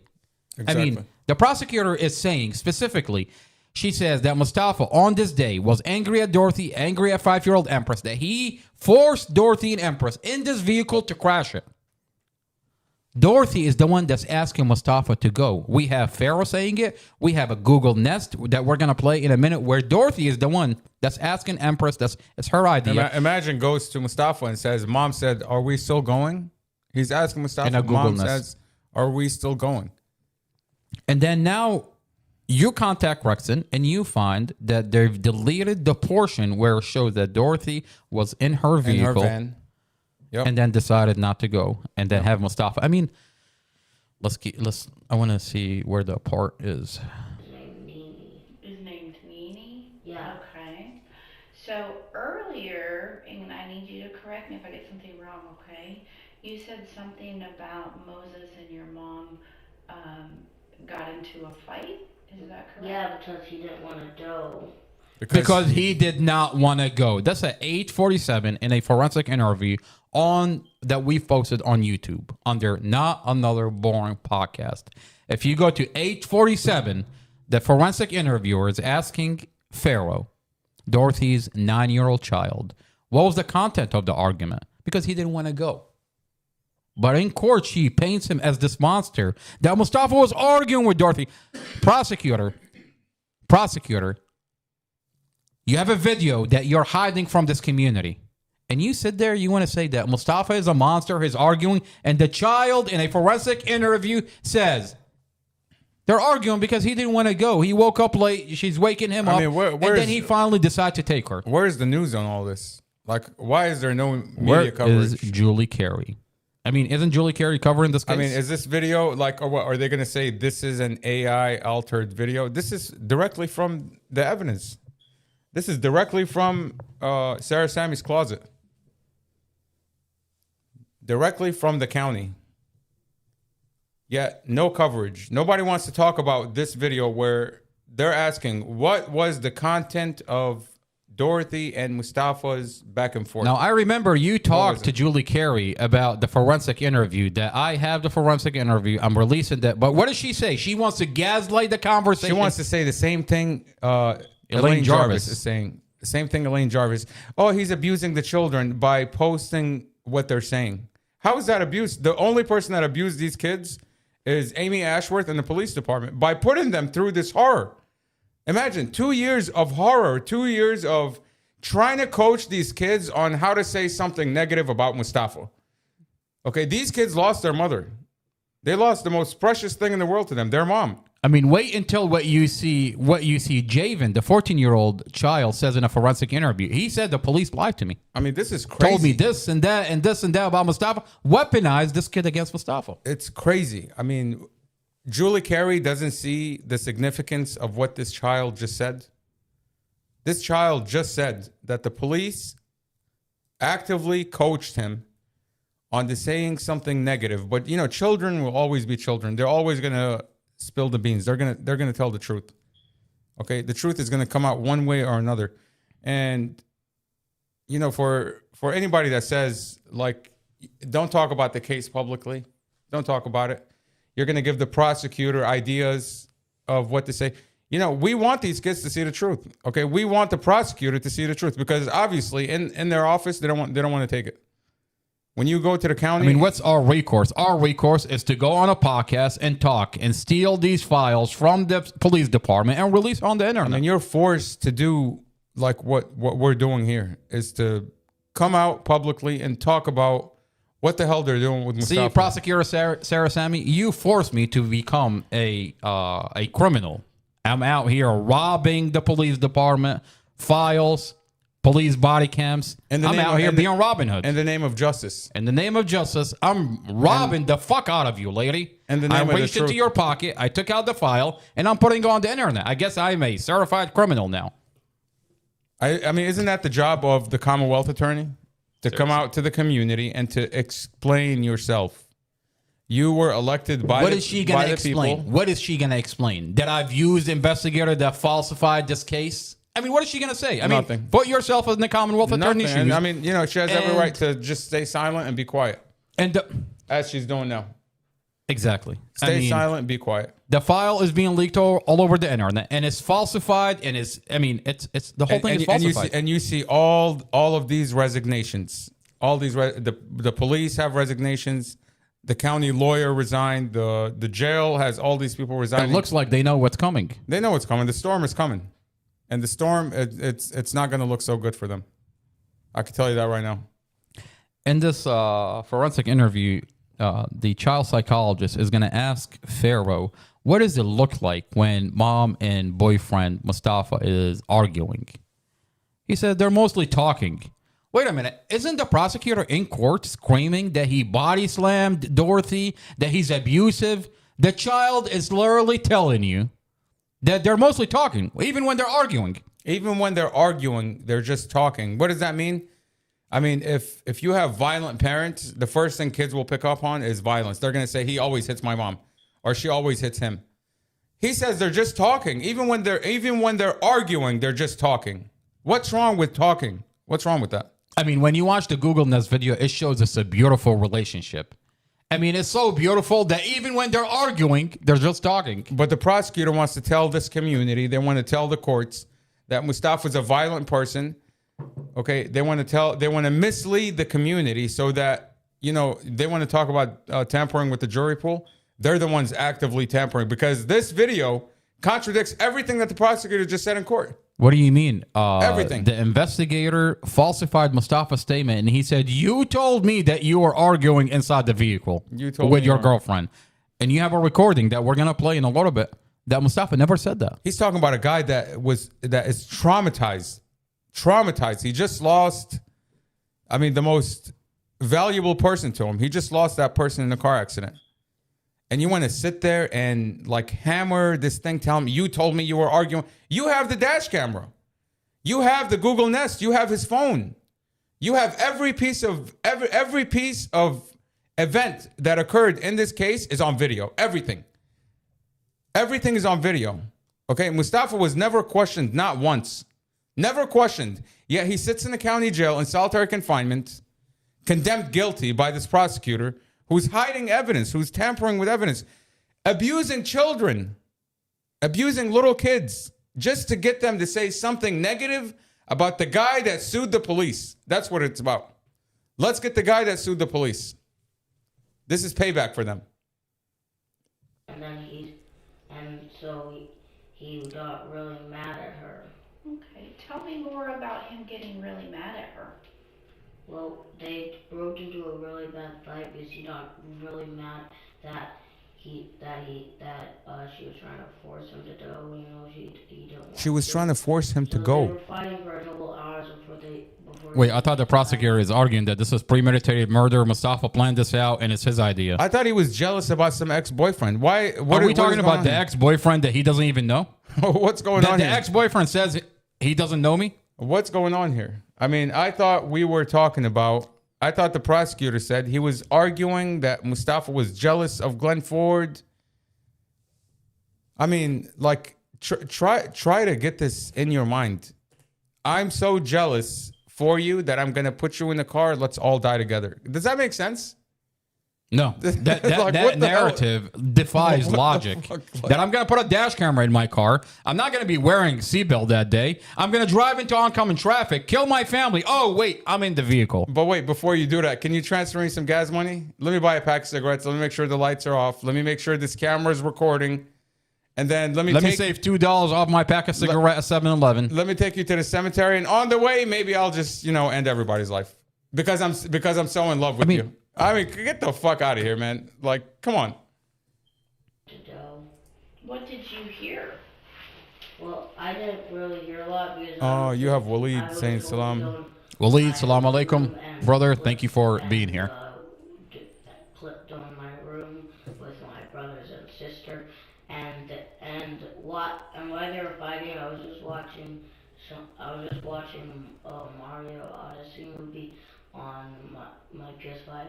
But then my little sister got upset because she wanted to watch the TV. She told my mom, and my mom said to let her. So then I unplugged. I mean, he's talking about playing with his PS5. I mean, does that sound like a violent house? No, man. I mean, if parents are arguing, if there's a fight breaking out in the house, you're not going to be as a child. You're not going to be sitting there playing with your PS5. The other room, and since my sister was on the phone, I decided to just hook up my PS5 to the TV, and then. I mean, wait until you watch the Google Nest video. They stopped fighting and they were going. How did you know that they were fighting if you didn't hear what they were saying? Because I heard them yelling still, because the movie wasn't too loud, but also because they were fighting in the living room. And what did you hear them say? Well, I don't remember fully because I was mostly in my room and not listening because I was just watching my movie. Okay, and thank you for telling me that you don't remember. That's what I need you to tell me, okay? That's what I need you to tell me. And these are. What does it look like when? These are like the what is it? Before the interview, she says, remember the words that we talked about. What are the words that we prefer to use in these interviews? So you're talking about a forensic interviewer pre-coaching the children, off camera, by the way, not recorded. Okay, a forensic psychologist who deals specifically with kids, pre-coaching the children on specific verbiage that is to be used in these forensic interviews. Yeah, why isn't this pre-interview recorded? I mean, you're interacting with children.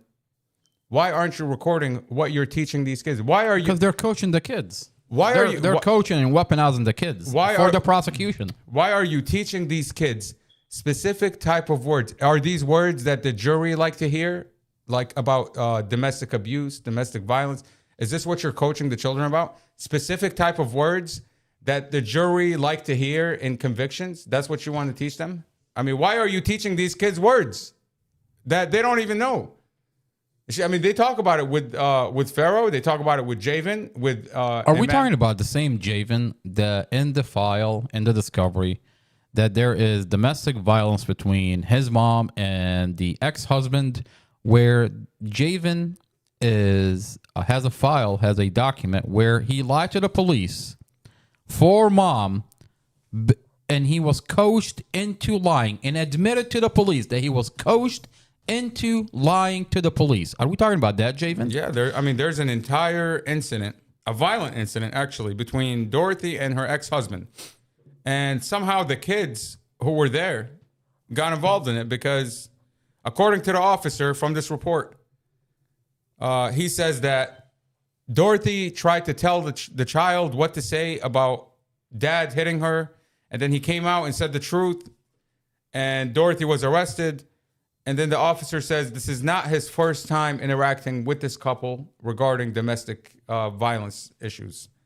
But this forensic interviewer, I find it interesting that this forensic interviewer is asking these kids about all the violence they've seen in their life. And then they want to take all that and apply it to the one person that was only there for 3 months. They want to take these children's past violence with their father, with another boyfriend, with whoever. They want to take whatever they've gone through and apply it to this one man that's been there for 3 months, taking care of the kids. And you have a Google Nest video that shows he's taking care of the kids. He loves the family. He loves the kids. He loves his girlfriend. You have a Google Nest video of inside the apartment. Now, I find it very disturbing that anytime the ex-boyfriend is mentioned, Glenn Ford, that anytime the abusive ex-boyfriend, Glenn Ford, according to Divine Jones, Glenn Ford used to abuse Dorothy, abuse the kids, is jealous from the children. He used to drug her children. Drug Kylie and Ava and 16-year-old Kylie at the time woke up in his bed. Disturbing details. Yeah, very disturbing. When they talk about the ex-husband, Divine Jones, who have an extensive history of domestic violence, anytime those two individuals are mentioned, they put Mustafa. You don't find that disturbing? There is evidence that they're supplementing Mustafa, and then they take this file to a psychologist who writes a 24-page detailed about extensive. What are the term that she used? She called it intimate something violence. Now, intimate. Is she aware that they're supplementing Mustafa's name for Glenn Ford and the ex-husband? Mustafa knows Dorothy for 3 months. What intimate? You're talking about a relationship that intimate domestic violence, I think is what they call it. For that to happen, you would have to be in a relationship with an individual for years. Well, this psychologist is getting information that Mustafa's been in a relationship with Dorothy for years, and he's done this and that and this. She needs we have evidence where they're supplementing Mustafa's name for Glenn Ford and Divine Jones. And this is going to be looked at. They sealed the file. They thought no one is going to find out. They thought nobody was going to find out. Let's keep listening. She just asked, let me go back. Go ahead. And what does it look like when this is the part that I'm looking for. Listen. Well, they mostly just yell at each other. Okay. What does it look like when mom and boyfriend Mustafa are arguing? They mostly just yell at each other. They're mostly talking. Listen, I'm going to rewind it just a little bit. Hey, everybody. I'm Andrew from EMP Shield, and today I'm excited to show you Andrew. technology, the world's first. Look like when they fight.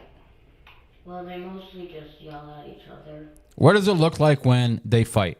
They mostly just yell at each other. What is this prosecutor talking about? Body slamming, physical abuse? What is she talking about? If this is the child, and the child is telling you that mom and boyfriend is mostly talking when they're yelling at each other, there's no physical abuse. She said, what does it look like when they're fighting? When they're fighting. When they're fighting.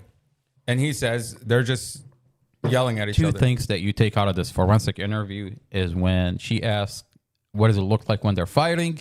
They're mostly just yelling.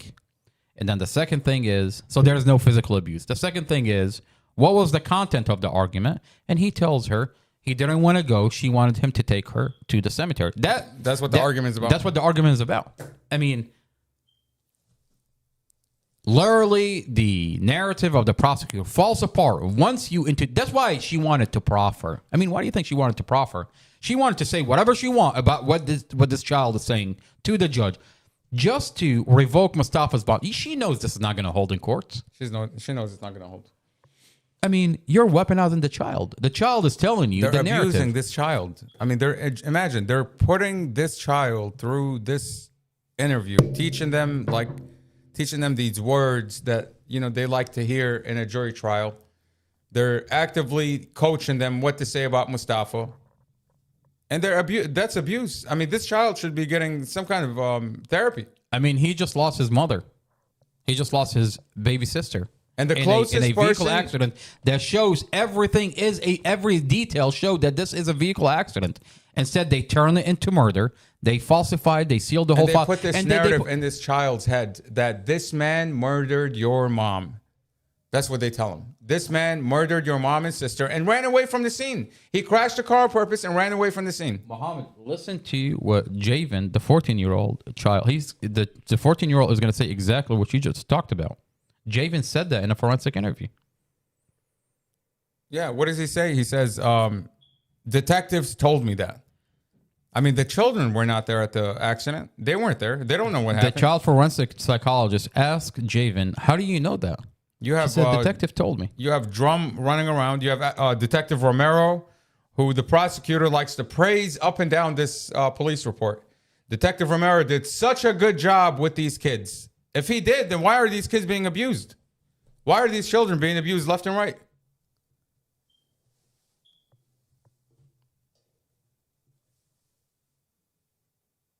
There we go. This is Javen. And I stayed until and on the game. I went into my mom's room. Was watching with YouTube with my baby sister. My brother wanted me to leave so I can show me something. She begged me to stay, so I stayed, and I stayed until I left with Daniel. And because they were leaving soon to go get errands, rather I should have stayed because I was going to be the last day I ever saw her again. I came back from Daniel's house to my brother, and my younger brother, Farron, she's still here. Apparently they didn't go with them, which was a good thing. Anyway, I was watching them, waiting for them to get back until I got the news. So I saw we called them Moses, but anyway, he came from the hospital in a hospital gown and blood on his forehead, and which was weird. He told me my mom they got into a T-bone accident. Rather, no, that was on purpose. He made that T-bone accident. He ran out. He's sitting there, second guessing everything that Mustafa told him after he was released from the hospital, after he woke up from a coma. Why? And he's going to tell you why. Because he's going to tell you, detective told me that Mustafa ran away from the scene, left my 5-year-old baby sister to die, and if he hadn't run away, they could have saved her. The forensic psychologist asked him, he's like, how did you know that? She said, detective told me. So you're telling me that detective lied to you about Mustafa, and now you're second guessing everything about Mustafa. I mean, at one point, the child says that I loved Mustafa. Mom always told me to trust Mustafa, but after what the detective told me, I'm not going to trust Mustafa. I want to know, where are these detective conversations? Why are they not on body cams? I mean, come on, Muhammad. Do you think they're going to record when they're weaponizing the children? The only reason you're finding out about it, because children are children, and they will always tell the truth, even if you coach them to lie. The reason why if you weaponize them. The reason why I ask where are these body cams with the children is because I heard Robert Drum in one of the body cams say that to that nurse, Nancy, whatever her name was. He was talking to a witness and he says, I can't talk to children because they have to go through a special type of officer or a psychologist that talks to children. I can't call children up. But yeah, you see detectives like Romero is talking to children, coaching them without a body cam. You see, I forgot what Investigator Davis has calling Kylie on speed dial. Isn't that a child? Why are you speed dialing a child?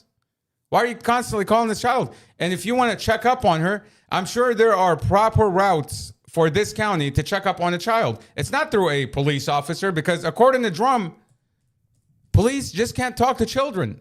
There's a special person that deals with children. Not unless they're weaponizing the children against Not Mustafa. unless you're weaponizing the children, and not unless you know for a fact that this prosecutor is going to seal these videos. So you don't give a damn about policy and what you're supposed to be doing because these videos should have never seen the light of day. And if it wasn't for us sitting here, you wouldn't have these videos. You would just have to believe what little old Julie Carey tells you on NBC4. Or NBC5, whatever channel she's on. Does it really matter? I mean, she's lying to the community. At Whatever this point, fake news channel she's on, you're just going to have to believe whatever fake news she tells you.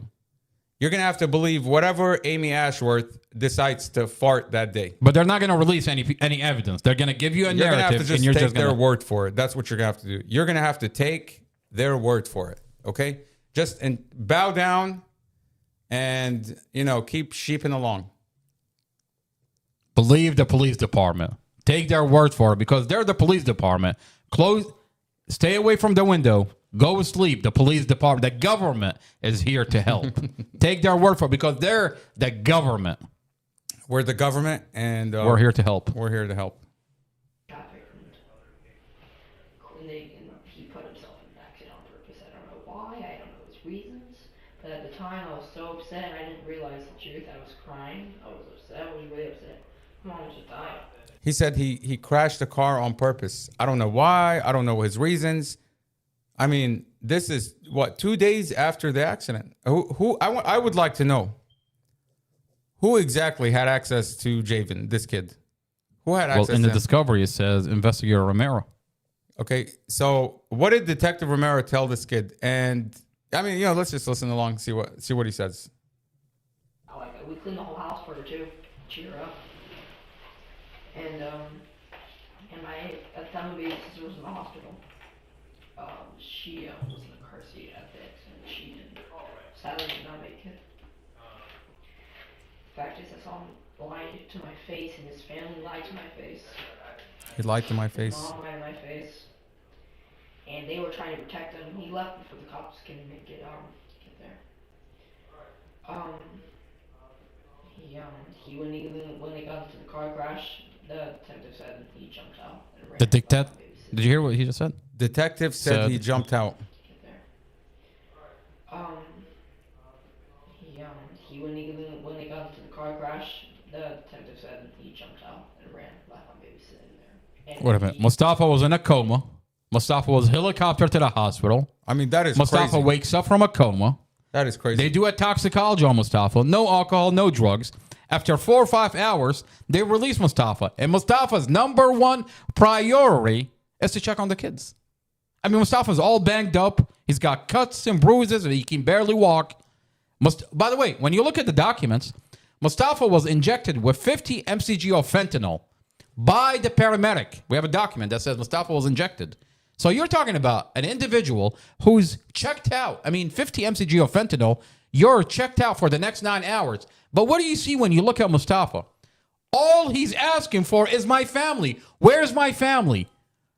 His number one priority is to check on the kids. I mean, you see the body cams in the hospital. Mustafa is crying. Mustafa is broken. Mustafa is asking about his girlfriend. Where am I at? Where's Dorothy? Where's Empress? And then when they release him, all he wants to do is check on the kids. But you have investigators that tell these children that Mustafa jumped out, ran away. What do you mean? Why are you lying to the kids? Oh, that's right. You want to weaponize the kids against Mustafa. I mean, let's keep listening. Just thought to bring her to the hospital. Maybe she would have made it, but she didn't because he decided to be a coward, and now she's gone. Are you listening to what Javen is saying? Listen. Unbelievable. I just reminded you just a little bit. When they got into the car crash, the detective said he jumped out and ran, left my baby sitting there. And if he just thought to bring her to the hospital, maybe she would have made it, but she didn't because he decided to be a coward, and now she's gone. And now all I have is my 2 brothers. She was the sweetest. She would never even hurt a fly. She was innocent too. 25. And my mom's gone. Now she's gone. It's because of one man that I trusted.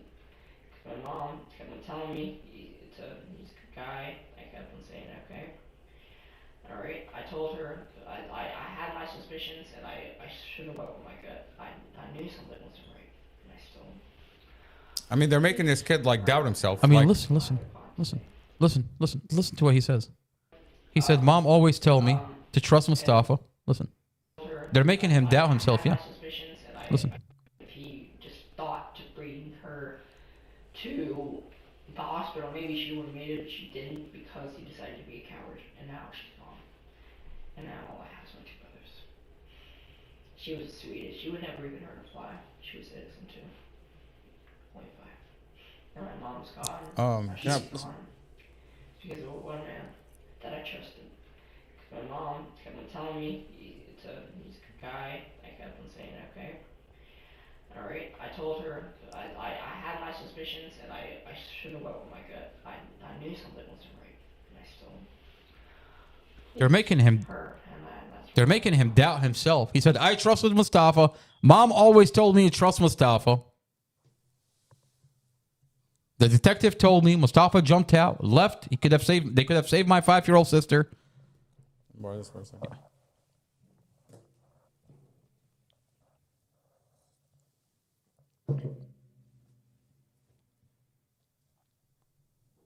You have a Commonwealth attorney. Okay.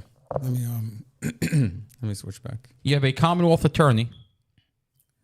Now, he says detectives told him that Mustafa had jumped out and ran away from the scene, right? Now, does that look like somebody? I mean, look at the time. What is it? 1905, April 5th. Does that look like somebody that could jump out? I mean, he's literally tied up in the ambulance. Okay.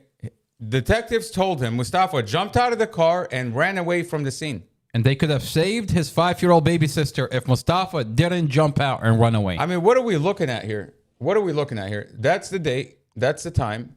Why would detectives... And by the way, this is... what's his name? Chad Mason's body cam. This is Chad Mason. Right there, there's a document that says Mustafa was injected with 50 mcg of fentanyl. Okay. You want to talk about why would Detective Romero or Drum or Davis or whoever talked to this kid, why would they lie to him about how his mother died and how his sister died? That's a form of child abuse.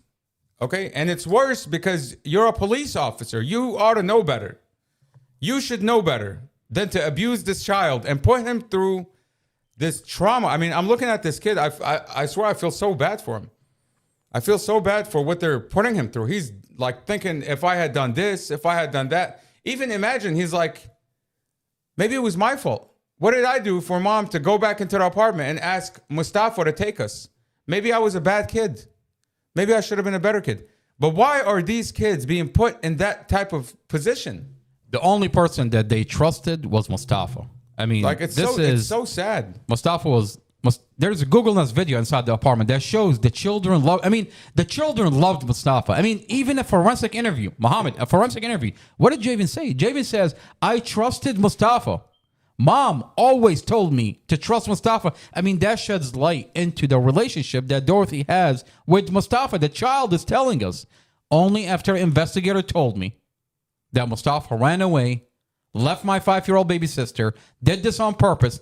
I don't trust Mustafa. I hate Mustafa. But, I mean, what do you want the child to say? You're weaponizing him against Mustafa. Look, at the end of the day, I'm looking at this case. Okay, I'm looking at this investigator Drum, where he's interviewing witnesses. He's telling the witness says, I saw skid marks. He's like, no, they're not his skid marks. But I saw him hit the brake. No, he didn't hit the brake. Was he on drugs? We're checking some boxes, ma'am. We just have to make sure we get our ducks in a row before we pull the trigger. Okay, you just told that witness that I don't care what you're going to say. We're going to get this guy. Okay, we're going to get this guy because he committed a crime. That's what you told this witness. You think this lady's stupid? She knows what you're trying to say. Okay, because right immediately after, she changes her statement. Of course. Okay, now, this is the mentality of this. I mean, this is the primary investigator. This is like top of the line on this case. Okay. Next phone call, he's talking to Amy Hodson. Are we talking about Amy Hodson? Allegedly, who Amy Hodson. In the discovery, it shows that it's actually Evelyn Horton, the grandmother of the step grandmother who doesn't know Dorothy, who tells you on a body cam, I don't know Dorothy, I don't know Mustafa. By the way, how you like people ask you, how do you know that Evelyn Horton is Amy Hodson? Because Amy Hodson, that name, she says, I sent you an email. I sent an email to the police department. There's only one email in this entire discovery, and that's from Evelyn Horton. Okay? Now, you dig a little deeper into this body cam, and you realize that Robert Drum and his wife, who doesn't work for the department, doesn't work for the police talking department. about Stephanie Claiborne Drum. Stephanie Claiborne Drum. Who's on the internet as Kate0707 with Evelyn Horton, a.k.a. Amy Hodson. Yeah, they're best friends. Look, so... As Christina Warda7 on TikTok. Yeah. So, you know, back to Robert Drum and his investigation skills. If Drum really believed this was a murder, if the county really believed this was a murder, number one, they would have put a homicide detective on it. Of course. Okay. When we asked Internal Affairs 2 months ago, I went to Internal Affairs of Prince William County, and I said, who is the homicide detective on this case? According to the chief medical examiner, this is a double homicide. Who is the homicide detective? And they said, we don't have a homicide detective on the case. I said, then how are you prosecuting, how are you investigating a case where you're claiming it's a double homicide? Well, the minute they put a homicide detective on this case, there's no case. There's no case. So they said that Drum is the primary investigator on the case. Are we talking about the same Drum that Internal Affairs says he's just a crash investigator, not qualified to handle this case? I have the recording. Matter of fact, they tell you he just went to a community college. He's not that. He doesn't have that expertise. And he apologizes. He's like, I'm sorry. This is First Sergeant. Mama, this is First Sergeant Sean Shelton on a recording. Internal Affairs telling it. I have the recording. Like, it's on the internet. You can hear it for yourself. He says Drum is not qualified to handle this case, and he apologizes. So why is he on this case? I'll tell you why he's on this case. He's on this case because this is a fake. It's a fake case. They don't believe in it, and they know that they're not looking for evidence, by the way. That's why they don't have a real investigator on it. That's why there's no homicide detective on it, because they don't believe in this case. This case is meant to be sealed. It's meant to be... They're going to shape the evidence into whatever they want it to be. They're going to put it out on the media how they want it to be. And in court, they're going to say, oh, we don't have this body cam. We don't have that body cam. This doesn't. And by the way, Mustafa, you're not supposed to know what's in the evidence file. So whatever they delete, whatever they exclude, you don't even know that it was there. Oh, Mustafa it's been 2 years. He's in solitary confinement, and he has not seen his case. Mustafa has no inventory. No inventory of what's in the evidence file. He can't see the file. I mean, we're just like... Have you ever, Mohammed, have you ever seen a case where they sealed the file from... The defendant. I've never seen it. I mean, you're being accused of a crime, and I'm going to tell you, you're not allowed to know what I'm accusing you of. Then how are you supposed to form a defense? I mean, due process should allow you to look at your evidence, examine your evidence. What evidence does the county have against you? You're entitled to that. If the bare minimum should be you. Okay, you want to seal it from the community, seal it from the public, whatever. But you as the defendant have the right to examine evidence. That's your due process. But in this case, Amy Ashworth, the chief of police, have already decided that Mustafa should not get due process because he sued the police. He's not entitled to due process. They're going to put the shittiest, dumbest investigator on it, who's going to call his wife on three-way with the witness and have this conversation. And when the witness says, can you hold on a second? Yeah, he'll put her on mute and he'll be like, hey, honey, I just sent you the email she just sent me. You want to look at it? And she's like, oh my gosh, really? Let me go through it. His wife is literally has more access to evidence than the defendant. Here, I'm going to play that is crazy. I'm going to play the body cam of Amy Hodson. And you can literally hear the wife on the phone of this investigator on three-way. I'll back up again. With a fake witness. I'll back up again to the main point. They're not taking this case seriously, because otherwise they wouldn't have put all this childish play through this case. They wouldn't have had a investigator who's horsing around. They wouldn't have deleted the Metropolitan DC police officer's body cam. They wouldn't have deleted it. I mean, why would you go into the case file? I mean, think about it. This is evidence.com, the most secured website for this county. The most secured. Okay? If a rat goes into that website, it's going to say, rat entered the chat. Okay? And when the rat leaves, it's going to say, rat exited evidence.com. So whatever investigator, whatever piece of shit went into this website and actively deleted that DC cop's body cam, we're coming for you. I promise you, you're not going to get away with it.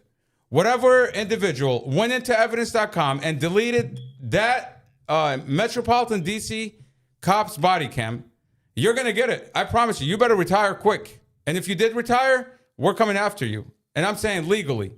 But whenever something enters evidence.com, there's a record of it. And that record will be brought back. And whoever deleted it, you better believe we're coming after you. Okay, we have a statement from the DC cop that says he uploaded his body cam to evidence.com. So somebody had to go in and actively delete it. Was it the assistant chief of police that just retired? That Kevin Carhart? Was it Kevin? I mean, why is he retiring so soon? Kevin, why are you leaving so soon? I mean, this is Kevin. Let's see if I can pull him Kevin, up. the party is just getting started. Why are you leaving so soon? Why would the assistant chief of police, I think a decorated individual, this is Kevin. You think he took a hit for them? We'll find out.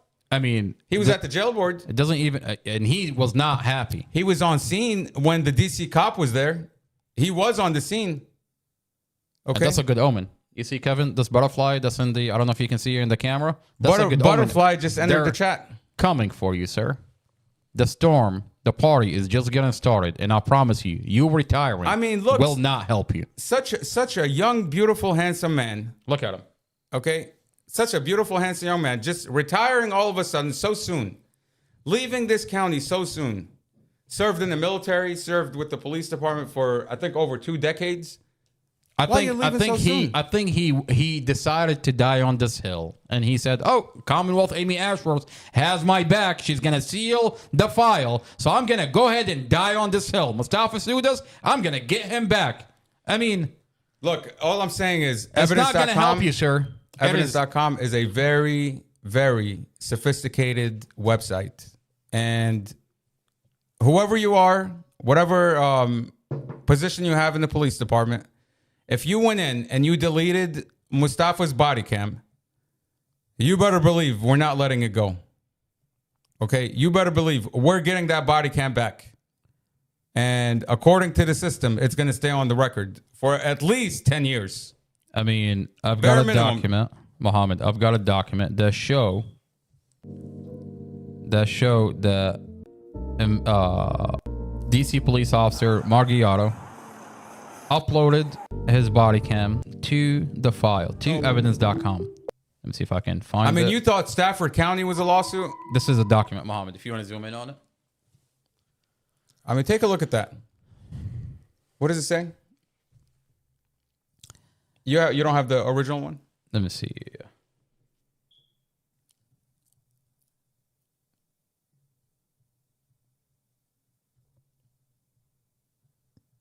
Uploaded my BWC footage into evidence.com. Andy Margiotto. Andy Margiotto. Where is that body cam? Where is your body cam, sir? You know, did honestly, Kevin Carhart delete it and he just took a hit and retired? He's like, I'm out. I took a hit for you. I'm going to die on this hill. Well, when we asked Mustafa's lawyer and we asked him, why are they doing this to Mustafa? This is a defense attorney that was suing for Mustafa against the police before the vehicle accident. That's what the lawyer says.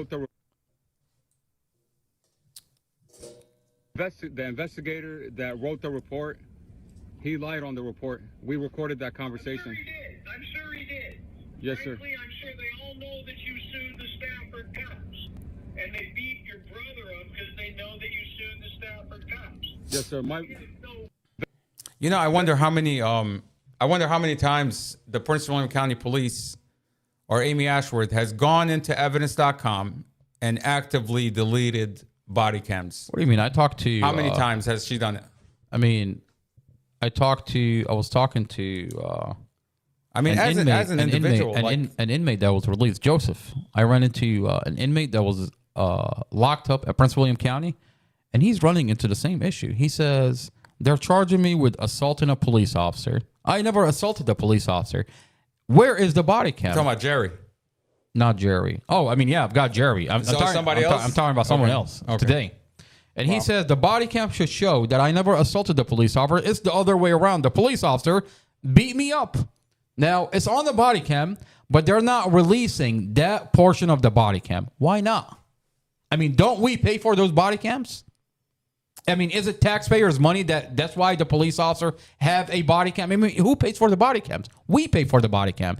In case of a dispute between the citizen and the police officer, right? Mm-hmm. That you can rely on a body cam. Well, why is it that the Commonwealth Attorney, the police department, dictate what gets released out of the file? I mean, think about it. What would you rather have? Two people disputing an issue, or going through a video that you pay for, to just watch the video? Watch the footage. Why is everybody arguing back and forth? Let's just watch the footage. Well, what happens when you can't watch the footage because one party deleted it? Interesting. Someone deleted it. I'm trying to crop this. Yeah. Maybe I can text you. Yeah. Had a habit of driving like this, including the house. Let me. I keep forgetting how to. So I'm just going to rewind what the prosecutor was saying in court. A laundry list, basically a dash camera in 1 minute increments from that entire day, from when the defendant and Dorothy Fontaine headed out of the apartment in Woodbridge. There we go. And they stopped at a 7-Eleven, Your Honor. There is dash camera footage, a specific video that shows the defendant speeding up as he's trying to take a curve that obviously upsets Dorothy Fontaine. But you're babbling. I mean, when you have a piece of evidence that show everything that she says is a lie. Quit your babbling. I find it interesting that she's talking about the dash camera, but she doesn't talk about when Dorothy went into her van. Did you hear her talk about the dash camera? No, I don't think she wants that. I promise you, she's terrified now. She is terrified because her whole narrative falls apart. Okay, let's take a look at this document real quick. This is. How are you getting these documents? Are you accessing evidence.com? Listen, man. I learned from the best. The question is, why is the chief of police look at this not addressing this issue? Chief of Police Peter Newsham, are you not concerned that you've got us accessing your evidence.com? William County Police Department. Hello, sir. Hello, Chief of Police. Your website, your government website is compromised. Okay, let's read this. It's all over the internet, sir. The whole entire file. I'm going to read this last part for you. Okay. He says, I'll start from, I can't really see it clear here, but I'm sure you can see it on the screen. Okay, there we go. I then called the Prince William County non-emergency number and provided my information to the dispatcher as well. The next day, I tagged and uploaded my body cam footage into evidence.com. It's nowhere to be found, Chief of Police Peter Newsham. Let's read that part again.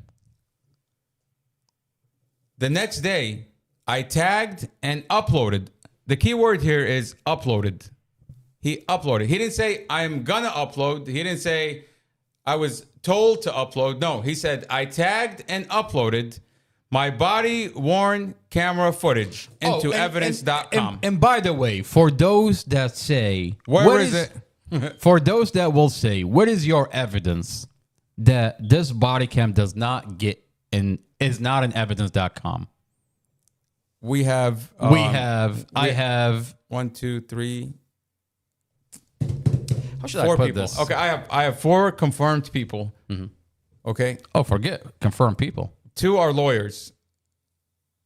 2 are lawyers that said this footage does not exist, as well as Drum's recording does not exist.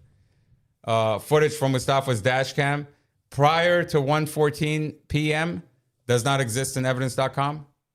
Okay, this is confirmed, by the way. I mean, I don't know if the prosecutor will comment on it tomorrow. Maybe she will, maybe she won't. Who knows? But I can tell you right now. How about this? I'll do you on better. What if I get you? How about this? Let me just say this. Let me not show all my hands. Is that okay? Okay. I'm gonna end this podcast. I can prove that. Are you gonna disconnect me before I say what I'm trying to say? I'm gonna disconnect you. Okay. I can prove that this body cam is not an evidence.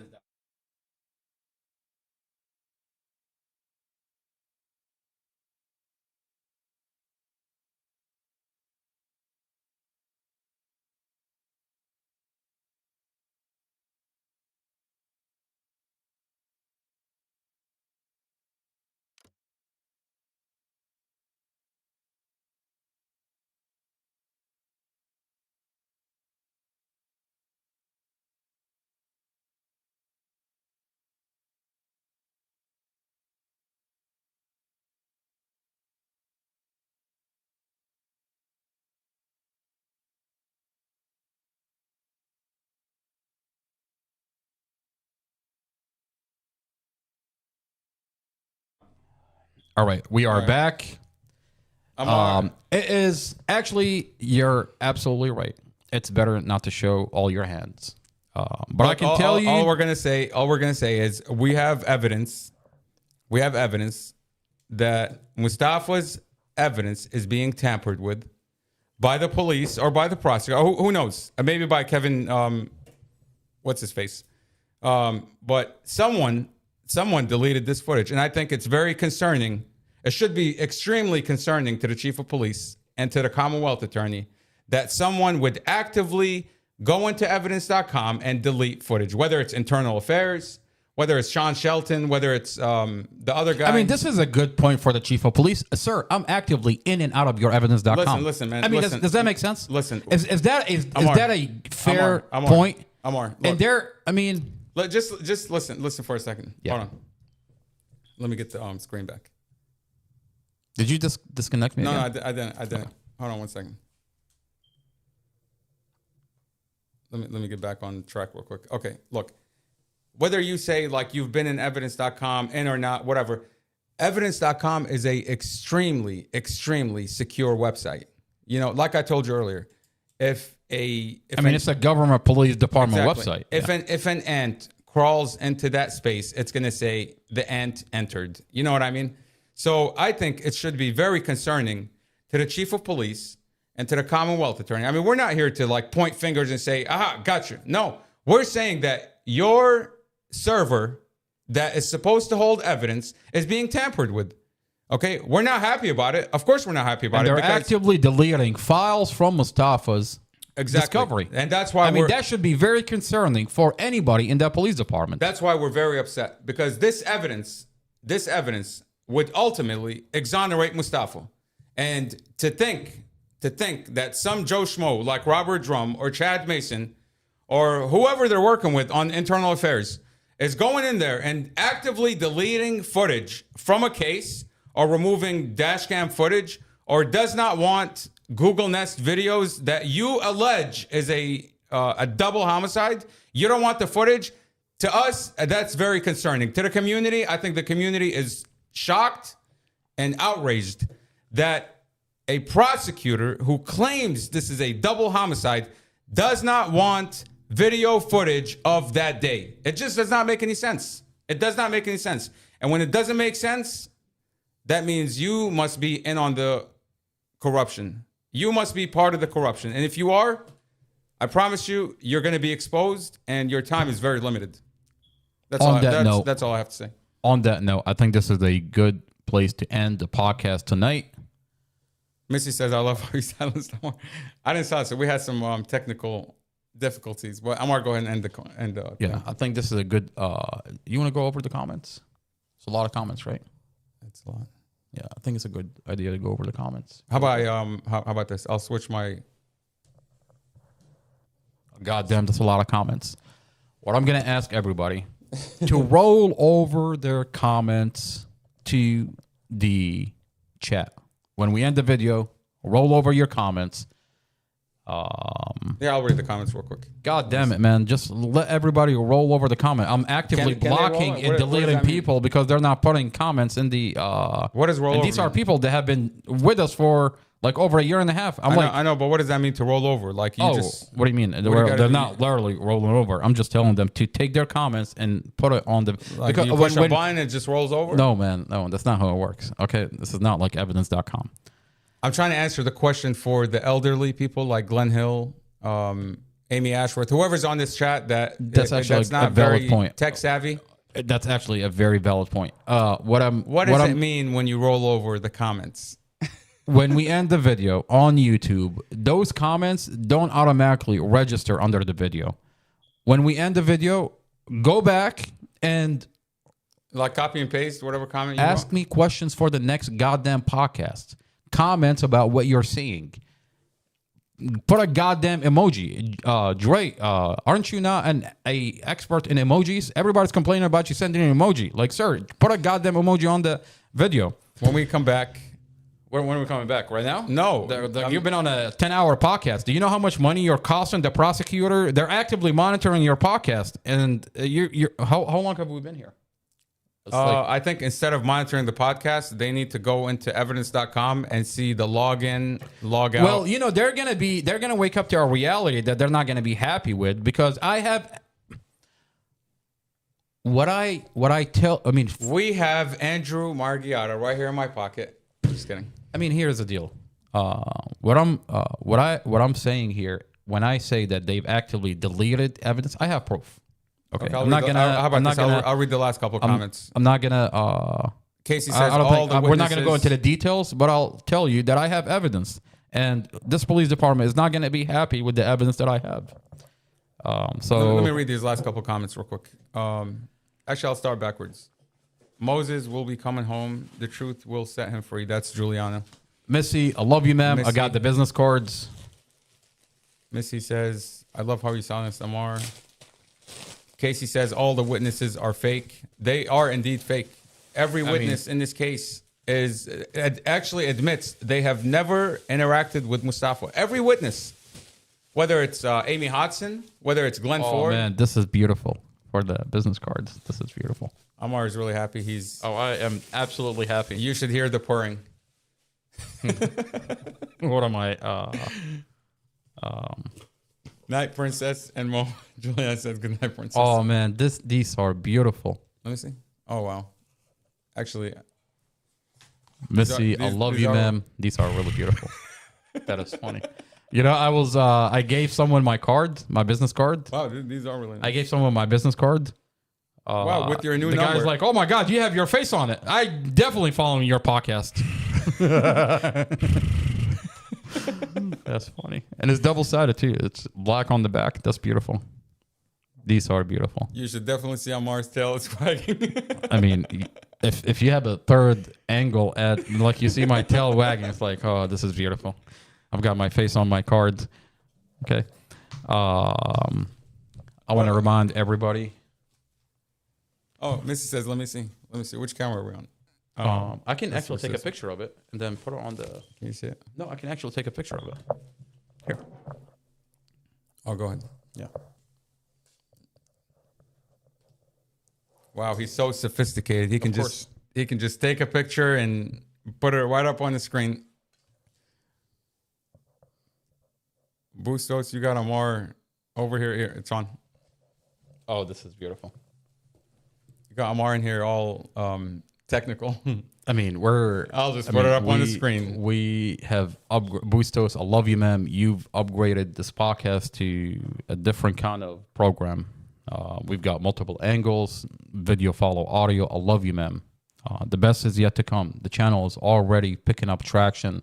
Julie Carey, you, ma'am, is going to... You got nothing on Amar, Julie Carey. You got nothing on Amar. By the time I'm done with doing what I'm doing, you're going to be begging. He's going to be working for Fox 5. Hey, I'm going to start my own... by the way, you should see the way I wrapped my truck. I wrapped it in the name of the podcast. So I'm going to shoot a couple of videos. We're going to be uploading. It's going to be beautiful. So when I'm driving out and about, the community is going to see this podcast out in the community. On that note... Well, I'm still.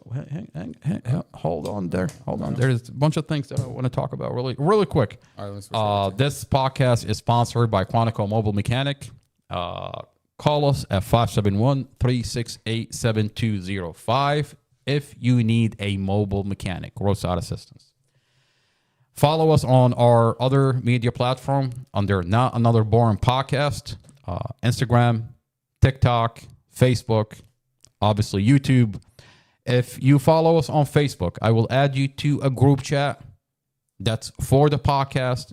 Now, when you do follow, I'm going to put you to work. What that means, I'm going to ask you to email this individual, make this video, write 19 comments on the videos that we post. I'm going to put you to work.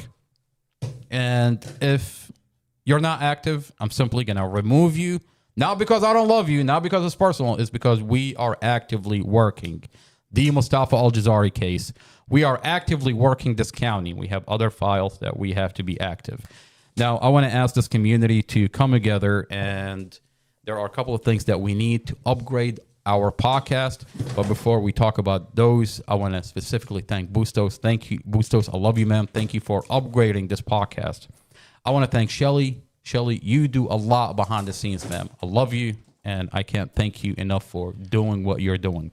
You gave us a $3,000 laptop, and on top of it, it's just $250 that just came out of nowhere to make sure that it's just, I love you, ma'am.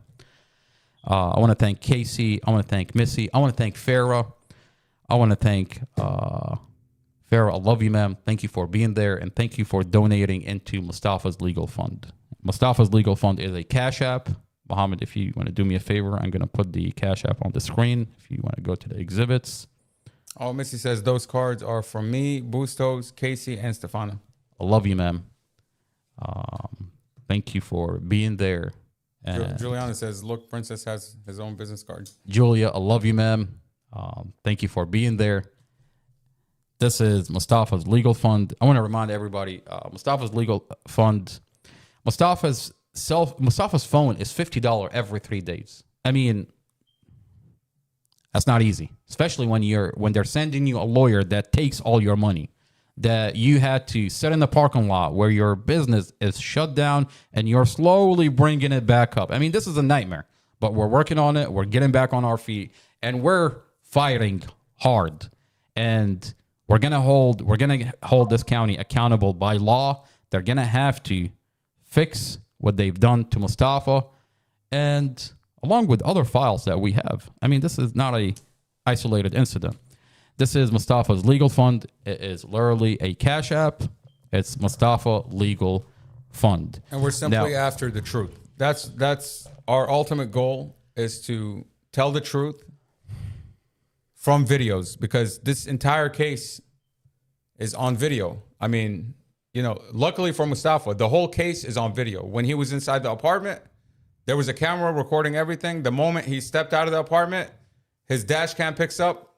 Everything's on video. So, let's not pretend like what's happening here is not happening. So the prosecutor wants to say X, Y, and Z. We have videos to show otherwise. And we're not going to stop until justice is served. And, we're going to fight this all the way. Mustafa will be released because we have all the evidence. And whoever is tampering with evidence, I'll say again, your time is coming. And I'll say it's coming through the legal process, because I'll just leave it at that. Mohammed, thank you. So just a couple of things. I want to remind everybody, this is Mustafa's Legal Fund. Mohammed, if you want to put this on the screen. Mustafa's Legal Fund is a Cash App, literally a Cash App, Mustafa Legal Fund. You can support this channel by directly sending. There's a button on the YouTube channel that you can directly support this YouTube channel. You can support this channel in multiple ways. You can put a comment on there. You can push that button and send the podcast money through it. You can donate to Mustafa's Legal Fund. But what I wanted to talk to everybody about, there is a couple of things that we want to do to upgrade this podcast. There's a project that I have that I want to partake in to make this channel viral. I mean, the media is not picking up the story. They're actively covering up for the police department. Unfortunately, we have to cover our own story. It's like a bird that eats its own shit. I've never seen anything like this. I have to be my own investigator. I have to be my own news outlet. I have to be my own lawyer. I mean, you're a paralegal. I'm a paralegal. Literally, at this point, it's like you're a bird that's eating its own shit. Like, what the, like, it's wild out here in Prince William County. But unfortunately, you have to go to that far to be able to fight a county. I got arrested by the sheriff. I won my case. I took the sheriff to court. I beat the sheriff in court. Now, I've got a lawyer that's coming after me. The county is using this lawyer that, I mean, it's a mess. I mean, if this is what it takes to get justice in Prince William County, I mean, put that in perspective. What the hell is going on here? I mean, to be honest with you, sometimes I don't even know what's going on. I'm just going along with the process. I mean, I'm out here stealing evidence.com, putting files on the internet. I'm out here podcasting. I'm doing a lot. But I'll tell you, the reason this is that we're able to fight is because the community is coming through. And this community is coming through because it's not okay with this level of bullshit. I mean, you're watching a case in real time being falsified, and you don't have to sit here and take my word for it. You know, my favorite thing is I had someone ask me today. He said, why are they doing this to your brother? I mean, you know, I sit there and I'm trying to process his question. And the question really is not why are they doing this to your brother? I mean, are they doing this to your brother? And I'm here to tell you, I have the evidence that they're actively falsified the police report, cut and muted the dash camera, staged and crushed the vehicle, falsified Mustafa's statement. He's sitting in solitary confinement. They beat him, and I have the videos. I have the evidence. So, you know, it really throws me off when someone is like, why are they doing this to you, brother? Shouldn't your question be, how are they doing this? How are they getting away with it?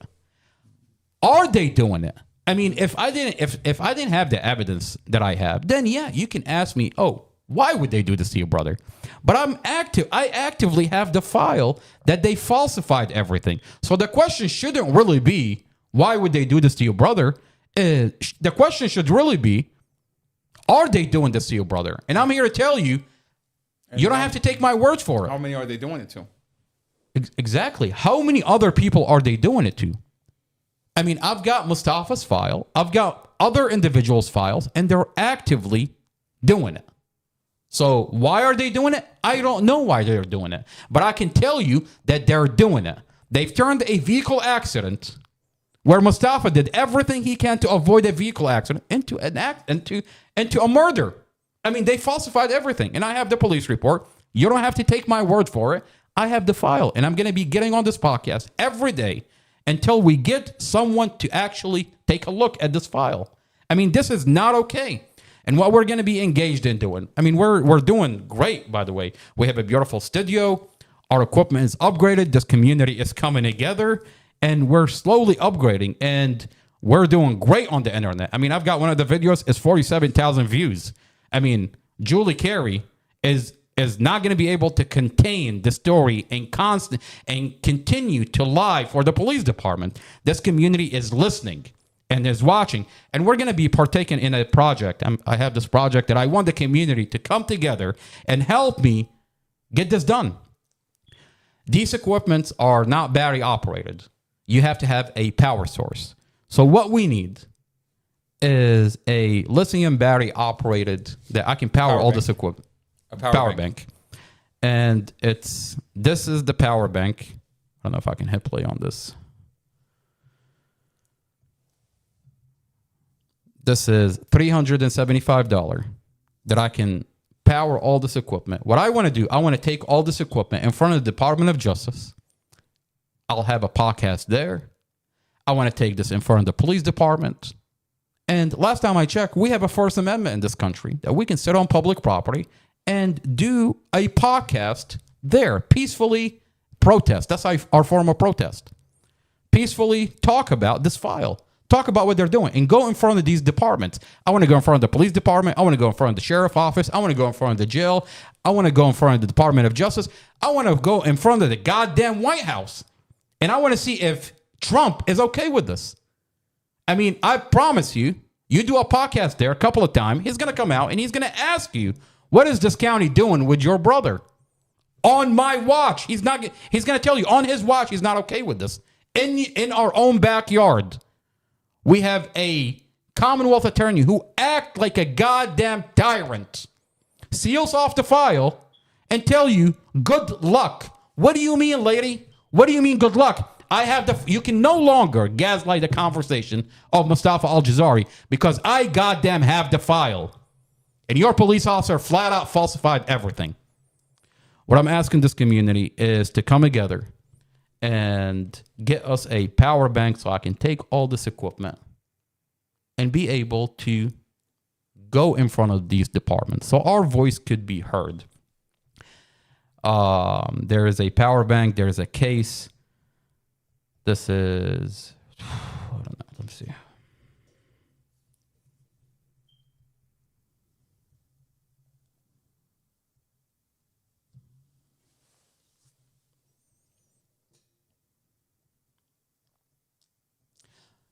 Everybody gets what I'm trying to go with this whole entire project. I want to thank everybody for being here. This would not be possible if it wasn't for the community. Keep Mustafa in your prayers and pray that we get Mustafa justice. We get his girlfriend Dorothy justice. We get 5-year-old Empress justice.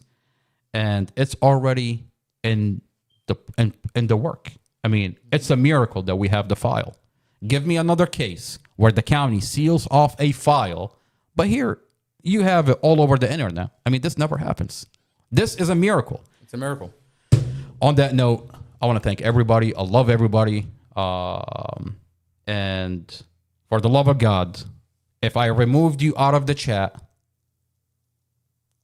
don't think I don't love you. Don't think I'm just actively working a program where we're active for Mustafa. I'm trying to motivate you to put and be active for Mustafa. Put 19 comments, be active, and I'm going to bring you into the chat. Reach out to me. Tell me, hey, I was jacking off to the moon. I forgot about your brother. But here I am, no longer jacking off to the moon. I'm here. What do you need me to do to bring light to Mustafa Al-Jazari case? On that note, thank you for being here. This is not another boring podcast. Mustafa, through the police body cam, Judge Carol Weimer, under the microscope.